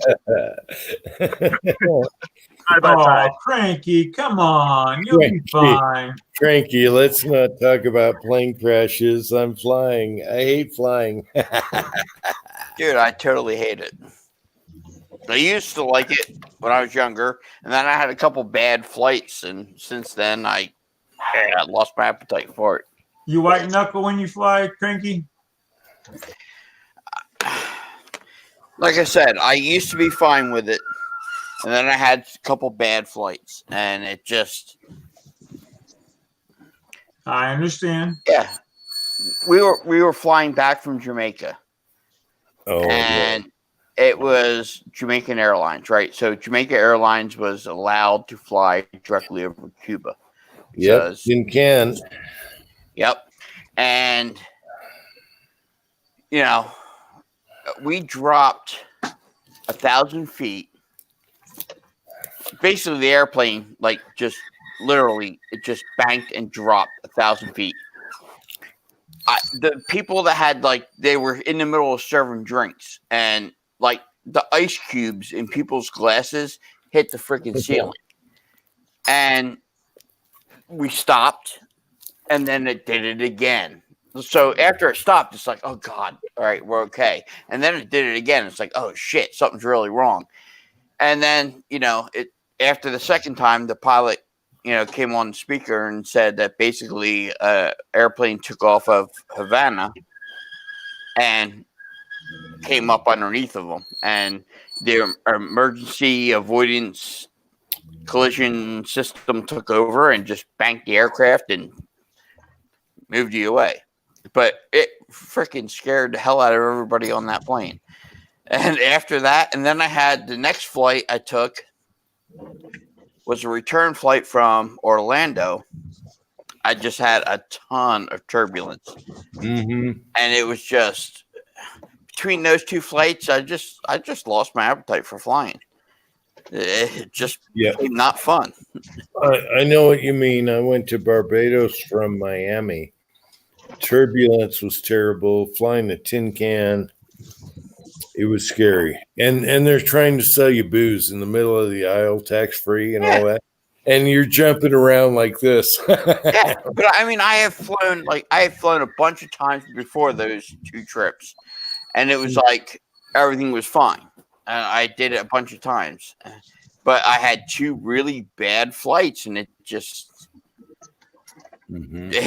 said, I don't feel comfortable doing this. Yeah, I don't enjoy it anymore either. Oh shit! More planes than submarines in the ocean. Jeez, bad MiG. I just don't like the checks you got to go through and all that crap now. Well, I haven't flown since 9/11, so I have no idea what to expect at the airport. Just don't do any reloading before you go through the airport. Put it that way. Stay away from gunpowder. No lighters, all that stuff. Yeah. Just they'll confiscate it all. Walk on nice and clean, hardly anything on you. Mm-hmm. Right. Cell phone and jeans. That's the best way to go through. Found it. Wow. Nice big piece, Matt. This big old here. You guys see me or no? No, we can't see it. Your camera's off. Oh. Alrighty. Lovely.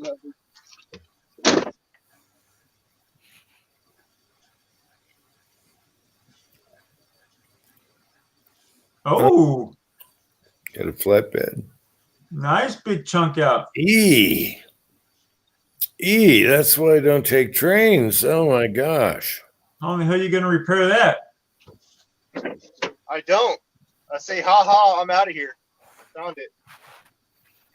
Wow, that's a huge gap. Yeah, and they're running Amtrak over that 90 miles an hour. Some JB weld. It'll be fine. Yeah, it'll be fine. Yeah. It'll be I fine. stack some rocks up in there. It'll be fine. They're going to stop that line now? Well, yeah, I got to out of service it. That's way more than 5 inches. Wow. That's a big crack. Yikes. 5 inches.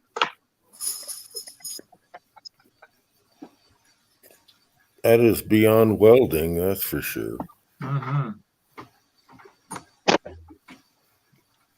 I'm sure that piece that snapped off flew pretty far also.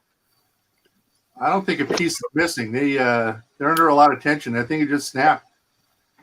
Yeah, since that's not a broken well, that's a broken rail. It's just too damn cold out here. Wow. So I was gonna get a rail stretcher.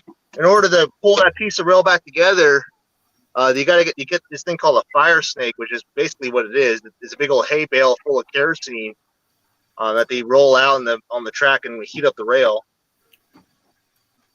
And it'll pull the rail back together, and then they can put the angle bars on.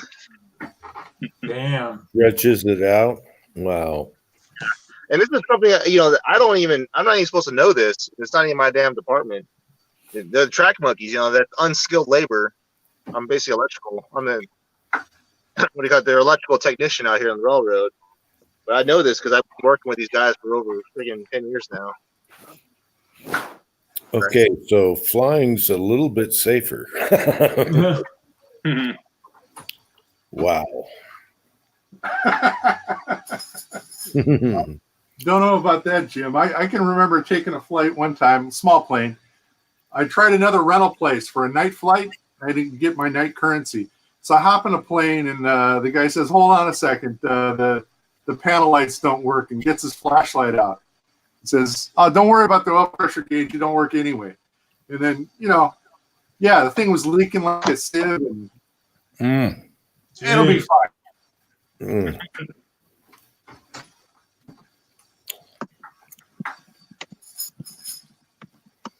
Vice grip that shit. That's funny.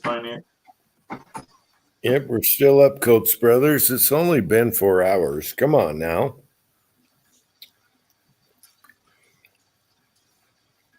Yeah, this is a short one. And it's already 1 in the morning. That is a scary crack in the track. That's a pretty big gap there. Yeah, no shit. I can't remember being on a train, though, for a long time.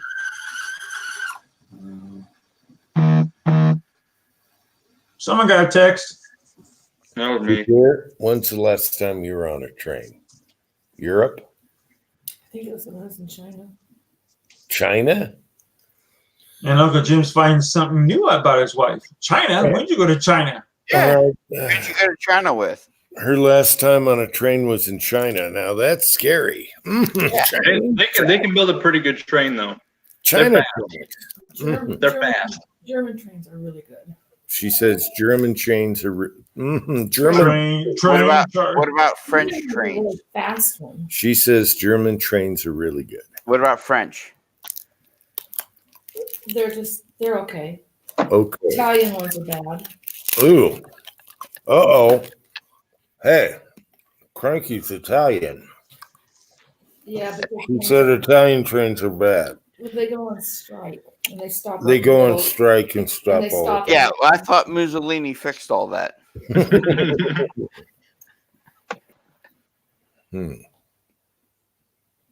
Oh no, Uncle Jim's out of big hunks again. Mm-hmm.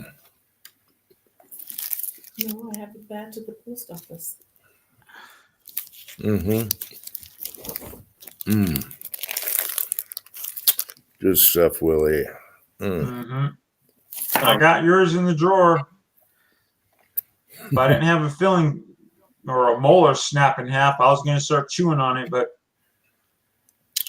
Quit whining, Willie. I have like 3 broken teeth right now. oh, I took the Dremel to it, so Oh yeah. I had a nice sharp spot in the tooth and not sharp no more. I got a back one broken in half. I have a cracked one here.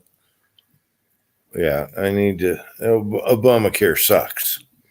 Hey man, I can help you when I get there. They can hold you down, and I'll pull those bitches right out for you, free of charge. No, I don't mind the dentist. I don't go to the doctor. I don't mind the dentist. Doctor sucks. He's going to tell me you have this and that, and you're going to die and all that crap. I don't want to go to the doctor. And you're 50, bend over. Exactly, which I've never been violated, and I'm 10 years past. Yeah, you need to get it done. No, it's not that bad. I'd rather not know about it.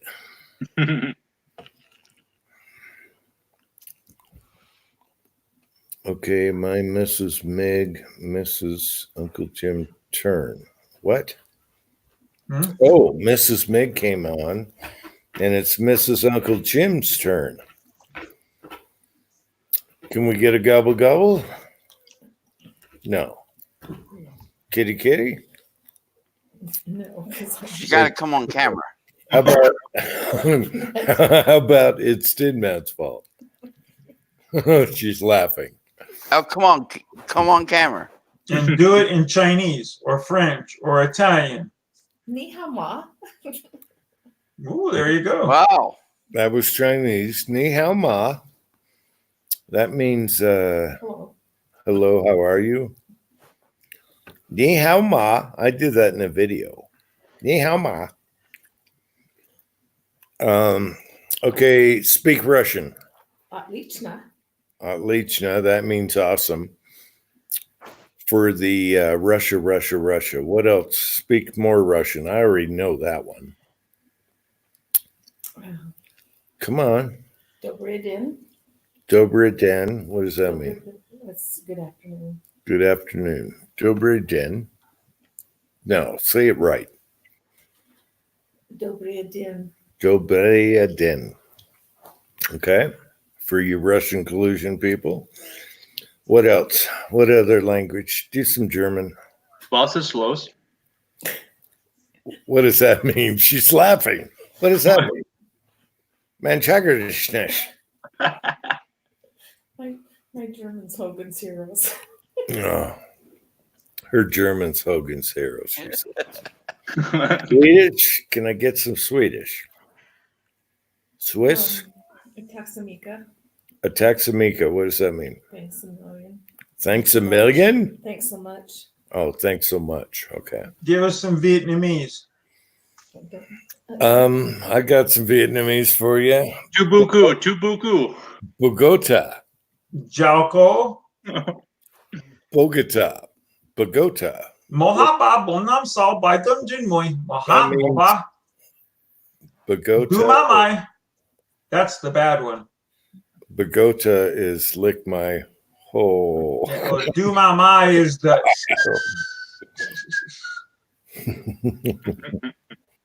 Mop means fat in Vietnamese. I learned that real fast. Saki. Long time. All right. We knew we were going there sooner or later. I didn't go there. I did not go there. I was being good. Went there? Tin Man, dirty Tin Man. Tin Man's fault. Yes, I did. When I think of Vietnamese, I always think of Full Metal Jacket. When she looks at the one guy, she goes, "No, you Tubuku." This is some fine Aunt Jemima. Hey, dear, you know any swear words in different languages? Siri knows many things. Do you have your phone on? Oh my God, they're listening to every word. It was on. Siri can kiss my butt. All right. I didn't quite catch that. Take the big hunk out of your mouth. Dear, do you know any swear words in different languages? No. She said no. Thank you very much. She Come said again, please. no. She Please, has please no come swear again. words. There you go, Jerry. I did it for you. Please come again. Do not steal from the store. She's thinking hard for a swear word in a different language. I used to know how to say damn it in Oh, Russian, but I can't damn remember. it. That's not a swear word. But I can't remember. All I know is puta. Oh, my. She was thinking hard for damn it in a different language. Oh my gosh.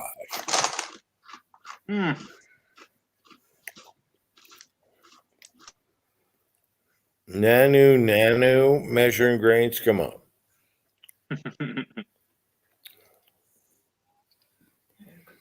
Okay, so my wife can't swear in a different language. That's a first I learned. Okay. She can certainly swear when I piss her off in English. Like, that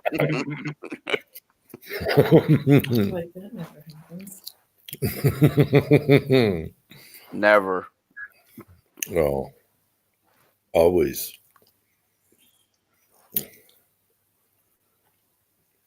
Yes, the F word is international, pretty much. In sign language, it is. Mm-hmm. I can post that one right now because it's on my little smileys. Cranky.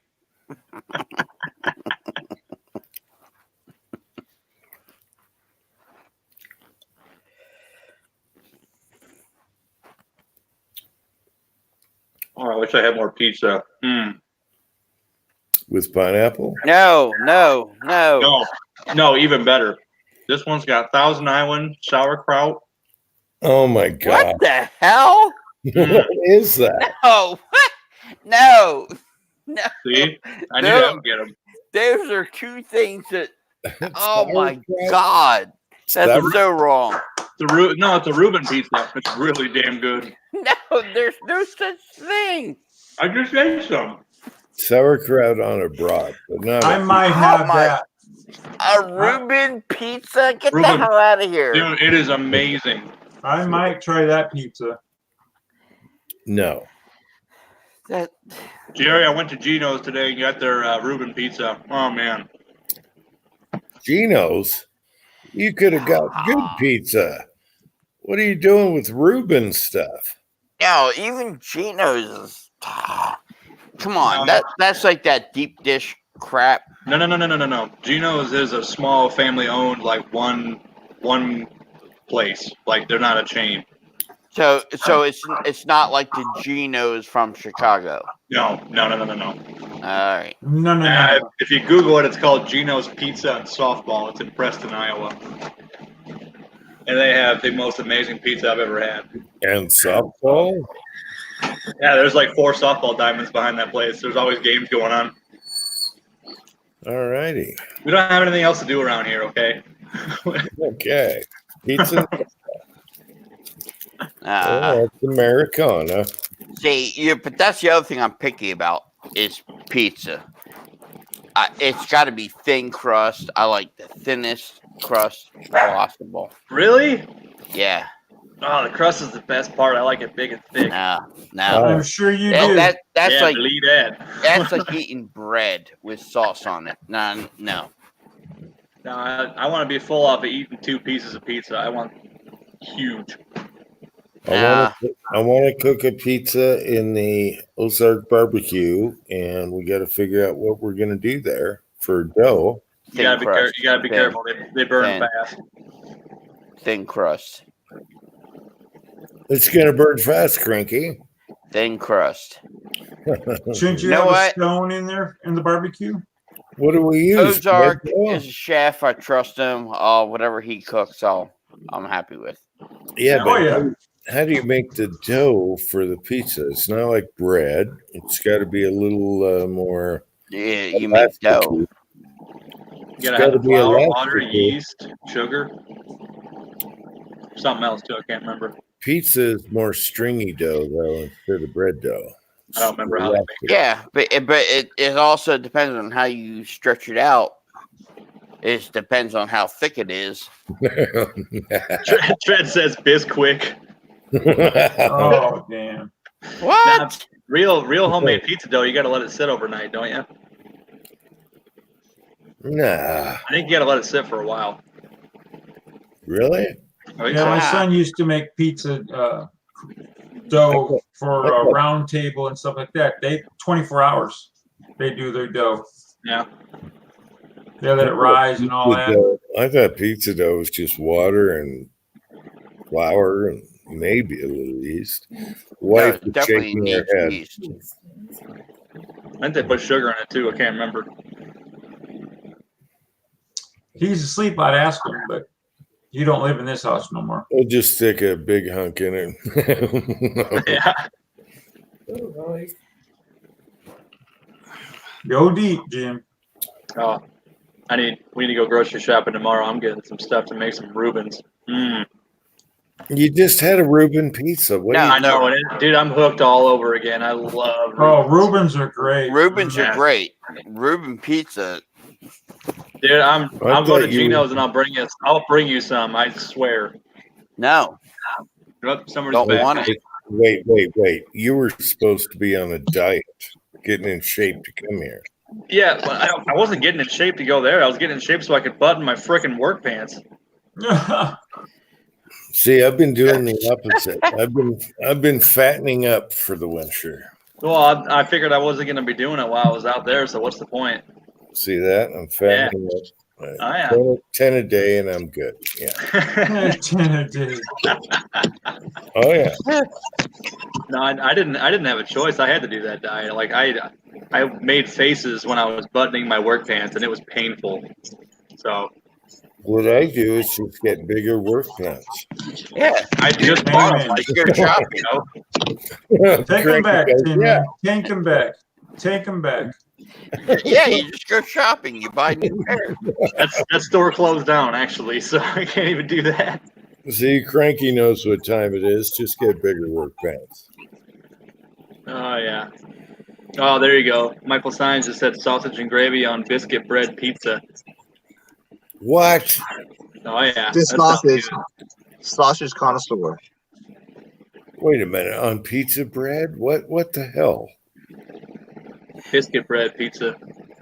Now, y'all need to stop dissing on the Italian food here and like demolishing the Italian food. What happened to tradition? Is that what you're saying? like can't just take like pasta and mix it with Reuben crap and no,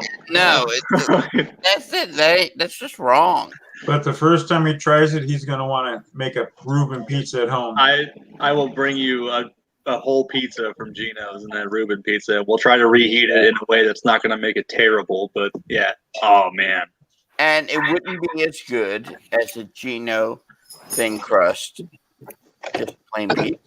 I can get it on thin crust for you if you want. No, without all that crappy toppings, just plain. You want a thin crust? Eat thin crust, baby. I like it thick. Dude, it's literally 22 degrees out here. Welcome to Iowa. Welcome to Iowa, Kenny. Right. They said it doesn't get cold out here. Oh, it gets freaking cold, as well as it gets burning hot. All right. What's our temperature right now? I think we're like in the 40s right now. If I ever travel to Arizona, I am bringing cans of spray paint.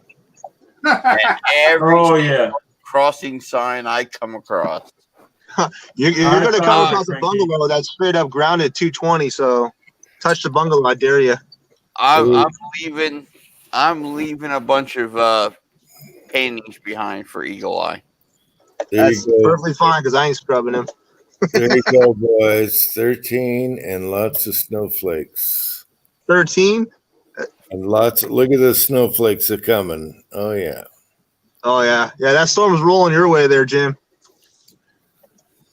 Well, we've been bring getting it on, bitches. Bring it on. You better fire up the plow because that storm was pretty heavy rain and it's heading north. You know, it's funny. My wife said, "Why don't you go down the driveway on the little sled saucer thing?" And I said, "I'll probably chew it up." You know, because you can't push the snow. Obviously, you guys saw by the video. But if you have a trail, that thing flies. So I think if we have issues, we take the quad, drag a sled around, and we have a nice sled toboggan route. My wife forbid me from doing it. What? But I'm going to do it. But she What? forbid me. You've been forbidden? Forbidden. Hey, Willie, I want to see one leg sticking out of the snowbank. That's what's going to happen. A leg's going to be that way. A leg's going to be that way. Verboten.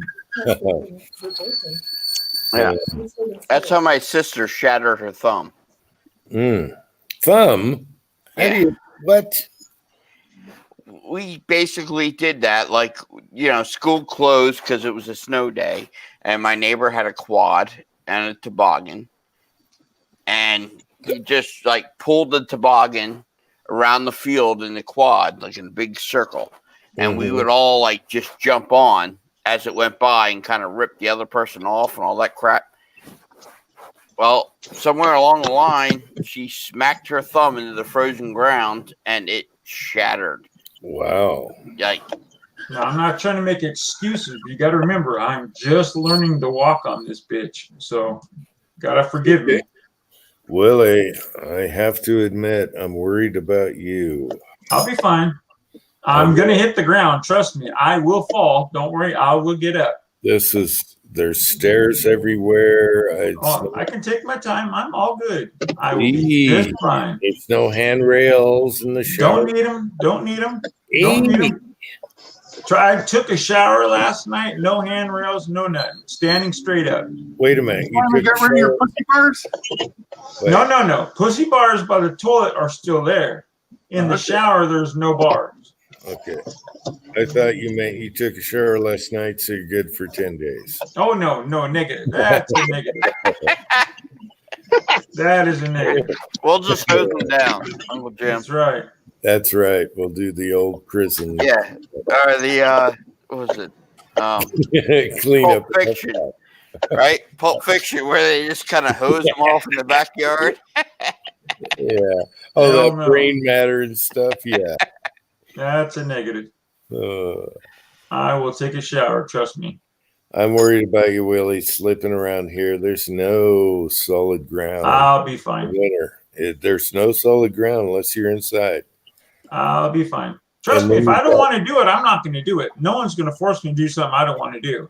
Then you got stairs up and down, stairs. I'm fine. I'll be fine. All right. I'll be fine. Trust me. And my wife says Minnie. Okay, Minnie is the dark cat, right? The dark black and gray. Do you know what she does at night? She stands in front of you while you're trying to walk at night, trying to find your way. That's okay. And guess what? You hurdle over her, and then you cuss her out. And sure enough, she'll stand in the stairs and everything, trying to kill you. Not a problem. Thanks, Dare, for reminding me about Minnie. You see this? Quick tap in the ass, it'll move. I have almost done a field goal with Minnie before because she got in my way. I almost kicked a field goal with Minnie. I would never kick your cat, but... Well, I almost did. I was pissed. That's your cat. There she is right now. She's over there. You can hardly see her. I volunteer for cat patrol. She's invisible at night. She'll walk right in front of you. And you're trying to go out somewhere. Oh, my God.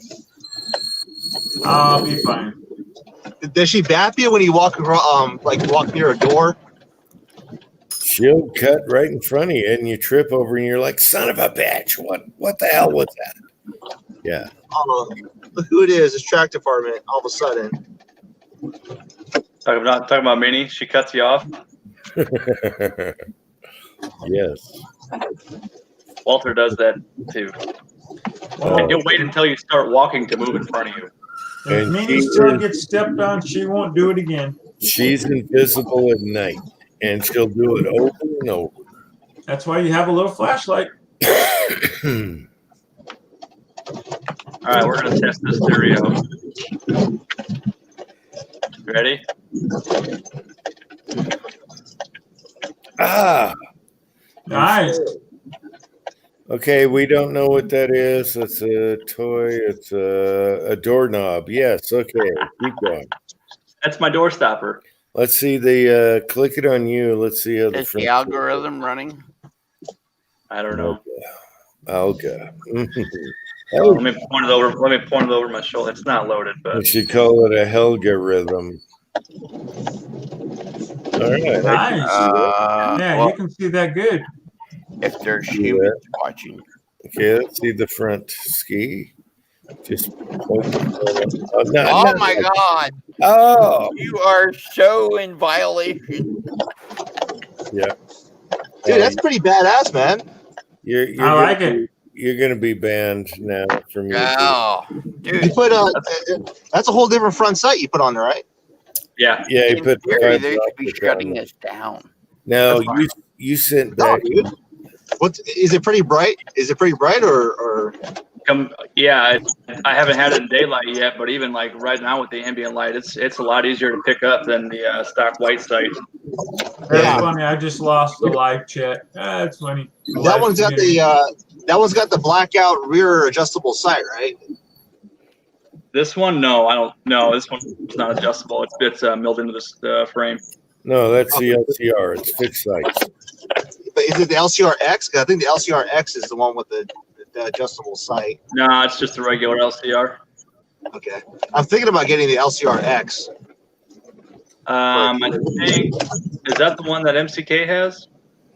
Yeah, it's the same one. It has the hammer. I was gonna bob the hammer, but the reason why I want it is because that rear adjustable sight. Because I had the LCR 9, but that son of a gun freaking kicked pretty hard. Oh yeah.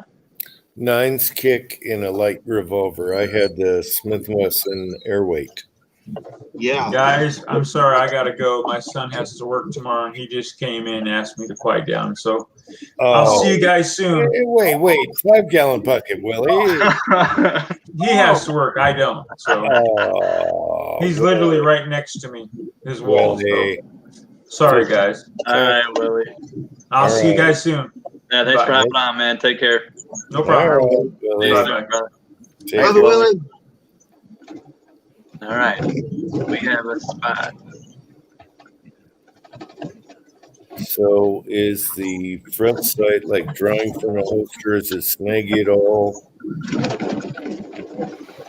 The holster that I have, no. Okay. So that's good. I originally I bought the XS fiber optic front sight, but it had no opening on the top to let light in. It had no opening on the front. It was only a rear dot, and I'm like, what light are you going to gather with that? That's what confused me because XX is usually the big white dot And the tritium. Yeah. Nice. Yeah, I didn't want a tritium on this thing because I want to be able to see it during the day. You know, better, decent fiber optic is fine. Yeah. But yeah, I think the red fiber optic, because I think that one comes with the red and the green, right? You could change that one out if you wanted to. This one, no. This one's the high vis light pipe thing. You can't interchange them. But I have some sight marked ones, the actual fiber optics if you need them. The different. I got orange, red, green. When I was building at 1911, so if you ever want to change the colors, let me know. I'll send those to you. all right, yeah, I have some red and green for my 1911 and for my XD. Okay. This one the is red just orange was the best. yeah. I thought about getting the red, but my targets are orange, and this will contrast off my targets really, really well. Oh yeah, I would say that. I was shooting in a lot of green. Well, I had a lot of greenery back to my old shooting spot in California. So the green really contrasted, like you're saying. Yeah. Good stuff. Good stuff. Yeah, it's a pretty good sight. It was easy to put on too. It's just one roll pin. You pop it off. You clean off the adhesive, and you slap the new one on. Yeah, so yeah, it came with a roll pin in that one. That was a mistake that I bought this cheapy Amazon one or something, where it was, and it didn't come with a roll pin. When you pop the old one off, when you try to reuse it, it just won't work. Yeah. A little bit of lactate, she good. But yeah, I missed that damn revolver, man. The LCR 9, I think to me was the funnest revolver. It just didn't stack. It shot really nice. You know, with a 165 grain bullet that I was shooting, it was just a slow recoil. It wasn't as snappy as it used to be. Right. Yeah, that's a big bullet. That's a big bullet for 9mm. Yeah, it was the extremebullets.com, whatever it was. Okay. So it was the plated bullets that I was using. But to me, the LCR 9, I used to carry that thing appendix all the time, and I never felt it. Huh. I really loved the LCR 9. I had to get rid of it because the wife didn't like it. Yeah. It'll take practice for us to get good with this one and, you know, shoot it efficiently. But I think it should. I love shooting it. Yeah. Well, it's a defense pistol, so anything 5 to 3 yards, really. You don't even need to point aim. You just know how to learn how to use your hip fire, basically. You know. Yeah. Defensive situation. That's what that revolver really is meant for. Shoot it out of your sweatshirt pocket. Yep. Exactly. Nice. That 200 grain bullet that Charlie's using, that mold that I sent him, that would be perfect for that thing. Oh yeah, going slow and breaking pelvis. That's a little bit heavy. I don't know. Yeah, but it's only going like 500 feet per second. You're gonna crack a pelvis. Yeah. You gotta see the ballistics on this thing. Some of the videos on YouTube. It's the old police edition 200 grain. It tumbles. Yeah. It tumbles. And that sucker. Yeah, that sucker. You talking about the defense round on a 38 special? It tumbles and just tears everything in the way. Yep. I think that's a little heavy for that little snubby. It over penetrated. I think it was like 17 inches. Oh my god. Yeah. So it's just low and slow. It's just how it works, man. I guess a lot of weight mass just keeps going. Slow and heavy does penetrate. I've noticed that. Yes. Yep. It's a freight train. Freight train.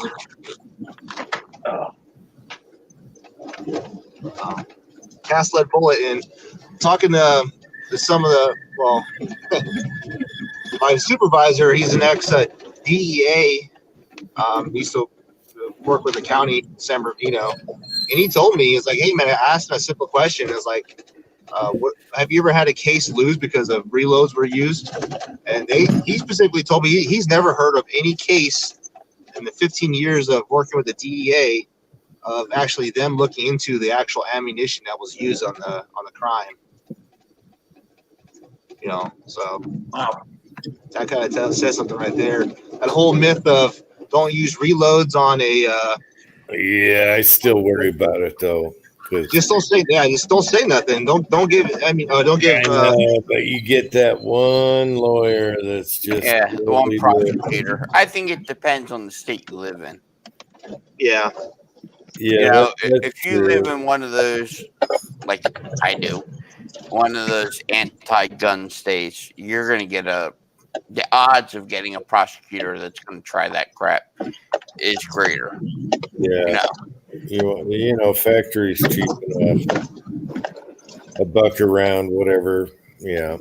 Well, but that's the thing. A lot of folks that carry a gun, they carry factory ammunition. Oh, sorry.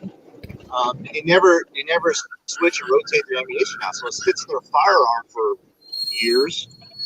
Right. You know, they go to use it, and you have a malfunction, and then they wonder why. And that's the biggest flaw about that whole situation. Folks that carry, say, for instance, hollow points or whatever, you know, they don't fire it. You can't have that same ammunition sitting in your firearm or your magazine unless it's well humidified or whatever. You know, even that, you got to rotate your ammunition out.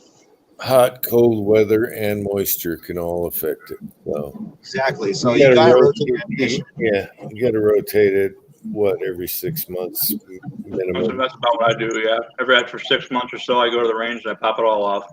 Yeah. Unless you sit it in the car, hot and cold, then you want to do it sooner. Well, if people are carrying it, they're going to put it in a Kydex holster, leather holster on their body. So you got all that salt and body, humidity and stuff getting all over the ammunition. You mean But that to me, I would- that stench? You mean that ballistol? yeah, that stink. So, I mean, I don't. To me, I would say if you're going to carry whatever your carry ammunition is, rotate it out. I'd say at least every month. Make sure it shoots. Go out there and at least fire that rifle with that ammunition, or that firearm with that ammunition. Make I don't sure know. it works. Every time I carry my ammo, it's separated from my firearm in the trunk of my car to the from the house to the range. I'm sorry. That's the only way we're allowed to quote carry. So all this carry talk, it don't apply to some of us. Well, you got to go listen to Preacher's recent video then. I've watched his video, and I would love to move About to America? Arkansas. About America and being able to burn in your backyard and cut your own trees. Yeah. You got the choice. That's it. Well, a good practice is when you do shoot your carry rounds to get rid of them, shoot them exactly how you were carrying them and make sure everything functions like it did. Exactly. Yeah. You don't, the mag in the gun is exactly the same. You shoot it out and make sure you don't have that issue with all that lint dust and crap from carrying. Yeah, that's how you get rid of it. Make sure it works. Well, I know. Instance, I had to use it when a damn coyote came up to me when I was out there in the range. So, I mean, you never know when you're going to need it. It won't be just for a defensive situation against, God forbid, another human. I'd hate to have somebody know what it means to take a life, because that's just, you don't want that burden. But to ever have to use your firearm, you got to know your stuff works. Mm-hmm. And that's back to the firearm thing. If I have something that malfunctions, it'll drive me absolutely nuts. I can't trust it. I can't live with it. It's got to work. That's why that 45 is driving me nuts, that upper. Because it's not 100%. I can't trust it. It just drives me nuts. Don't worry, Uncle Jim. We'll test them all out against the wildlife and see how they. We'll give you a report. By the time we leave, we'll give you a written report on what worked, what didn't work, and how the baby tasted. Everything should work other than that one, 100%. Except for that little 22 short Derringer. But that's a whole different, Yeah. That's a novelty thing. We don't need to try that one. Yeah. That one's a piece of crap. I gotta get that.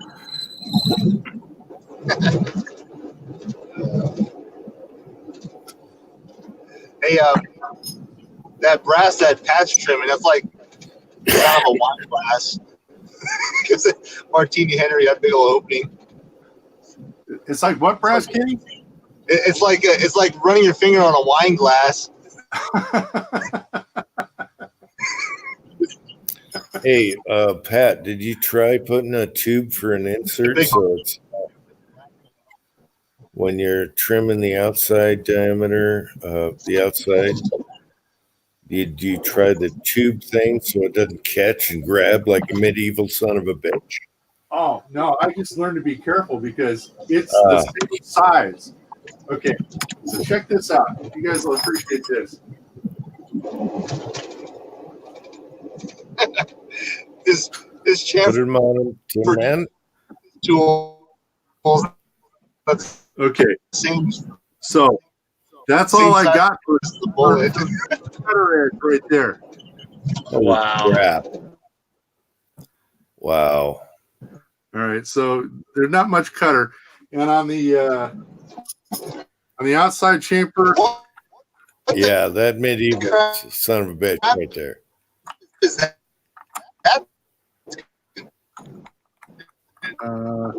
Shit, it's easier when it's moving, but this is all you get. Go up a little higher and over. There Look you at all go. that brass. Oh my gosh, you're barely touching this thing. Yeah, you get that's it right there. You're on the outside edge. There you are. There's just nothing there. So it doesn't. This all together, you get it caught. Otherwise, it ain't no thing. I don't think anything in the middle would make a difference. Wow. Hey, Pat. How much does the 458 grow or stretch from resizing? Oh, from resizing, don't know, but from shooting, it doesn't. So it doesn't really stretch at all. The shoulder will wiggle around a little bit, and but it doesn't stretch. You won't be trimming it again. Okay, because I use the brass that you sent me, but I haven't like deprimed and resized it yet. But that's the one thing I need to track down because out of all my reloading stuff, I forgot to get is like something to trim it. No, just get your calipers out, check the overall length on it. When after it's fired, it really hasn't stretched. Okay. It doesn't stretch. Kind of weird. You'll be fine. Mm-hmm.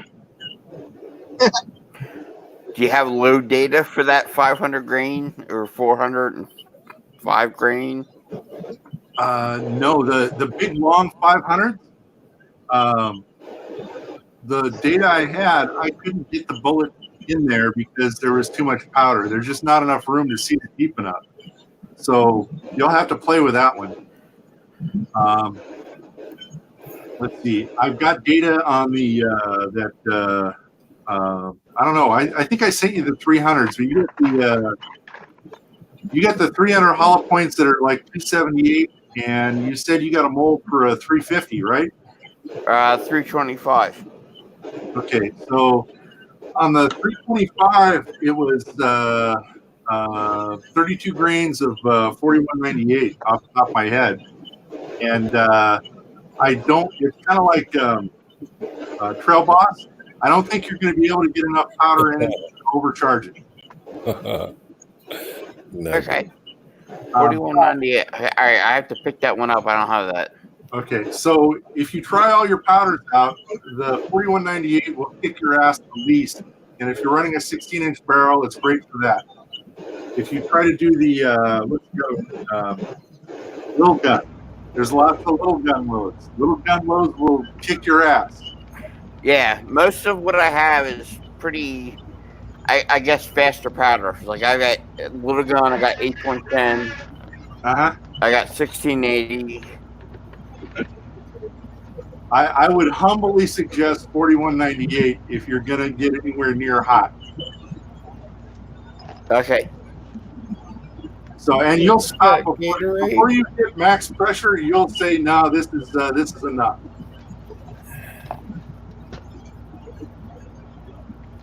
Good night, Jerry. Hey, good night, Jerry. Hope you get it healed up, man. Fix that broken wing. Oh, and Frankie, if you're looking for supplies, I'm sort of tapped out, but Shooter's Pro Shop has 300 grain nozzlers for 20% off, $24 for a bag of 50. Yeah, I ordered those bullets, 7 mils that you showed me. Oh, good. Want to hear about it. Tin Man didn't have good luck with those 77 grain nozzlers that he got. But, Not really, but I mean, I didn't try a whole bunch of different powders and combos. I just so the RDF, the trick about the RDF bullet is that it likes jump. Likes to jump. Likes it's like 30,000. I'm trying on that. It's 30,000. designed not to be. Yeah, it's designed to be not jump tolerant or basically seating depth tolerant, but from their experience and from other people saying, it's to work on 20,000s to 50,000s of jump. Wow, that's a lot of jump. That's what I said. You know, for me, it might work out because I'm trying to reach those really maximum velocities. So I'm seeing that bullet down further. It's going to build up better pressure. I can use less powder. So I'm kind of wondering what it'll do. I got the 185s coming right now. I used those things almost a week ago or 2 weeks ago, and he still haven't shipped it yet. But probably just backed up.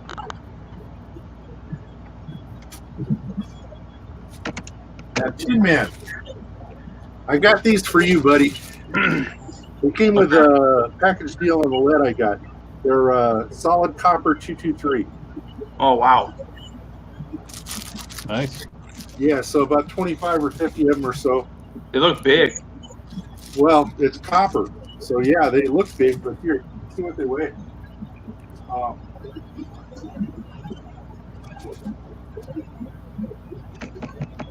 Hell yeah, I'll And, shoot 'em up. They're boat tails, too. Oh, yeah.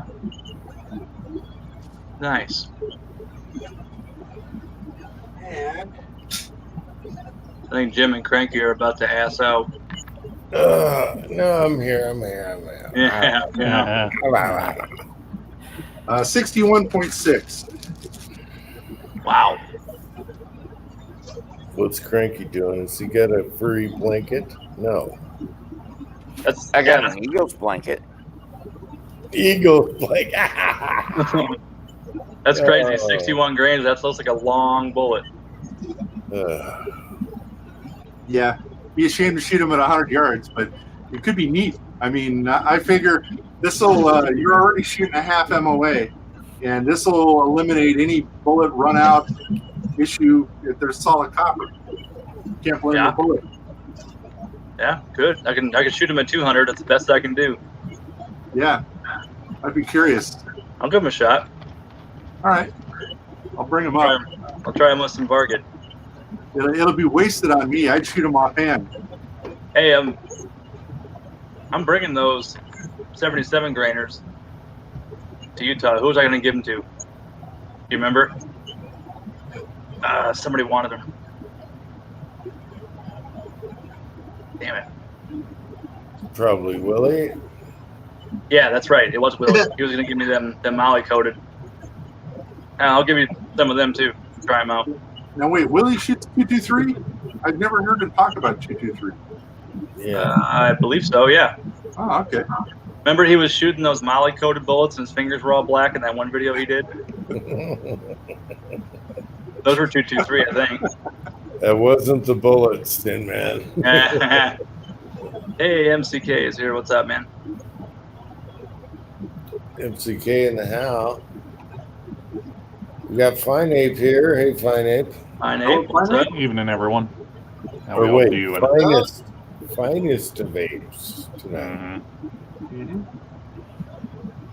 Now, wait a minute. You were on a live chat, and they were using, what is it, Stream Office or whatever? What is Streambox? Do you remember the name of the channel it was on? Oh, come on. It was Sunday night, whatever. Real late Sunday night. Half the guys were incognito. You were doing your patches, and one guy showed his face. Come on now. Oh, no. That is, actually, let me grab the card for it. No, that's actually, Stream Shed? Stream Garage? It's, let me see if Stream this will Shed? focus. No, it's, it's GunTube Chamber. It's, I think it's GunTube? based off of, what's that one that begins with a J, like Jitsu Meat or something like that? Oh, yeah. We know all about Jitsi. Yeah.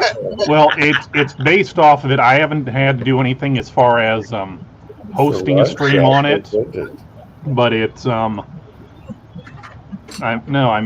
it's something that No, gun tubes put together. Gun tube? Yeah, gun tube. Uh-oh. Really? We got a battle cat. We got an assassination cat going on here. Oh gosh! What was that? I missed it. What? Cranky's playing with his pussy on camera. Oh, It's muted. Cranky's cat didn't want any part of that. I saw the rerun. That was there. Peaches, and she's my cat. Like, she's a weird ass cat. Okay, she'll come. Basically, she sleeps on me every night. She'll lay on me, sleep on me all night long. But she does not like to be held. You cannot pick her up, hold her in any way, shape, or form, or she will literally claw the crap out of you. Oh yeah. So yeah, so she's walking across me, but when I picked her up and put her in front of the camera, then it's like, oh my god, all bets off. Have to get out of here. Exit. Camera shy. All right, what's her name? Peaches. Oh, that's Peaches. Okay. Yeah. Peaches and cream. Really like. Yeah. Man, if your peaches are the same color as that cat, I'd be a little wary. Second oldest cat. It's an appropriate name for a pussy. Yeah. That peach pussy. Brown chicken, brown cow. The funny thing about her is I wasn't happy when the wife brought her home. I was like, oh my god, you brought home another cat, like, and yeah, don't you have like 5 or 6 cats? yeah, this was our second. She was our second one, and back then I had our boxer, and she was afraid of the boxer, and so I think that's why she became so attached to me, because she realized if she laid next to me, the boxer would leave her alone. But you know, our boxer passed on years ago. But yeah, ever since then, she's become my cat. Just stage 5 clinger. Mm-hmm. Yeah. That's awesome. Just don't hold her. Yeah, you can't pick her up. Oh yeah, she'll walk all over you, lay on you, everything. That's fine. But if as long as it's her terms, you pick her up, forget it. My wife's cat was like that. I mean, she would same thing like you said, sleep right next to me. I'd rub her chin, everything. But I have scars from trying to hold that cat. But yeah, that's weird.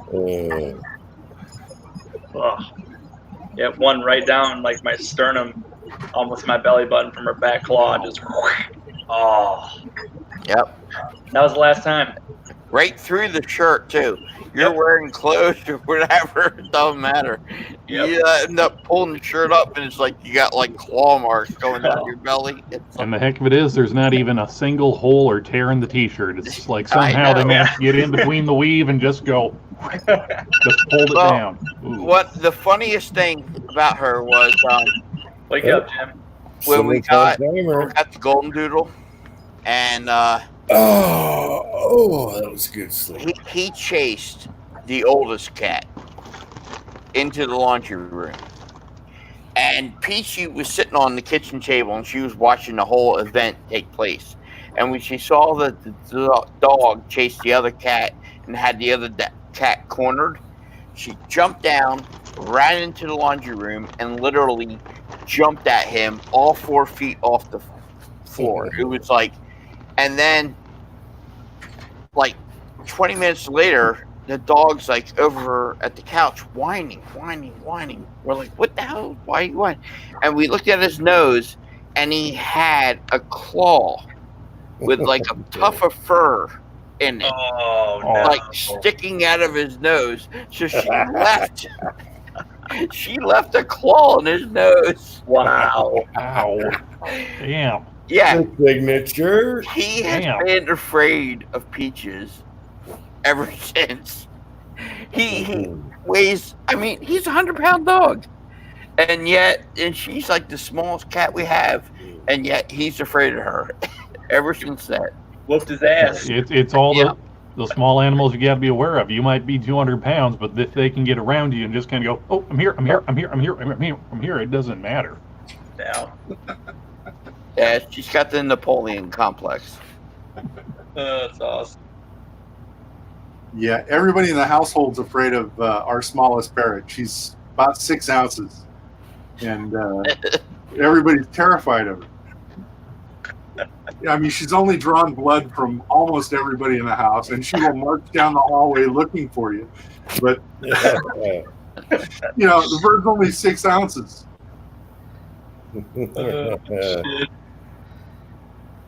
What if you eat lots of garlic? Will she leave you alone? She'll just beat your ass even harder.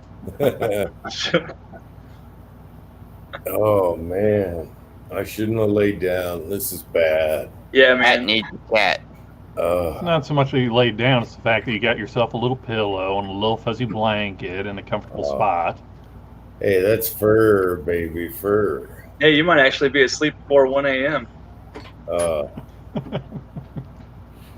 What is this? Almost 5 hours? My God, I thought 2. I'm only staying on for 2 hours. I wasn't even supposed to be on the live chat. Hey, I gave you an out.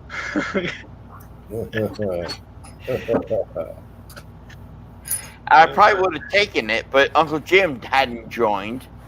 Oh, you won't join his stream, but you'll join mine if he's No, on. Hey, what's up with that? We had the pre-chat to discuss the trip, which Uncle Jim didn't join. He didn't join until it was like ready to go live.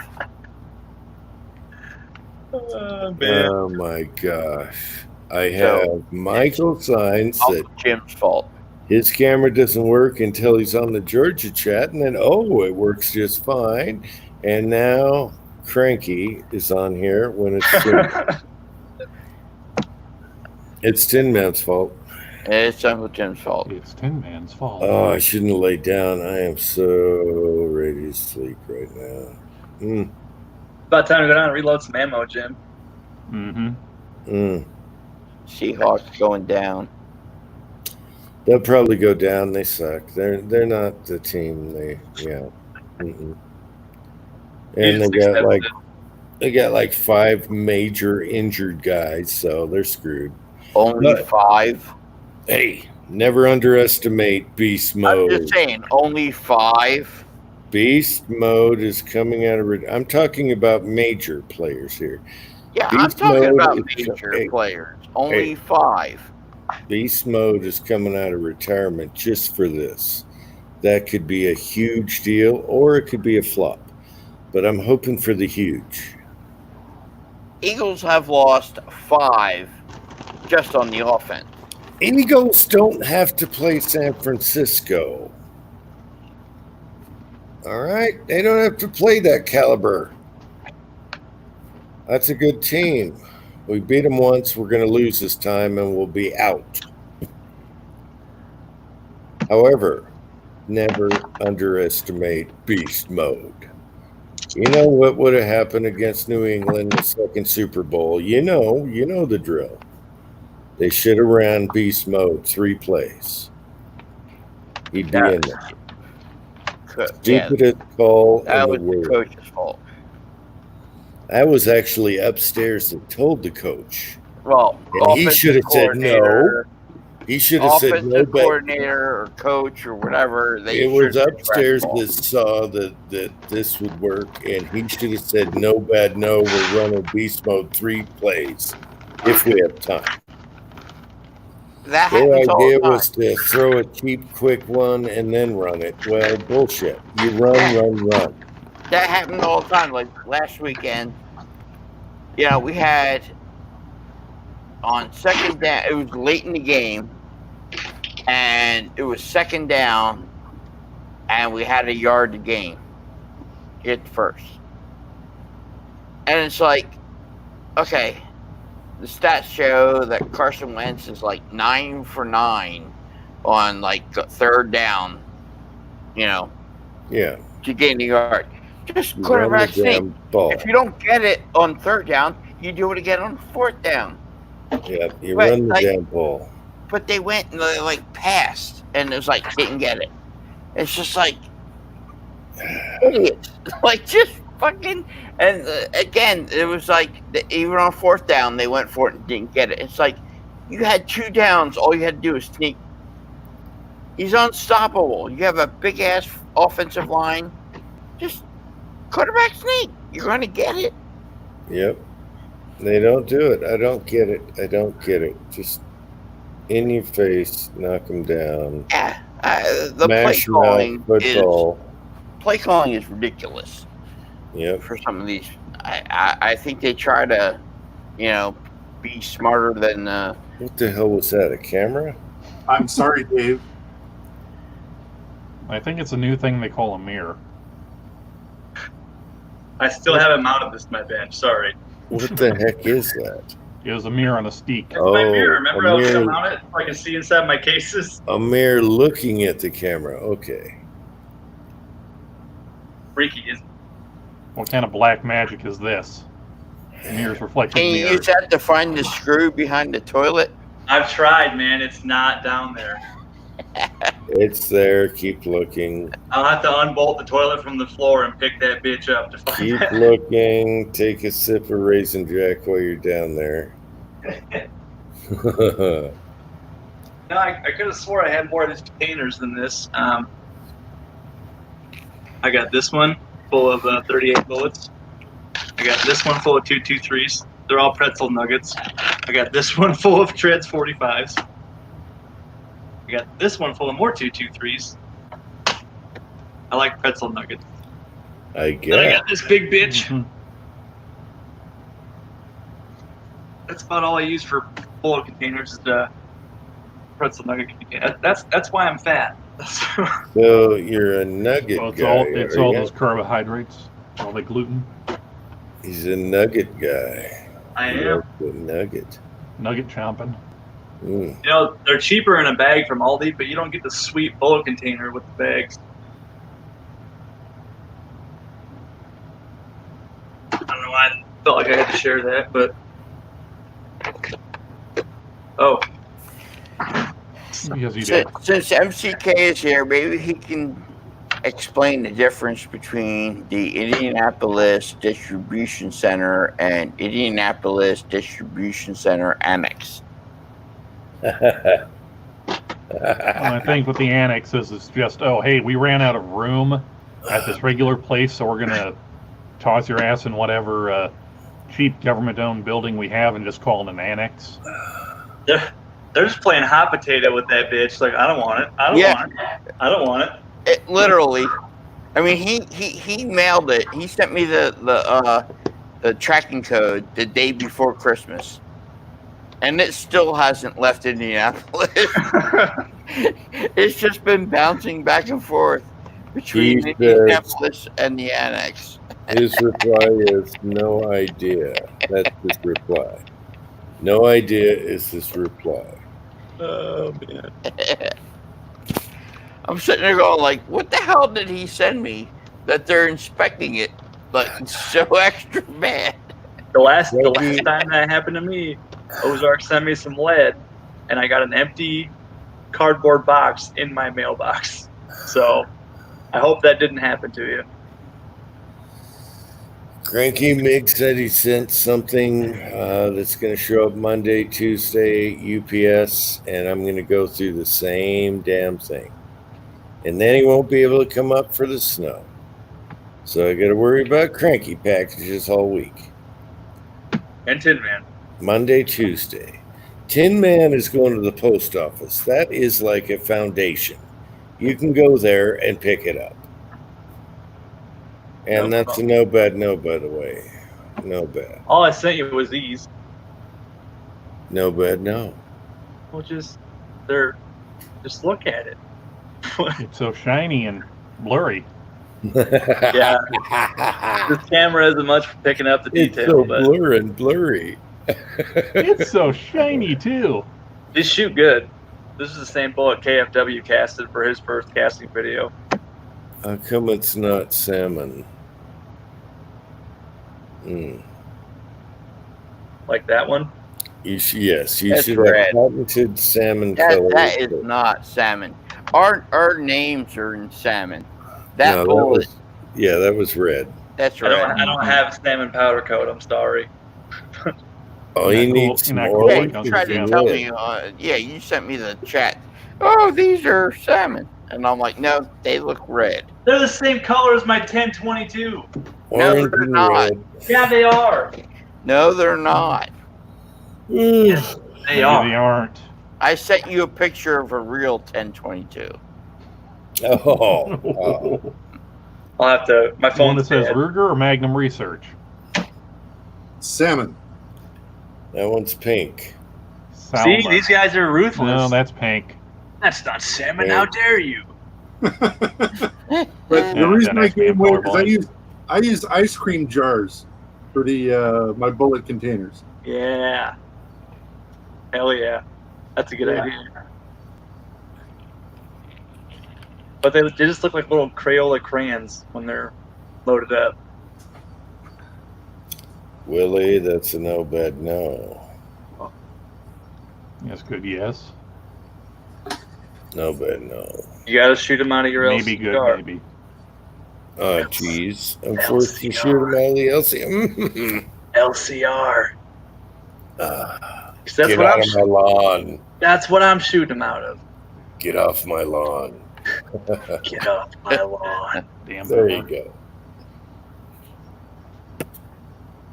I don't know. I still need to shoot those double enders out of the LCR. Well, you got a lot of work to Flying do. trash cans. They're harder than hell, though. I thought they'd be soft. Did you water quench them after you coated them? I powder coated them and let them sit, but it's cold in the garage. And some reason, they are harder than hell for a wad cutter. Wad cutter shouldn't be that hard. It's like, No. yeah. But if they're powder coated and you size them correctly, they should be all right. Well, I sized them 3585, which is perfect for that cylinder or throat. Then it'll be fine. We'll see. Mm-hmm. He's gonna shoot those first, and then shoot my bullets, and like Tin Man's bullets leaded my barrel. No, I will purposely shoot a really nice group with my bullets, and then yours are going to be like 10-foot pattern. Yeah, I can. I can see it. Definitely a flyer involved. I'll measure your bullets with a tape measure, a full size yardstick construction tape measure. Oh, it's 10 foot by 8 foot. Oh yeah, that's And you get 100. Got one just below the bowl, another one went completely over the berm, one went 20 feet in front of the berm. I don't know where it's shooting. A cold bore shot that went. The sun was in my eyes. That one didn't count. I take the mirror off of my truck and all kinds of shit out. Oh yeah, the glare. That was my favorite. Was the glare. There's a well-known gravity sump from the oil when we quenched it. All right, that's it.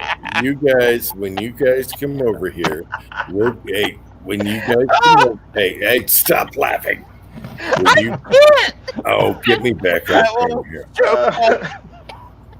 You guys, when you come over, I'm going to have you shoot in the morning with the sun in your face in the snow. You'll be blinded to your ass off.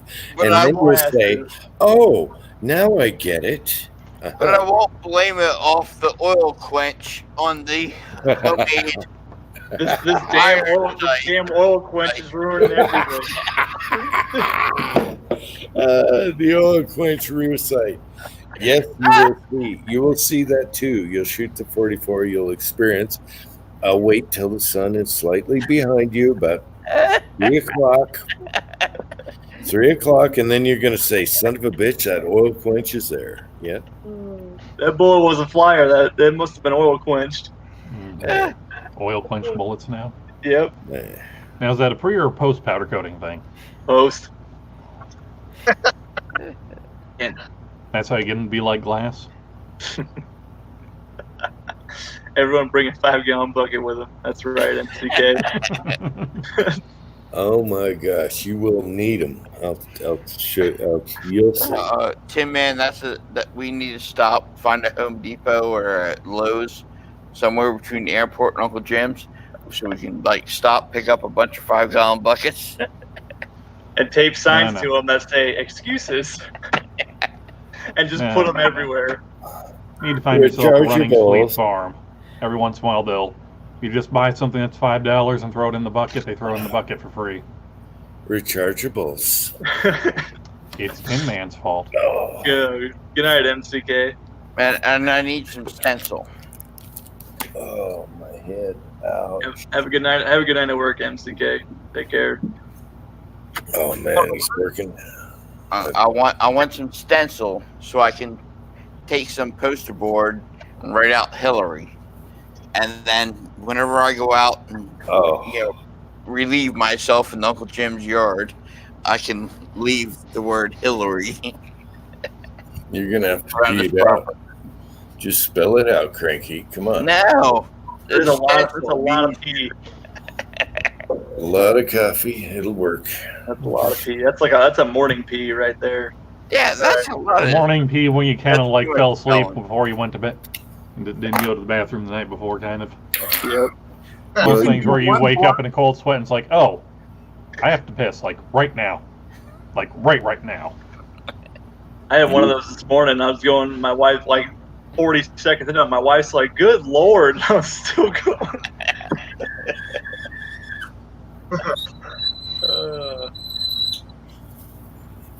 Just Cranky, you can do big block letters, one letter at a time if it's below freezing.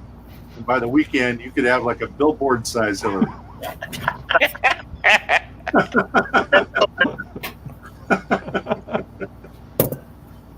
Just HC. Do that in Utah, you might be struck by lightning. Maybe, Miss Kitty.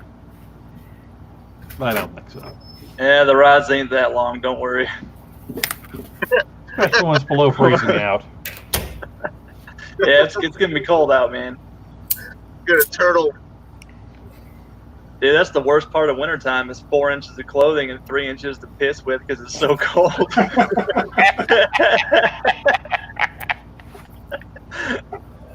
Takes practice. Lots of practice. Every winter, I gotta learn all over again. Miss Kitty.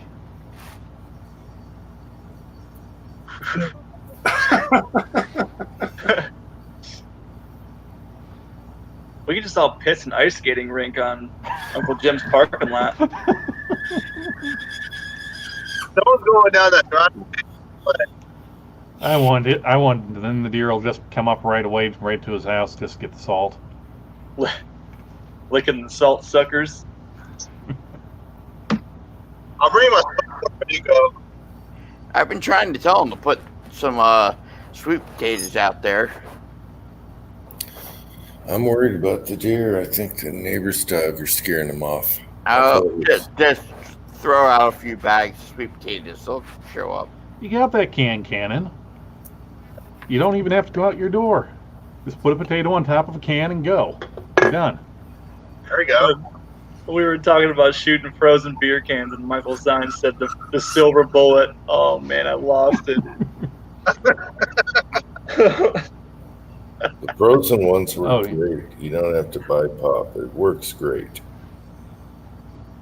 Okay, so add drop shipping several cases of beer. No. Natty Ice. Pounders. Yeah, get the silo cans, the big bastard. See how we get those going. Yeah, well, they gotta fit the thing. You can't. Yeah, well, the pounders. The 16-ounce cans, yeah, they're taller. Yeah, but they're at the just same taller. time- All right, same Pounders, thing. tall Okay, boys. Yeah, it's not like they're, It one of works. these that's. It works for those, and you can use spray cans too. Oh, aerosol. Yep. Hey, there you go. Trap shooting paint cans. That's how you paint your swinger, man. Blast a can at it. Now you take the lid off, and wherever it hits, it goes. Yeah. Isn't that what Kenny said? Paint your swinger with one of them? Yeah. Yeah. Yeah. You don't forget your spray paint. It's out there. But when we do the graffiti guy logo, I told you. Shaving cream.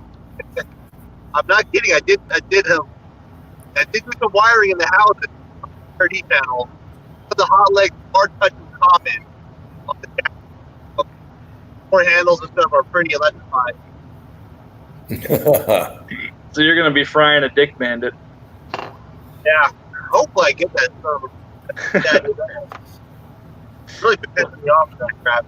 Funny part is, it's not my territory. It's just I drive by my and I see it there, and he just doesn't give a about it. There's a little fresh private on his envelope. Dude, that doesn't bother you. You don't want to like that. That just kind of messes up the ego right there, you know? I want to see a video, 1,000-yard spray can shot with the guy holding it.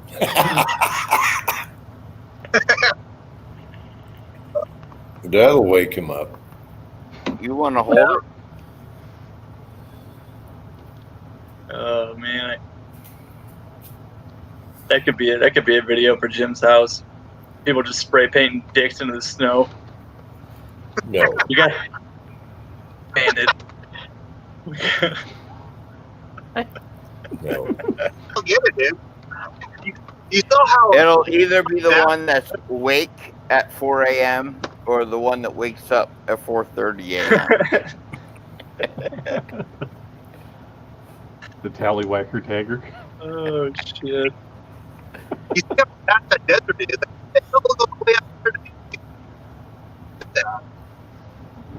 It's the thrill. What? No, I mean, if you had some kind of fetish on that, you'd be doing that in like a really heavily dense populated area.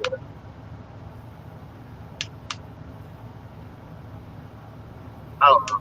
Maybe he doesn't want to be famous. He just wants certain people, you know, just a few that are lucky enough to see it get to gander upon the great dicks.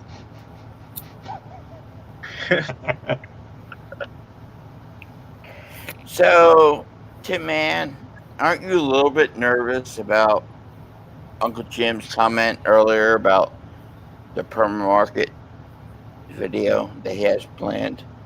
The what? Who? What? Where, when, how, The to what Sharpie. extent? The Sharpie video. No, because you only get Sharpied if you have your shoes on while you're sleeping. What? If your shoes are off, you're good. But if you pass out wearing your shoes, game on. Where's that a rule? That's like an unwritten rule, man. What? Never heard of that one. Never heard of that one You're either. getting market. I've had my face sucked off with a shop vac as I passed out with my shoes on at a party. It's a rule. Oh, I was pissed. So you just woke up with like a big 4-inch diameter hickey on one side of your face? No, I woke up and I drop kicked that shop vac across the house and walked home. Face sucked off by his shop. I got some real asshole friends. Oh my God! You got the kind of friends that will like duct tape your head and then take the weed whacker to it. No, I never did that one.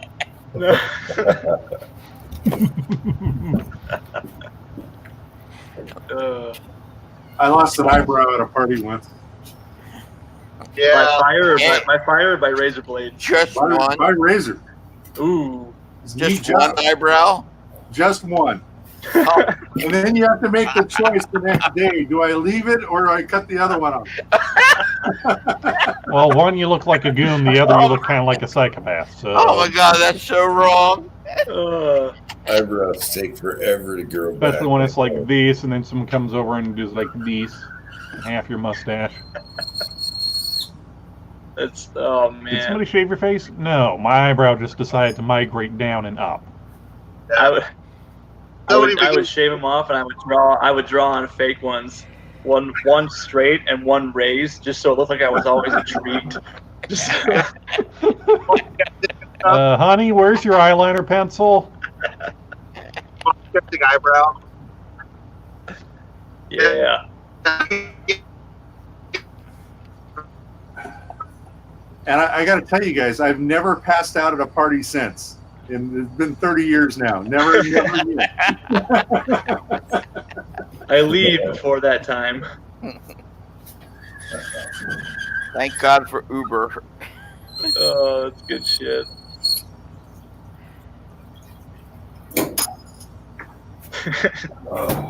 Can we just make a rule now though? No shaving heads and sleep.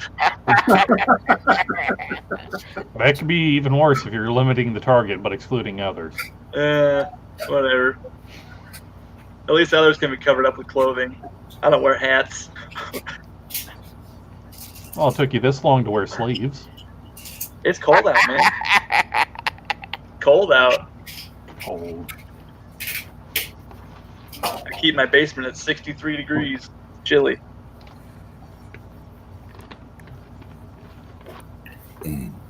Paint them out like a chola. Oh. Kenny dropped out. I want you. Oh. Oh, man. Oh. Maybe it's sidetracked as Oh, no. Oh, no, you're asking what streaming service it is. It's he calls it GunTube Chamber, and it's, I don't know, we've had as many as like 15 people in at the same time. So wow, sweet. Yeah, it's kind of a beta thing he's got going on. So like I said, I really haven't done anything other than just be on the chats, and the only thing different is, unlike here, or I think on what Hangouts used to be, where it'll give you kind of like a little, oh hey, you're entering a live chat, do you want to do this kind of thing. It just kind of drops you right into the live stream. So did he set it up, or is it a free thing? It's the guntube.org is something that he's set up from the ground up as a YouTube alternative kind of thing. Okay. And yeah, like I said, since I haven't like done my own stream from start to finish, I'm not sure how he's got it set up for like activating it and that. But it's I don't know, it's worked out pretty good so far. The only thing is, last time we talked about it, he can only do like two streams at the same time with it, just because of how comparatively small his servers are for handling the bandwidth and that. But it works. It's got does the screen share real good. It'll do the it'll let you share. This lets you share the audio through screen share, but then it's got different kind of little features. You can click a little button and it'll kind of like cause your screen to kind of highlight, like, 15 people in a chat, and people usually talking over each other. If you're trying to do like a kind of like a trivia night kind of thing, it'll put a little hand icon saying, hey, I would like to talk, or something like that. But you could raise your hand in Jitsi too, remember? Oh yeah, that's right. That was funny. Good night, Idaho. Good night, Idaho. Well, guys, I gotta go too. I'm done. I'm burnt. I'm toast. Yeah, I think I'm gonna cut it off. It's 2:00. It's late enough for me. Well, thanks for hosting it, and thanks for having me on here. And thanks for coming. Appreciate it, guys. Thanks for sending me the invite. Yeah. Good having you, Cranky. Appreciate it. Oh, yeah, Cranky stayed on tonight. You guys suckered me. Yeah. Yeah. I've been trying to get you on all the time. We're like, it's okay. We won't go live. You don't have to go live. There was Hey, lots we're of live. guilt involved. Is that how it works? It was peer pressure. All right. Lay the guilt on Cranky. I'll remember that. Yep. We got right. Cranky live in the shower. Definitely. What? No. There we go. Do we need more competition with man boobs? Another episode of Man Boob Tactical. Man boob after dark. You know what? Now you're just ruining the whole Italian dinner. No. Pineapple and sauerkraut and bacon on a pizza with ranch instead of tomato sauce. Oh yeah. Oh yeah. Yeah, pineapple primavera. Ooh. Oh my God.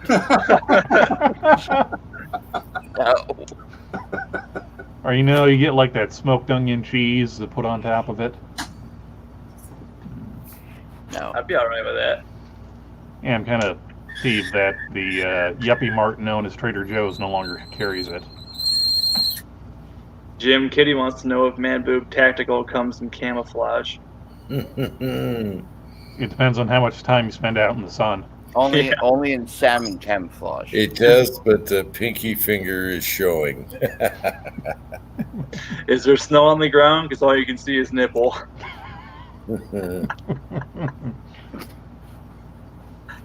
Capers. Yeah, I'm glad Jerry's gonna swing up, Willie. It's gonna be cool. Oh man, am I beat? Yep. Tomorrow is Sunday. I might go shoot. It's gonna be 55 degrees tomorrow. Oh. Yeah, I should shoot something. Too many projects. Yeah, a deer. A deer? A lever gun. You shoot a deer. I'm worried about the deer. They're not. I don't know if it's me being loud or it's the hunting dogs down at the end of the driveway, but I'm not seeing the deer I usually see. So, Can you please fulfill one of my dreams of hearing what it sounds like to hear a 300 blackout bullet smack a turkey in the head? Suppressed. I think it would be kind of you a know wet. what? I haven't seen the turkeys for at least a month and a half, 2 months. Oh man. They come up in the snow though. I don't know where they are. It's weird. It's weird. You're gonna have to fry a turkey fryer. They know the hunters are coming. All the wildlife is staying away because they know. Good night, Pony. Somebody left their iPhone out by the berm, and the turkeys got a hold of it and went, "Oh, just run now!" I'm just imagining the flop hearing the bullet.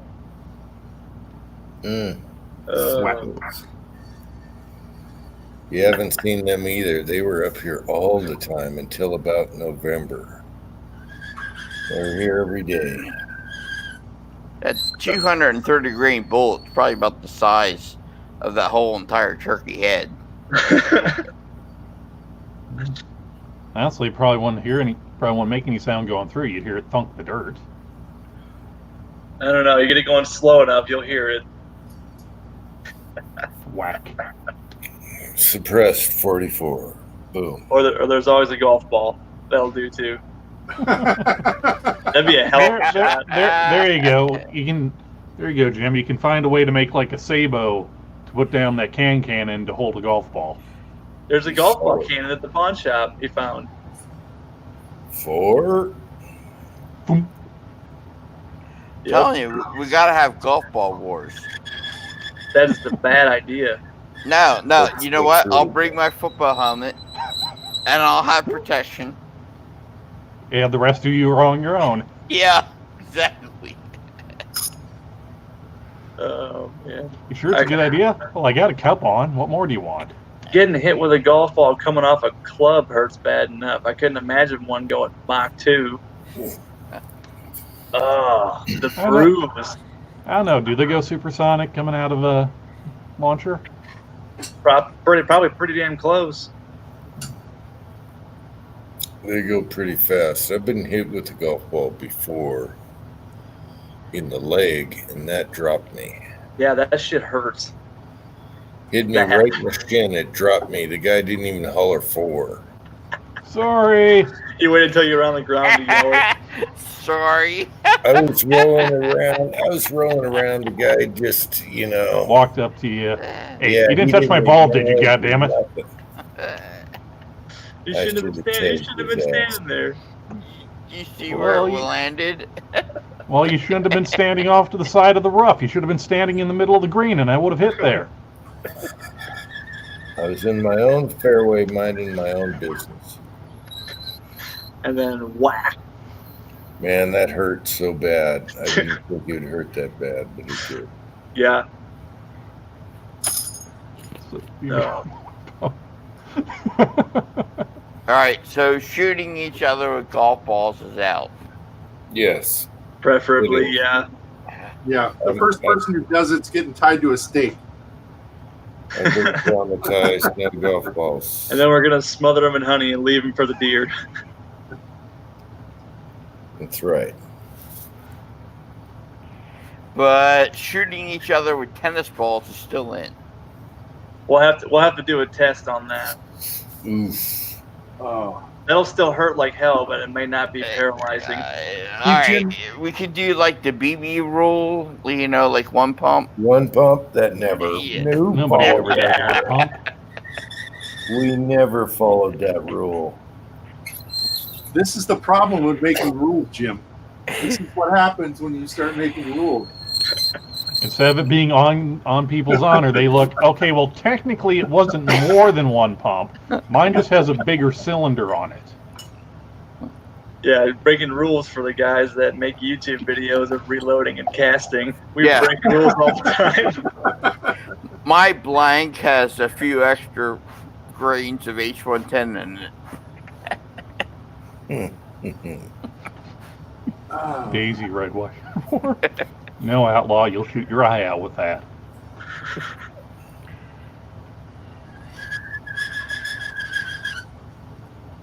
Maybe wiffle socks. balls?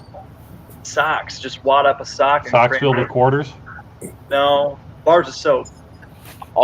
Yeah, but you see, I don't think a bar of soap would fit all that well. I mean, you got a round hole and you're trying to put a rectangular peg in it. Spit on it, it'll fit. Well, I suppose if you were to take a hammer and kind of bunch it up to make a waxy wad, put it in the right way so you got the tail to kind of stabilize it. Yeah, it's just like a riot bean bag. Because those don't hurt. Cram the sock in first like a wad, and you can put whatever you want in that thing. Wiffle balls. Now we're back to potatoes. You stuff. I had a potato gun that would shoot a lid clean off of a cooler. Ask me how I know. That dude was pissed. Well, I didn't think it'd be that powerful. Oh, it took it clean off. Ripped the hinges right off of that bitch. I felt bad. I bought him a new cooler after that. I gotta All remember. right, guys, I can barely stay up. I gotta go. All right.